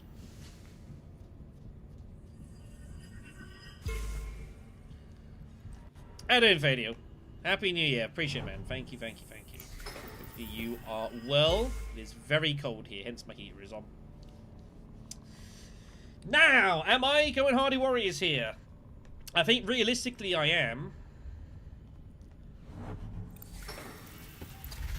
I think realistically I'm just going Hardy Warriors here, cashing in the bump, and moving on with my life.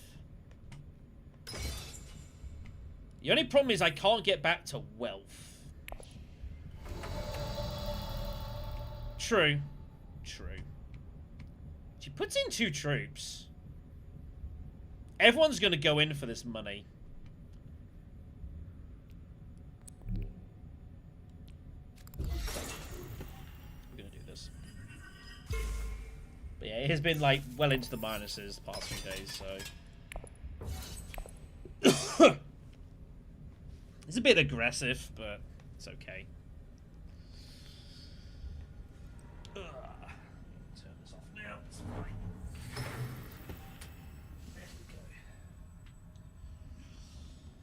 Okay, so we don't have to cash this in right away.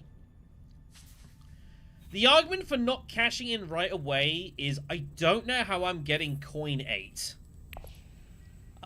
So it might actually be better to bump it up and just put pressure on people to go smuggling. And just accept I'm going to be a little bit late getting it, but I will get more rewards when I do. Ooh, Gunfoctor comes up. That's a nice card for me, actually.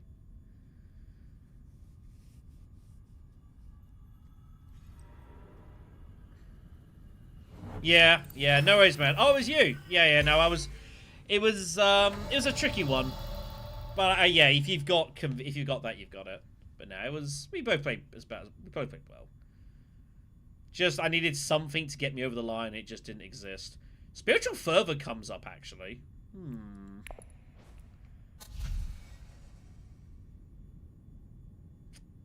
Is Spiritual Fervor a better card for us here? I don't think so. I think I want Gunfoctor. I think that leverage will be useful. The problem we've got is I'm probably not getting to Slig Farmer. We kind of needed the specimens now.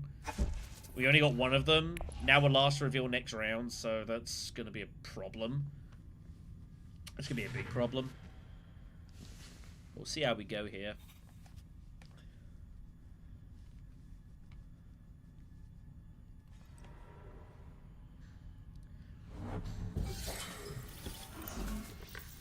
Pretty standard stuff from Ecaz. We do get the loose spice, which could be of interest. There's worlds where we can go, like, tech negotiation. We can just grab rin traps immediately. Stuff like that. Tessia blows. Spice Trader it's going to have to be, I guess. She had 5. Not a great row for 5. Spice Trader is a totally fine card, though. Nothing wrong with it. I would have preferred the one that gives you the troop back, but... yeah, it's okay. Instead the Conspiracy comes up. That's another potentially really good card for a laser. Again, single access graft is what you want. It's what you want. That's chilly. That's very, very chilly. Fair enough. There goes the farmer, as noted. All of a sudden, this is already looking a bit awkward for a laser here, honestly. I knew I was taking the gamble doing this. But I might get into Conspiracy. Conspiracy would be good for grafting. We need Emperor and Spacing Guild cards to pair with it. We'll have to keep an eye out for those. The reason you want single access graph cards or laser is you basically put this card down as your one step ahead. And the one step ahead only cares about the card you put down. So, effectively, you're getting the spice, but you're still able to graph that to any other card you want and go wherever you want on the board. So you basically get around her big downside, those single access graph cards. But yeah, we are going to longball this, and we are going to advance. Oh, sorry. Thank you, thank you. I hadn't changed the scene. Apologies, thank you. I sometimes forget to do that. So, we're going to put the signet ring down to try and produce some money, potentially. I don't expect to get to smuggling at all. It's the question of who goes there first. But I'm also probably going to use this to produce fold space cards. Because we don't have any faction access. And the nice thing with laser, being able to buy fold space cards of this is actually pretty good. In rows, there's not a lot going on. And it's also worth noting as well, the fold space card, like, yeah, obviously has all the access you want, so.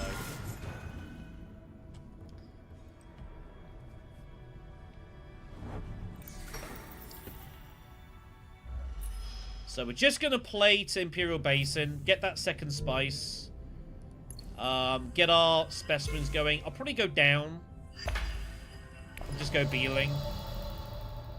I could do that, actually. Is actually... Windtrap's better.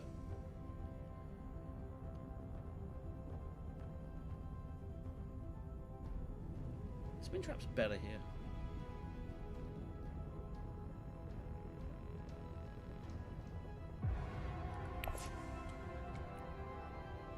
It means I could use the ring and still pick up Interstellar.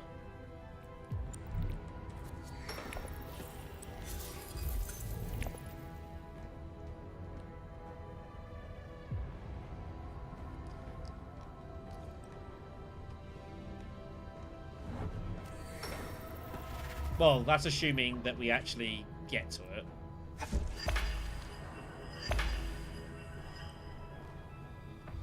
Ecaz just spamming Wealth Mentat.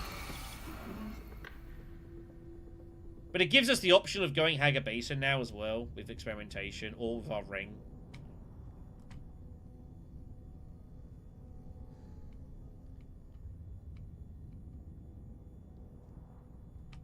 Ecaz assuming we just win the fight here.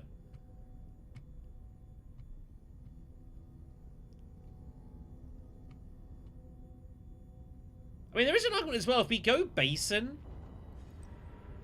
we get 4 spice, and if I don't buy the ring, the fold space card, I could actually go Conspire.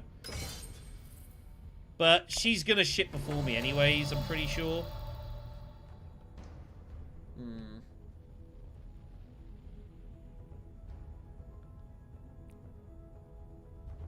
Surely she's just gonna go smuggling and take the money. Right?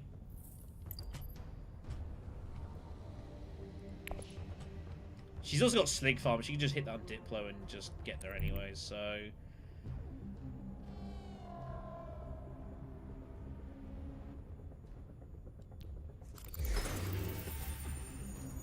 We'll buy the Fold Space card. Just had to think that through. I think having the Fold Space cards will be useful. Assuming that she's going to take the money from shipping, or that Una does, it gets us our coin back anyway. So I think we can do this fairly fine. And then we can look to go Conspire.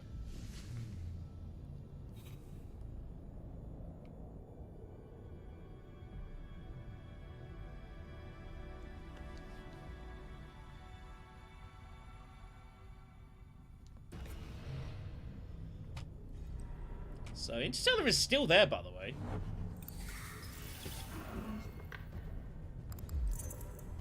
Oof, War of Life. Wow.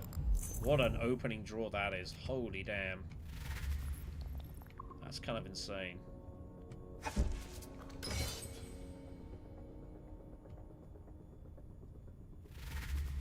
Yeah, I mean... But she also had both daggers. So we're definitely grabbing that. Grab subject. Subject's a really good card if you can get it going. I would be forced to go this way.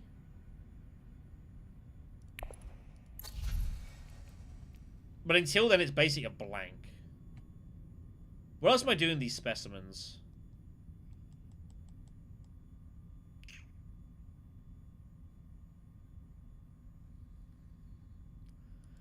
I'm gonna wait. I'm not gonna... I don't want to do that and peel off like a big... like a really strong free cost card for him. That'd be a disaster. Give him Stitched Horror or something? Jeez. Guild Impersonator, yes. Guild Impersonator would be awesome. That's one of the big combinations. Be printing resources with that. Yeah, it's just... There's no need to rush this card. He's already got 9. That's a round 2 failed full-scale assault. Good grief. Well, it sucks to be you, Retro. First game I got full-scale round 1. Beat that. Start the game with full-scale, then I'll be impressed. And I'll probably say you're cheating too.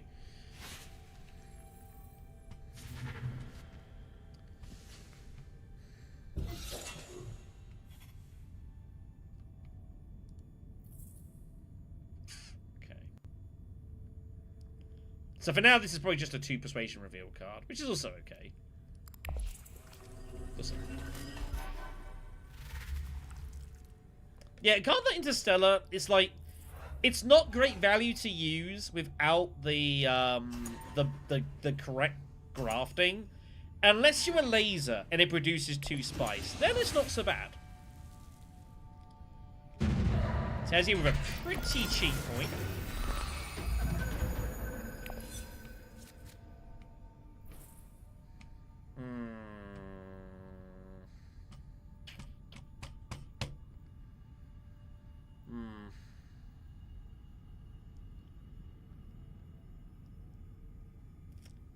What could I possibly draw that'd be of interest to me? Not a lot. I don't think it really matters. We'll put Fold Space down. We're going to go Conspire first anyway.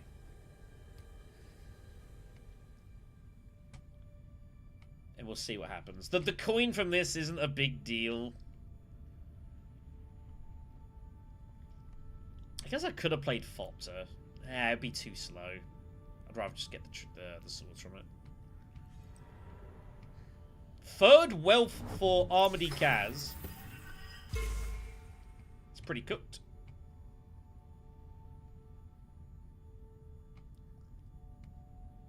Lots of stuff to fight for here, though. Assumably, she should just smuggle, right? Assume is what she's up for, just smuggle and take the money. She doesn't really want to, in a way. She wants this, but there's nothing she can do. She has to take the money. It's forced on her. Which is okay. Again, the troops would be good here. Get the intrigue too. What do we pull? Corner. Corner the market.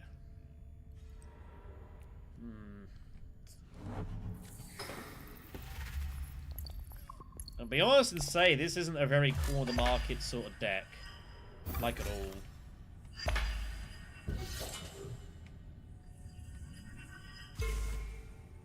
This is not a very corner the market style deck at all.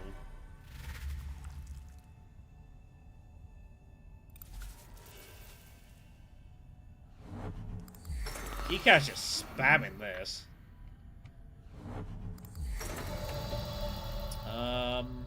I guess we just go Steel Suits. Get some water together. What else am I doing here? Yeah, nothing else to do. Pull the ring. It's more unfortunate. We'll limp 1. We'll see what happens. That's my next hand. It's not great, I'm going to be honest. Yuna just... money everywhere.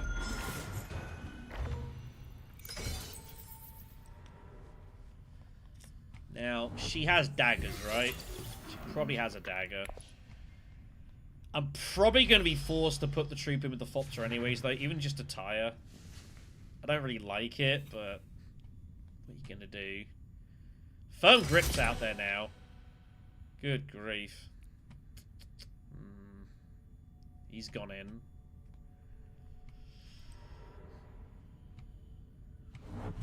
Maybe we don't get involved here. He's trashed his dagger, though. What cards has he bought so far this game? Full scale if he's happened to re-pull it, but I think he would have played it. So it's just full scale. If he basically pulled full scale on a D4 as his only swords. Yuna would have to have one of her daggers, which she may or may not have.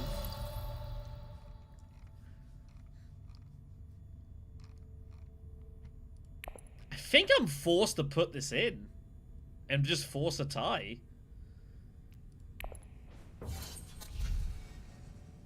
I guess. We'll definitely take firm grip as well, by the way. I don't see how we don't take this. And we're back with this situation again. I mean, I can't win the fight.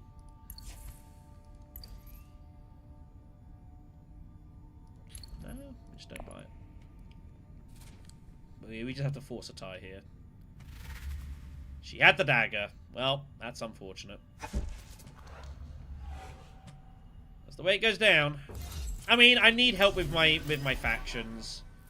I'll find you some firm grip, don't worry.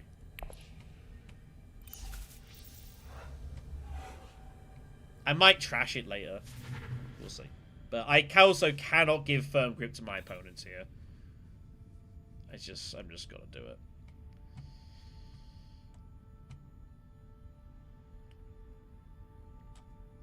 It is also a card that pairs. Oh, you mean... oh, you don't like the subject. I actually think subject's okay. Wow, he bought Assassination Mission? Oh, he acquired it. Well, okay then. So my troop is doing nothing, but it wouldn't have had an impact on the battle anyways. So... I guess that's a thing.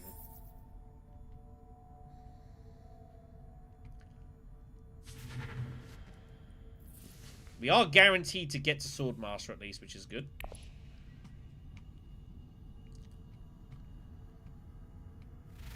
Would very much like to put Interstellar as my graph, as my face-down card, but we'll see if it happens.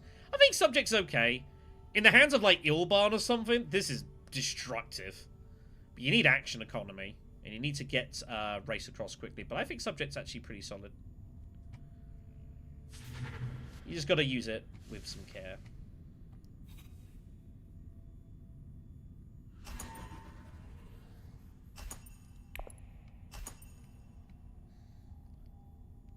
Pass.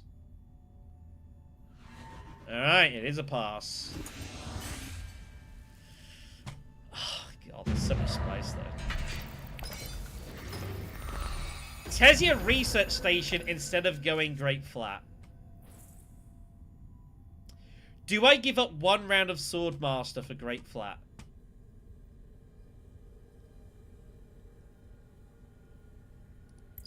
It's 6 spice. That's Holtzman Engine. I think I give that up. A round of Swordmaster for Holtzman Engine. Because no one else is getting it. And if I've got corner... I think I have to give this up for a round. I think it's worth it.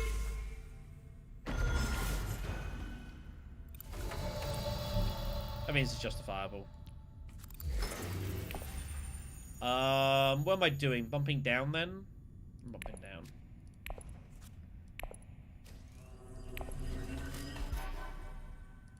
Feels weird doing this, but I did not expect Tessia to not take it.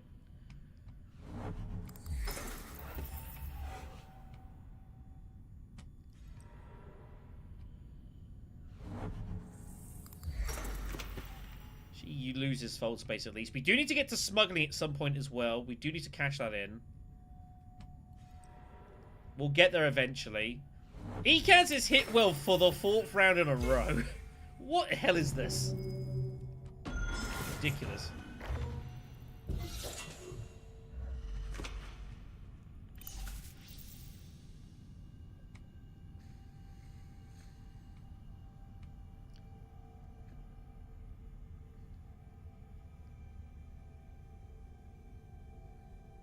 But he's gone Wealth Mentat for 3 rounds in a row. I think he just picked the wrong leader.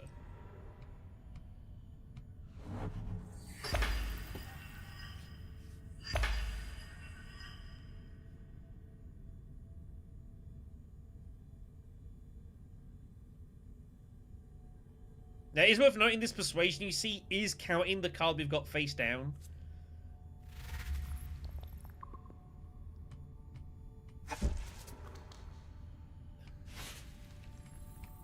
It's very strange.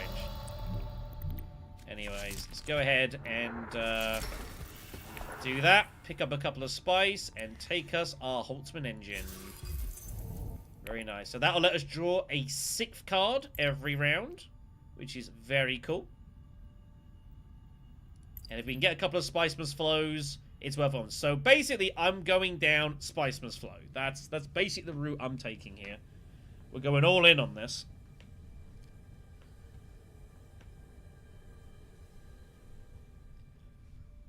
My silence is also an option as well. We'll see how the hand plays out.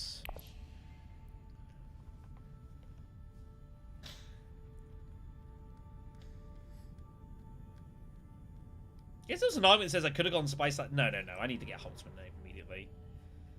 So Una has got Steel Suits, so she's just going to start going hard on the Fremen here. So she can get the Alliance. I don't know that I can stop this, honestly. We'll see.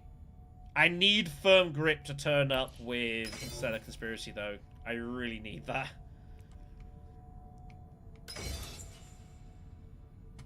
I really need that.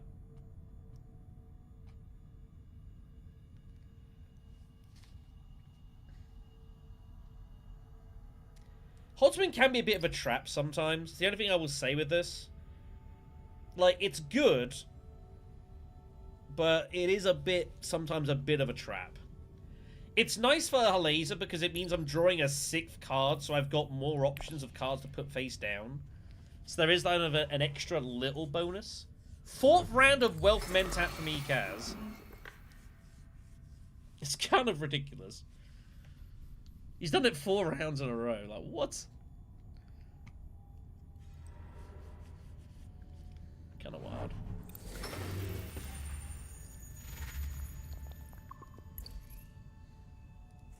If I can get 2 Spiceless Flows, it could potentially be worth 4 points.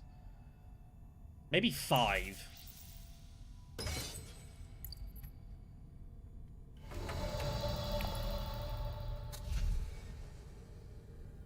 No, we'll get Swordmaster next round. Do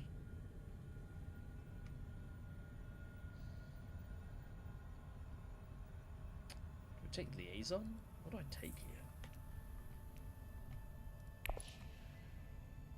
I need 2 persuasion cards.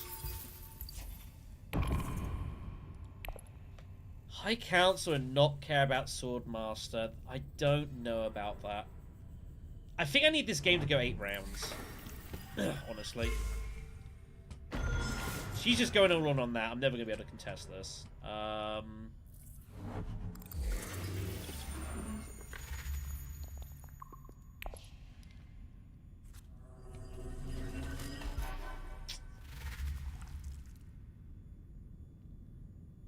Gotta get here.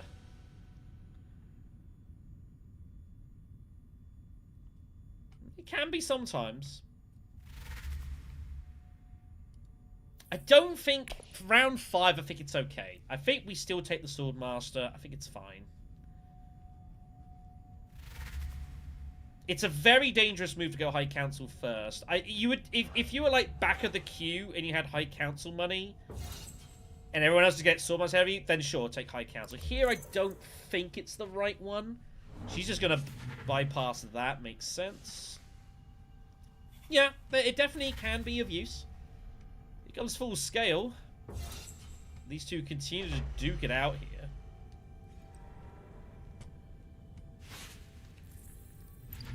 We'll see what we draw.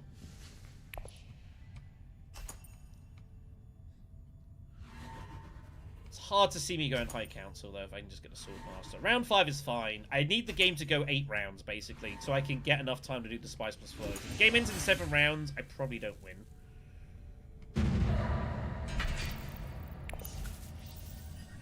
No, but it's still actions. I need Firm Grip. That's a good thing to do. I can get both. Money fights help. That's our hand. Interstellar is pulled without Firm Grip. Damn. Damn and blast.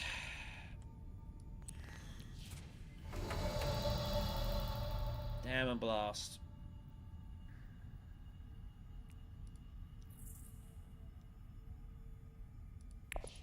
Guess I'm buying a Fold Space card.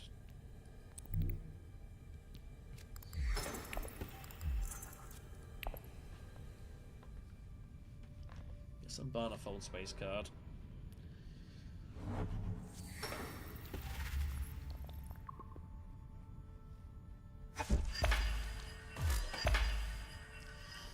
Emperor spacing cards. I can't really take that though. There's nothing else out there. Yeah. There's a lot to do here. I think what we're all dancing around is the fact that I'm clearly behind. And Yuna is looking very strong.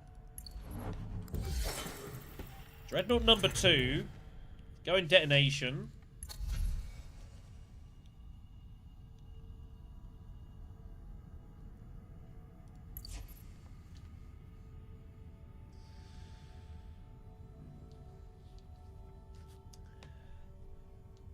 Probably just go selective breeding. Get this dagger out of my hand.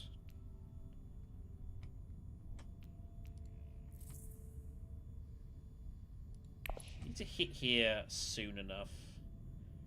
Honestly, I hit here. I might even just take cash for High Council. Being honest. And Firm Grip. Kinda need a Firm Grip this round so I could get to wealth. It's not easy to get there next time. Or do I take Spice for a second Conspire with Firm Grip? If I'm using that, I'm not going to have enough. Oh, actually, no, I would do. This is going to be +1.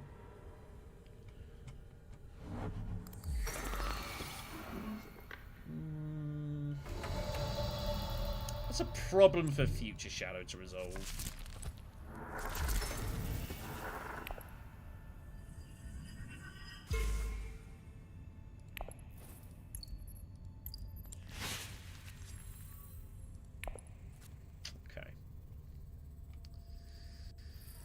Okay.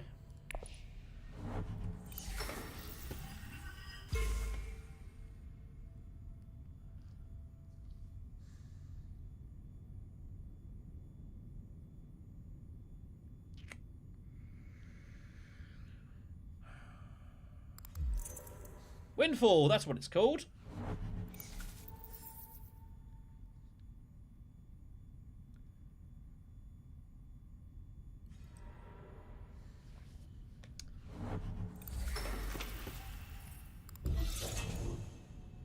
I kind of like Conspire. Also means I can just reveal deploy with Thopter if I want. Conspire, High Council, play it somewhere. Reveal, deploy. I kind of like that for a round's worth of actions.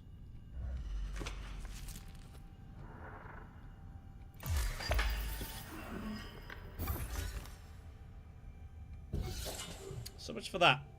I think this is looking really bad for us.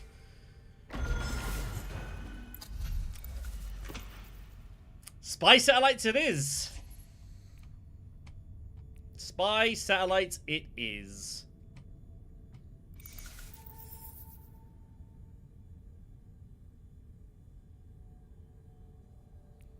Spy satellites, grab X engineer? Then I can't conspire, but it's not a disaster. Conspire would have been nice, but I can't get spice. This goes nowhere. So, I can't conspire anyways.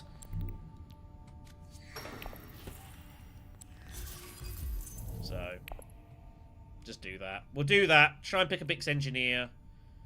And we're just plain turtling. It's not great, but there's not really a whole lot else we can do right now.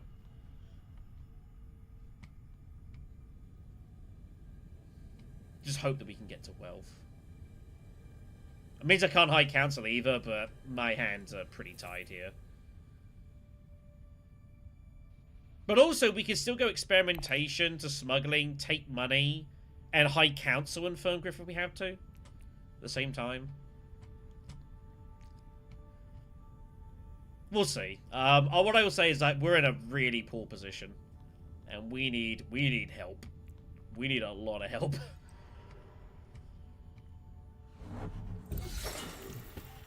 We are technically +3 with satellites.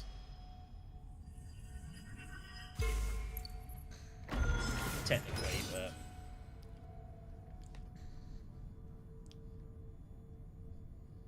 yeah, I'd say we're in bad shape here. He should take Stilgar.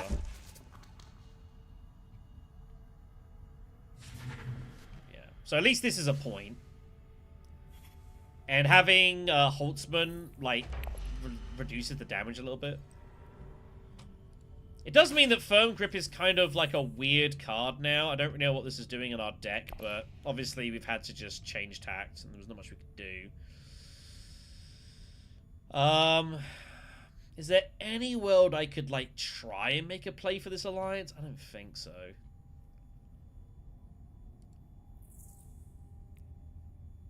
This might just be a trash candidate. One of a few. Am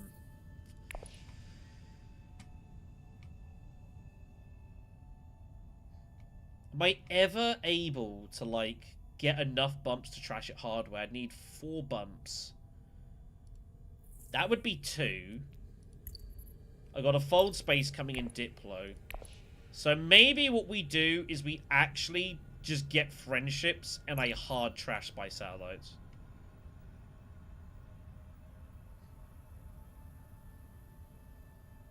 That might be what we have to do. The problem is we've got a lot to do in not much time.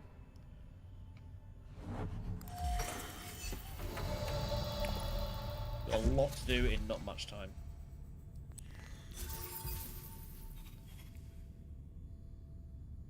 Where am I on this track? Down there.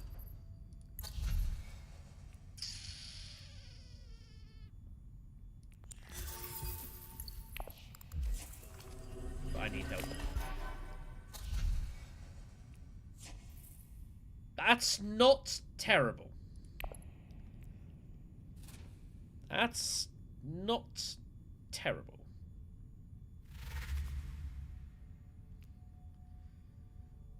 Maybe we could do something interesting with that. Has he got staged or something crazy? He did go in really heavy. He didn't need to. We'll see.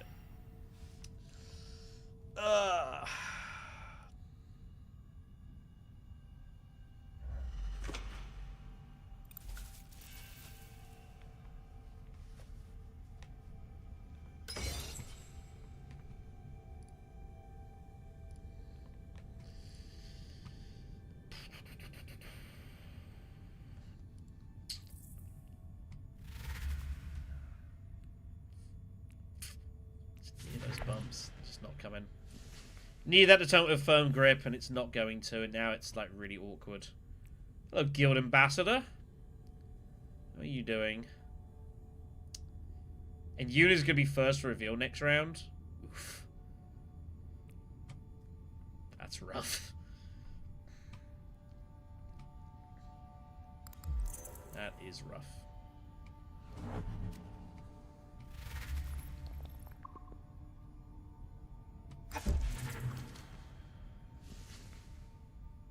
Yeah, I don't mind giving that up. Like, she can use it because she's got the enough access, so it's fine for her.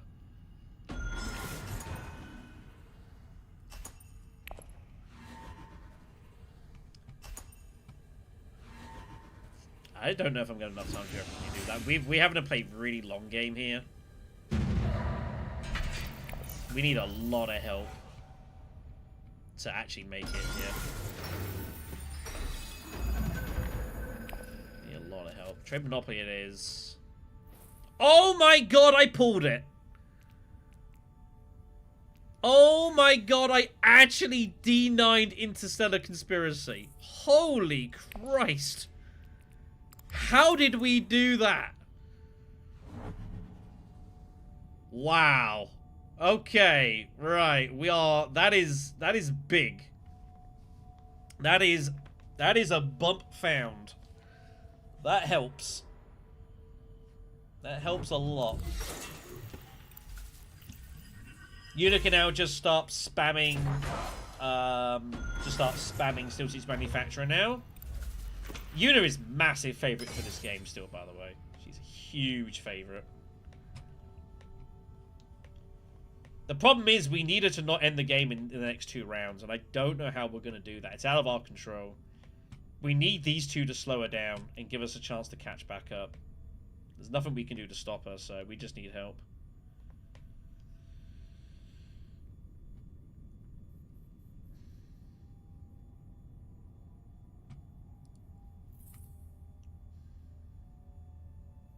I guess that is the argument. Instead of going friendships, do we instead close our eyes and just gun down the Fremen Alliance? Or attempt to gun it down? She's got a ring, though.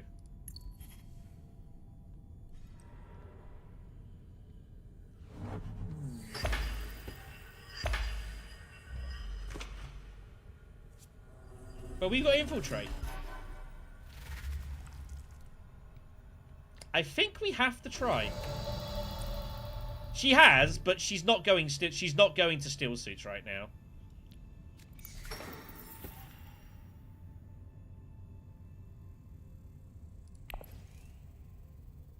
See, wait, let's do this. I need to think this through. I don't think she can max this, though. I think bump here, firm grip, and that is that. She can't do shipping. She can't pay for ring. I think we can steal this alliance. And then next round, we just go to Diplo or Fold Space. I think this is stealable. And if it doesn't work, we've still got enough time to go back, to swing this back round. But I am going to go for this. This is dangerous, but I think we're so far behind. I'm going to try and make this happen. But I don't think she can defend this properly. And she does not want to go to Steel Suits with this. Yeah, she doesn't want to do that. She does not want to go Steel Suits right now. What's it doing? It's literally a defense bump. That's all it is. So I think we can steal this. She was always going to do this move, but I think we can get in the way here. She needs intrigue help to win this. She has the card, yes. But we're about to double bump her. So unless she's got an intrigue that takes the alliance, then that's the way it goes. But I think we take this chance. I don't think she has anything that reveals for it. She needs intrigue help. If someone else would go like Steel Suits, that'd be great. But I don't expect that's going to happen.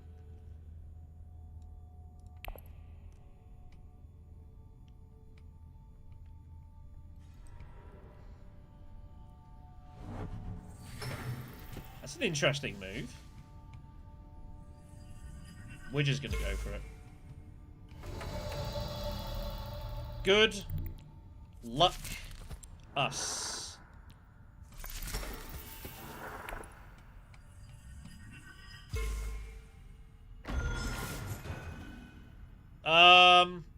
I think I think am I getting high council? I think I'm getting high council. I need to hit wealth with firm grip. I need the bumps. I'm gonna risk it. I'm just gonna go all in here. I've got infiltrate as well. I can infiltrate high council if I need to.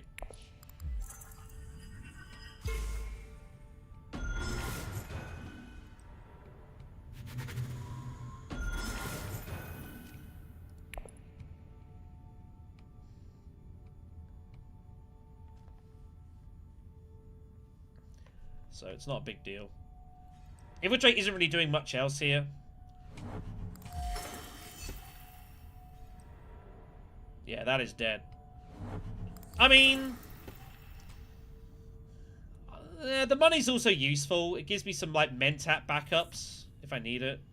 I mean, I guess you're not wrong. But Infiltrate's not really doing a whole lot anyways for us. So it's fine. Maybe just do it this way around. I will also need to max out this alliance, though. Here comes Highline. This is why she went here. Has she got strong arm? No, bribery. Oh my god, Una has lost both alliances in the same round. Wow. Look at this. Selective, maybe. It's about it. What about this? Look at this. Crazy. What do you mean you're not doing that? What? Also, our Gunfopter's looking a bit silly right now, but what are you going to do?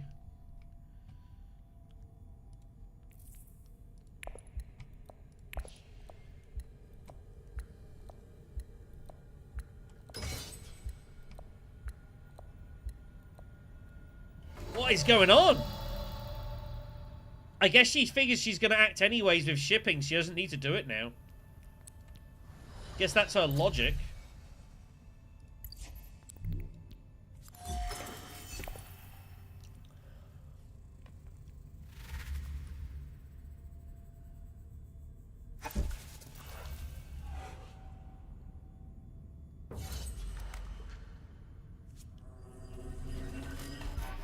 Can you imagine she peels over like Cho directorship here or something crazy? Can you imagine?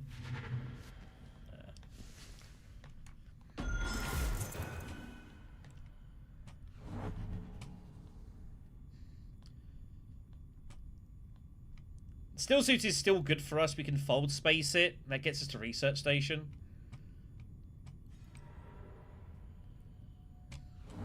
He's going for it. He needs the wins anyways. He wants to blow up more dreadnoughts for points.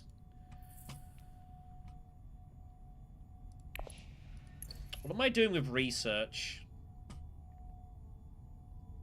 Am I playing experimentations? I'm not sure that I am. I might just be revealing them for specimens.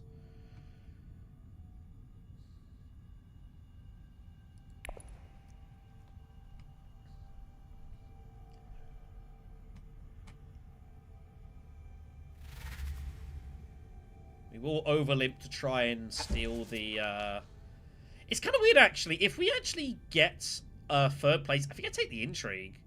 Because I still want to go steel suits anyways. Yeah, it's fine. We put down the card that we did, the graph card, to get the extra spice. It's fine. We are where we are. It's only Tessia that's really a problem. And I'd have to go steel suits first anyways, so I actually don't think the water is a big deal. Like, she's going to beat us to research station if she wants. Because I'd have to go here first to cement the alliance. We'll see. Anyways, deploy the troop. I guess we take Camp as a 2 persuasion card. There's no reason not to. Just grab it. Here come more swords. Cheapers.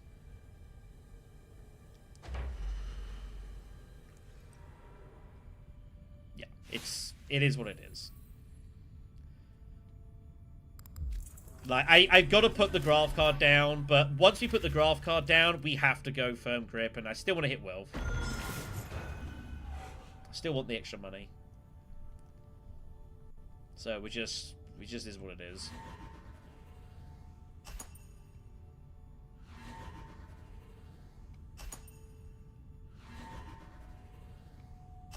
Okay, we do get third place. We will take the Intrigue. I still want the water.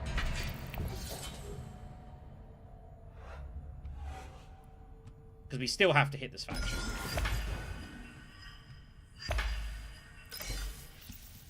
We need more help anyways.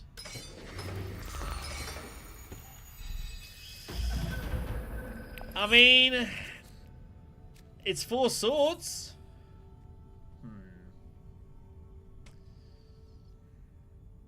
Guess I'll put the ring down. Doesn't really matter what I do with this, I don't think. Carthag it is. So we're back in the game. But now we just have to get Spiceless Flows. It's as simple as that.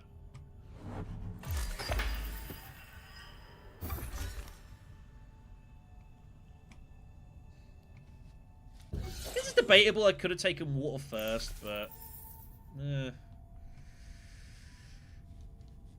If I lose this alliance, it's game over. I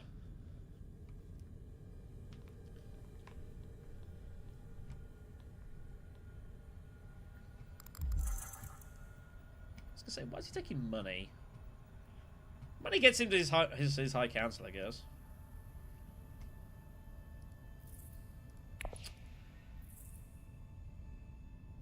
Getting 2 Spiceless Flows with this deck, though, is going to be difficult. That can't be ignored. In theory, it won't be worth the more than each other opponent. I won't get that. That's never happening. But I can probably make it worth 4 points. But it's not a great deck for actually getting Spiceless Flows, given that this reveals for nothing and this reveals for nothing. So it's still not ideal.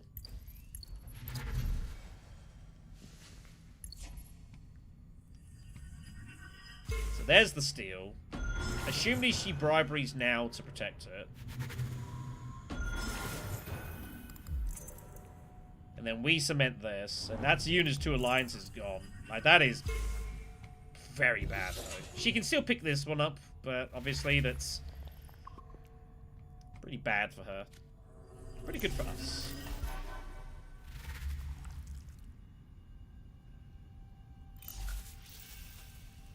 There are worlds I early reveal here, by the way.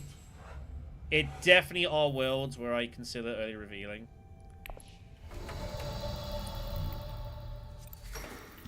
Recon. Okay. We will not deploy.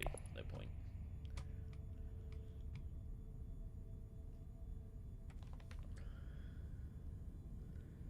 Because we're at 9.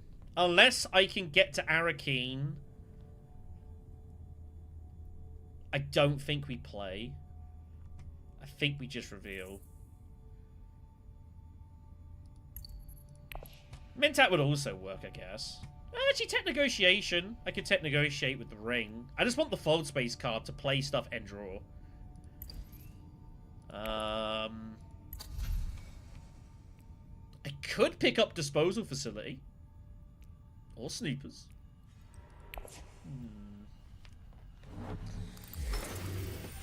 Ixan Engineer is getting trashed.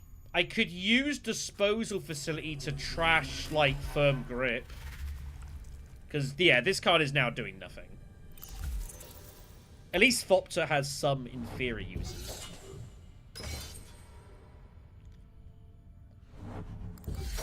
Ecaz has just hit the same spaces again and again. There goes snoopers.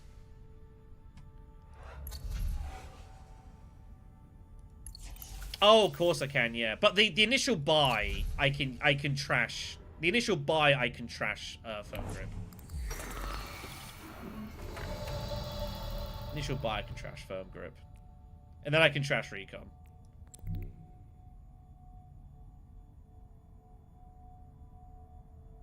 Yeah, what else am I doing with the spice at this point? I'm a bit worried about this. That is a point. But I'm going to need to research station next round to have any chance of getting the spice must flow, so I just got to hope that I get there. Let's trash. Is this... Surely I just trash the dagger, though, right? This, in theory, is potentially more useful. Sword's not going to save the day. Get rid of the dagger.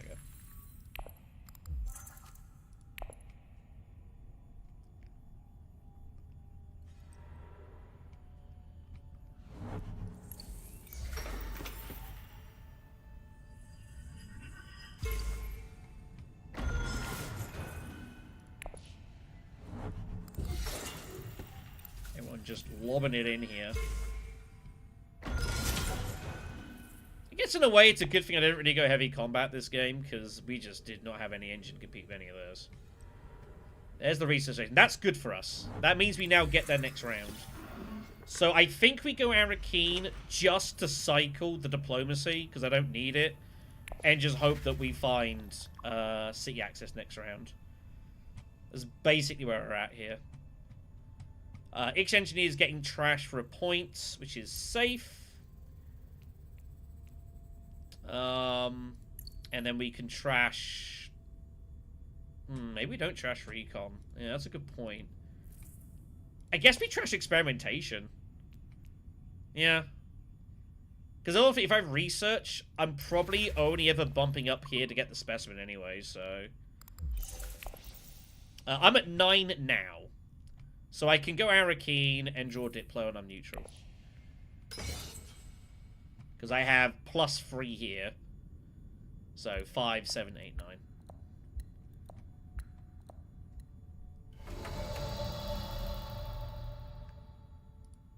Best result would be to get Gunfop to the research station. That'd be pretty cool.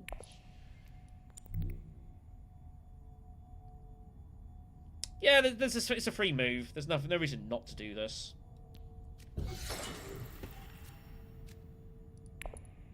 Just a bit of deck cycling. The troop is maybe meaningful for a 3rd place.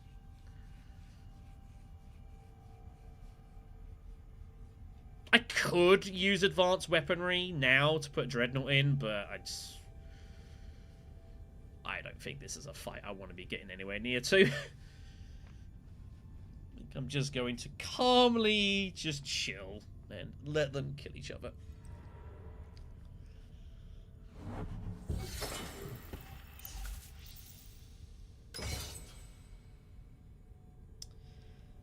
I think a wise choice.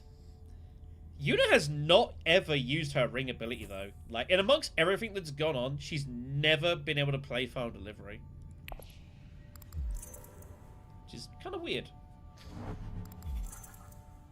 She Oh, she trashed her Spiceless Cloak card. Did you see that? Now, that is significant. That makes Call the Market now. Now, the odds of getting the Spiceless Flow extra point is now much higher. Because she has deliberately trashed it. So she gets nothing for that now. So if we can get to 2, we've got very potentially good odds of actually getting all 5 points now. Because now she'd have to just get 2 of them. That is now a possibility. I mean, Tessia Vernius is also potentially there.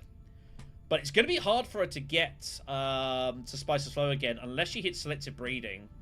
Which she may or may not. But that is a significant trash. And she selective breeds now. Okay, well, maybe we can still make Christmas happen.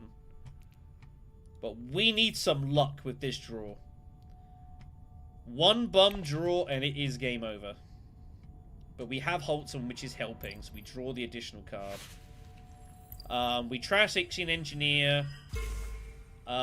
We trash Experimentation in play.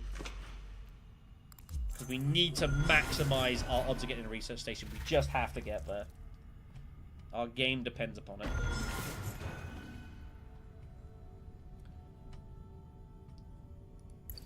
Game absolutely depends upon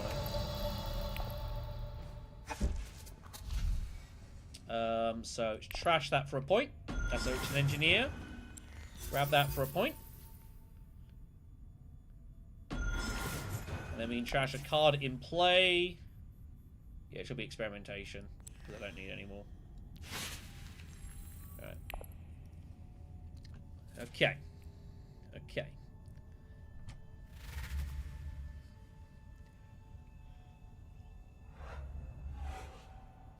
I do not yet. But any research, I just get the third specimen. I just come up here. Hello, reinforcements. Look at all this. That's why she went in.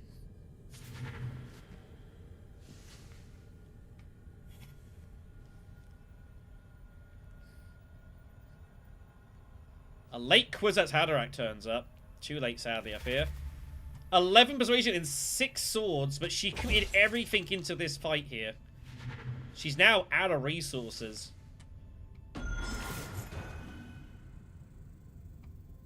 Is she playing for a win here? Does she have, like, demand respect? She's gonna bump it here or something crazy? I don't know what's gonna happen here. Like, there's worlds this game could end. As I said, if the game ends in round 7, we lose. But bear in mind, we have got 2 points in the bank still, courtesy of Spy Satellites. We could have like 4 or 5 endgame points, potentially. Here comes War Chest. They're all tied at 16.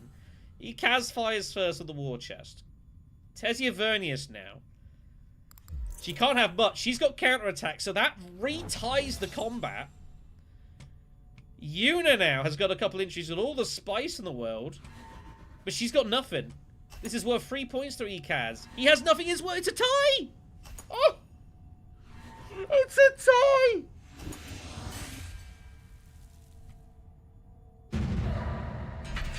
It's a tie!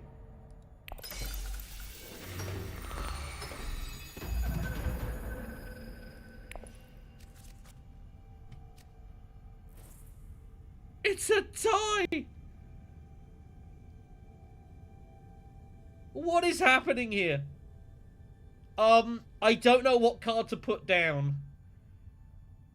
I guess I'll put down Fremmenkamp. Just in case. It doesn't really matter. I don't think I'm going to use whatever I use here. Oh my... How did they tie? What? That's crazy.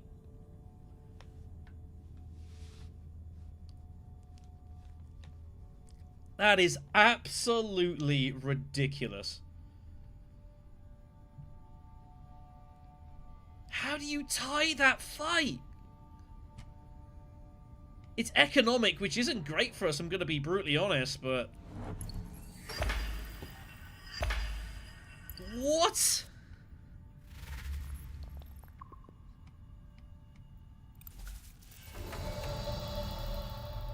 Well, this is ridiculous now. Interstellar and Firm Grip is there again.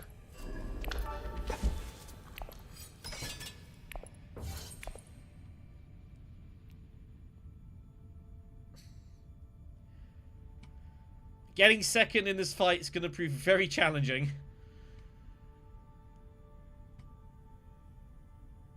I cannot believe that. Believe me, I didn't really want to see this. Grand Vision would have been perfect. So we got 13 persuasion. That includes Fremmenkamp here.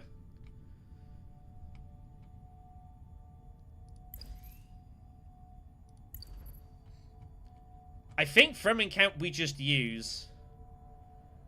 We also can, in theory, still hit Mentap with Firm Grip. Yuna selected breeds and keeps it away from Tessia. That's probably good for us. I guess it would. I have no idea how long this game is going to go. This game is crazy. We have so many endgame points. We could have 1, 2, 3... 5 endgame points is legitimately on the table with this game.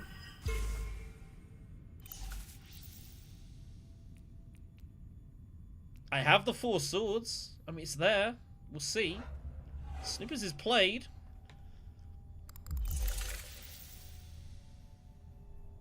Maybe there is a world we get to 2nd place here. It's not impossible. Is there value in going firm grip conspiracy to Mentat? That's what I'm trying to identify here. We only lose 2 persuasion because we have no alliance here.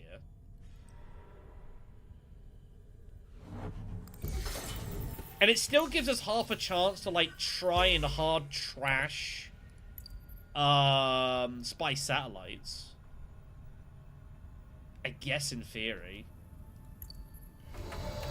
I don't think it matters that much. And I guess I'd rather hit, like, a city anyways.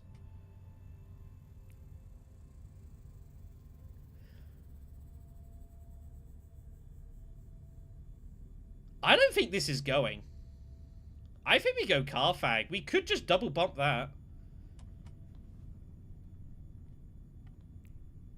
Or go Wealth.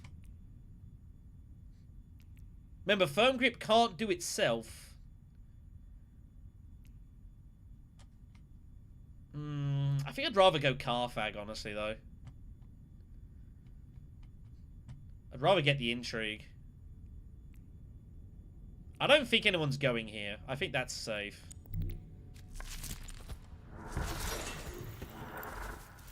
Shadowy Bargain. That's a shame.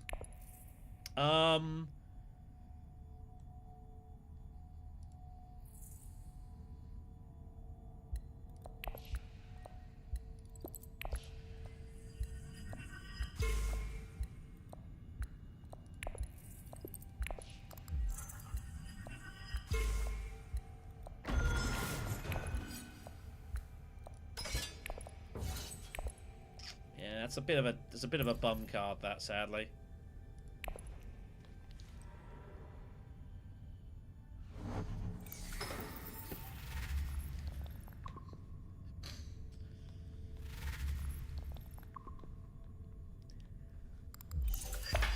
But the idea is we're first to act.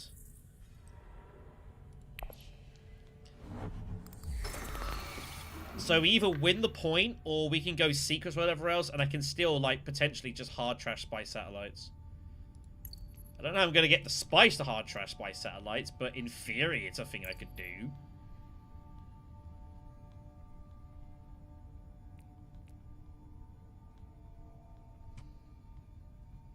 It's been a weird game, this. I was also considering double bumping this and going here. Maybe that's better. I don't think there's a whole lot from it. I might, well, that's if I get 3rd place. If I get 3rd place, then I can get there. That's not an issue. Yeah, I mean, it's close. I think I'm happy to give up the intrigue. I'm happy to give up a troop for the intrigue. Imperial Basin does go. Well, that was unlucky for us. I don't think that was very, very potentially going to happen. Well, okay, I guess. If it does, it does. But we can go grab Minimic instead with Liaison, so it's not the worst. That's still getting towards Spiceman's Flows. And again, we can still go here with, like, Fold Space, and we can hard trash for the point, so... I think that's still okay. I think that's still okay. Doing this to manipulate to get more troops in. Makes sense. Minimic's still a decent prize, though.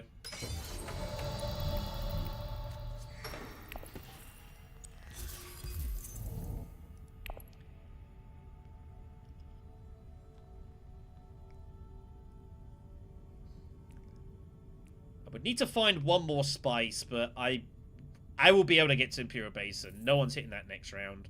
And worst comes to worst, I reveal Spiceman's Flow, and that's our 3rd spice for, that's our spice to use for Thingy.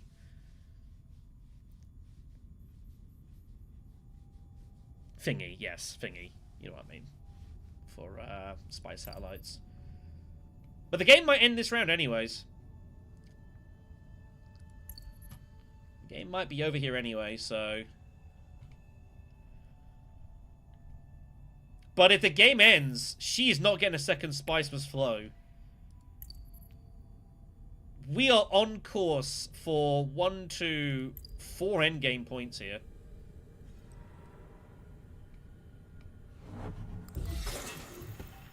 Which might be enough.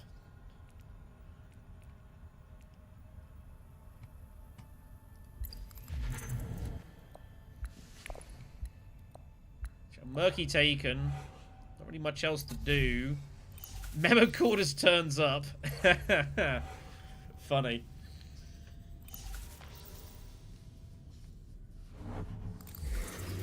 Surely Ecaz is going to go over the top here and win this battle. You would imagine.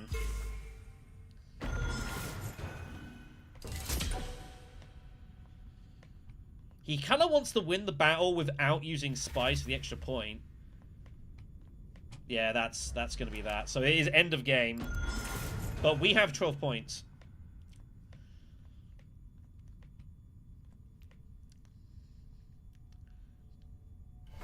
And we can still get in front of her here.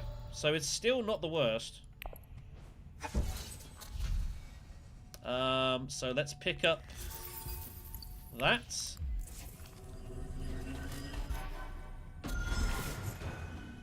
Oh, 13 points even. We'll just trash Firm Grip. It's done. Not that it really matters. Guess technically just in case something crazy happens. But yeah, this is worth 2 points. And no one can stop this now. We have 13 victory points. Possibly 14. If we win this game, this is the craziest of comebacks. We look pretty dead and buried like about round 4. And ever since we D9'd into the conspiracy with the Firm Grip, ever since then, like, it has been a massive momentum swing. Absolutely insane swing.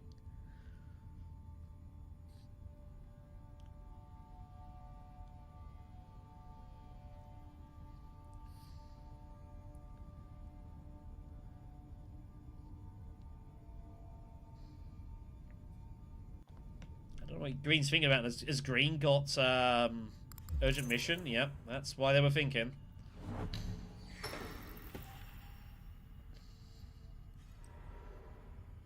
No way to steal this back, sadly. No way to steal it back. But remember, although she has 2 Spice Must Flow points, she trashed the card earlier. So it's in Holtzman, and this only cares about how many's in the deck. Doesn't matter how many times you bought it. It's how many cards are in the deck. And we've got 2. And no one else does. So it's still live.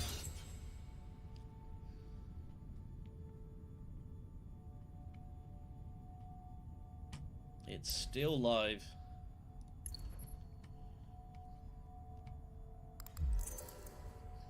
Just using whatever she's got. It looks like it's the end of the game. It's a lot of swords. If she only had anything in the combat.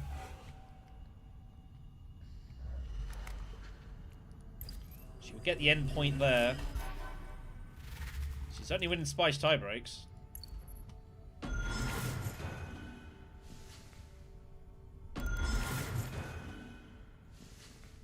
She's got Chow Murky, but nothing else. So he's going to score 3 points.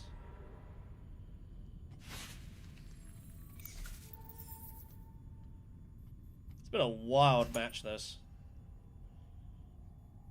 Hopefully she passes. I could live with passing. She used all those swords earlier. Advanced weaponry for 4 swords could do the trick here.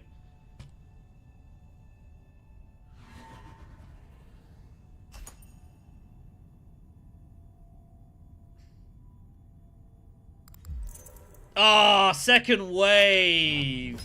Wait, she didn't play that earlier? Oh my god. They're gonna tie again? Surely not. Head push, okay. So he's gonna score 4. Alright. She gets the 12, but we have 4 points in hand here. So unless that's an endgame point, it's still good. If she's got plans, you shrug your shoulders. Except I think I beat her on Spice then, though, because now I win the tiebreak.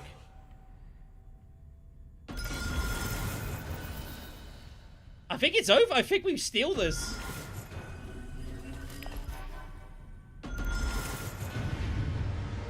I went on Spice! Oh, she had War Chest. She had War Chest at the end. But it's not enough. Economic positioning either way, she has the point. And from absolutely dead and buried round 4, we have somehow won this game. To recap everything that just happened in that end section, because it was kind of chaotic. We had Corner for 2 points. We had Holtzman for a point. Spice has 4 endgame points. Tessia had Economic for a point. He detonated his Dreadnought and got all 3 points, so he scored 4 at the end there. We win it by a solitary point, a solitary piece of Spice. Wins us this game. That is outrageous.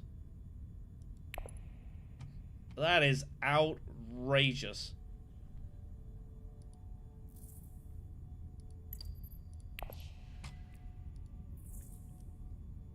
If Yuna Moritani doesn't trash a Spice Must Flow card, we lose the game.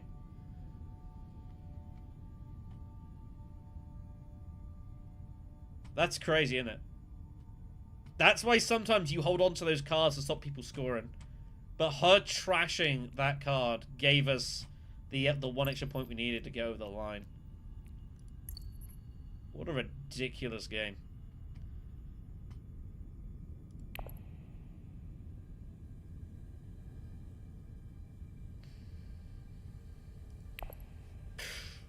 Man alive.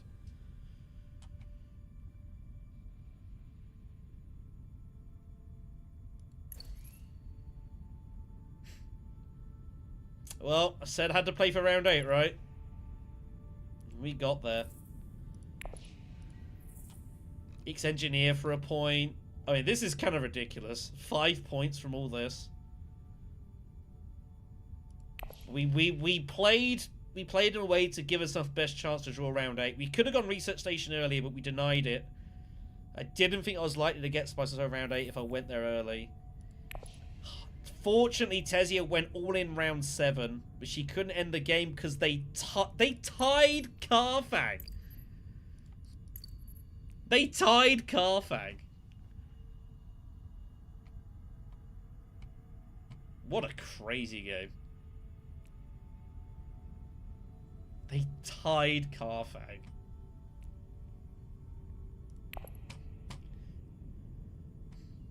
Yeah, Holtzman can be a trap. But I felt there was enough value, given we already had Corner, to sack off Swordmaster for a round and get Holtzman. There was enough value coming back minimum with the card draw. And somehow we got there in the end. Pretty ridiculous game. But I would suggest it's a pretty good way to start the year. Man, I don't think I can top that, everyone. I don't think I can top this game today. I don't see how I can best this. That's an insane match.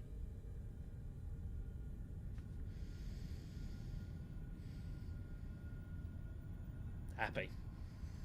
Happy.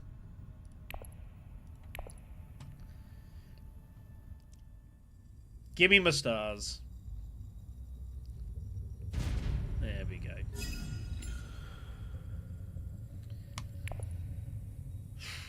Alright, everyone. I think I will end the stream because I'm not topping that game. Like, you know it and I know it. We're not doing better than that. I need to go out and get something to eat anyways. I need to cook some dinner, get ready for... I got stuff to do tomorrow anyway, so... fun way to start the year. We'll go with that. Some pretty wild games. can't believe I won that. They tied Carthag.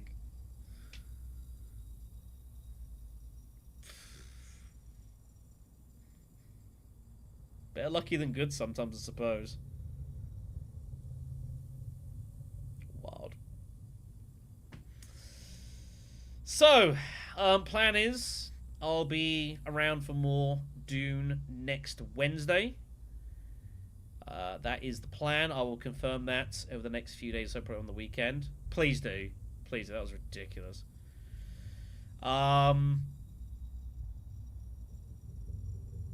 Yeah. Next Wednesday, we'll do some more ranked. The Wednesday afterwards, I know it won't be available. Beyond that, we'll touch and go and see how things stand. But, yeah. I'm glad people enjoyed. I can't say it was a waste of iron either.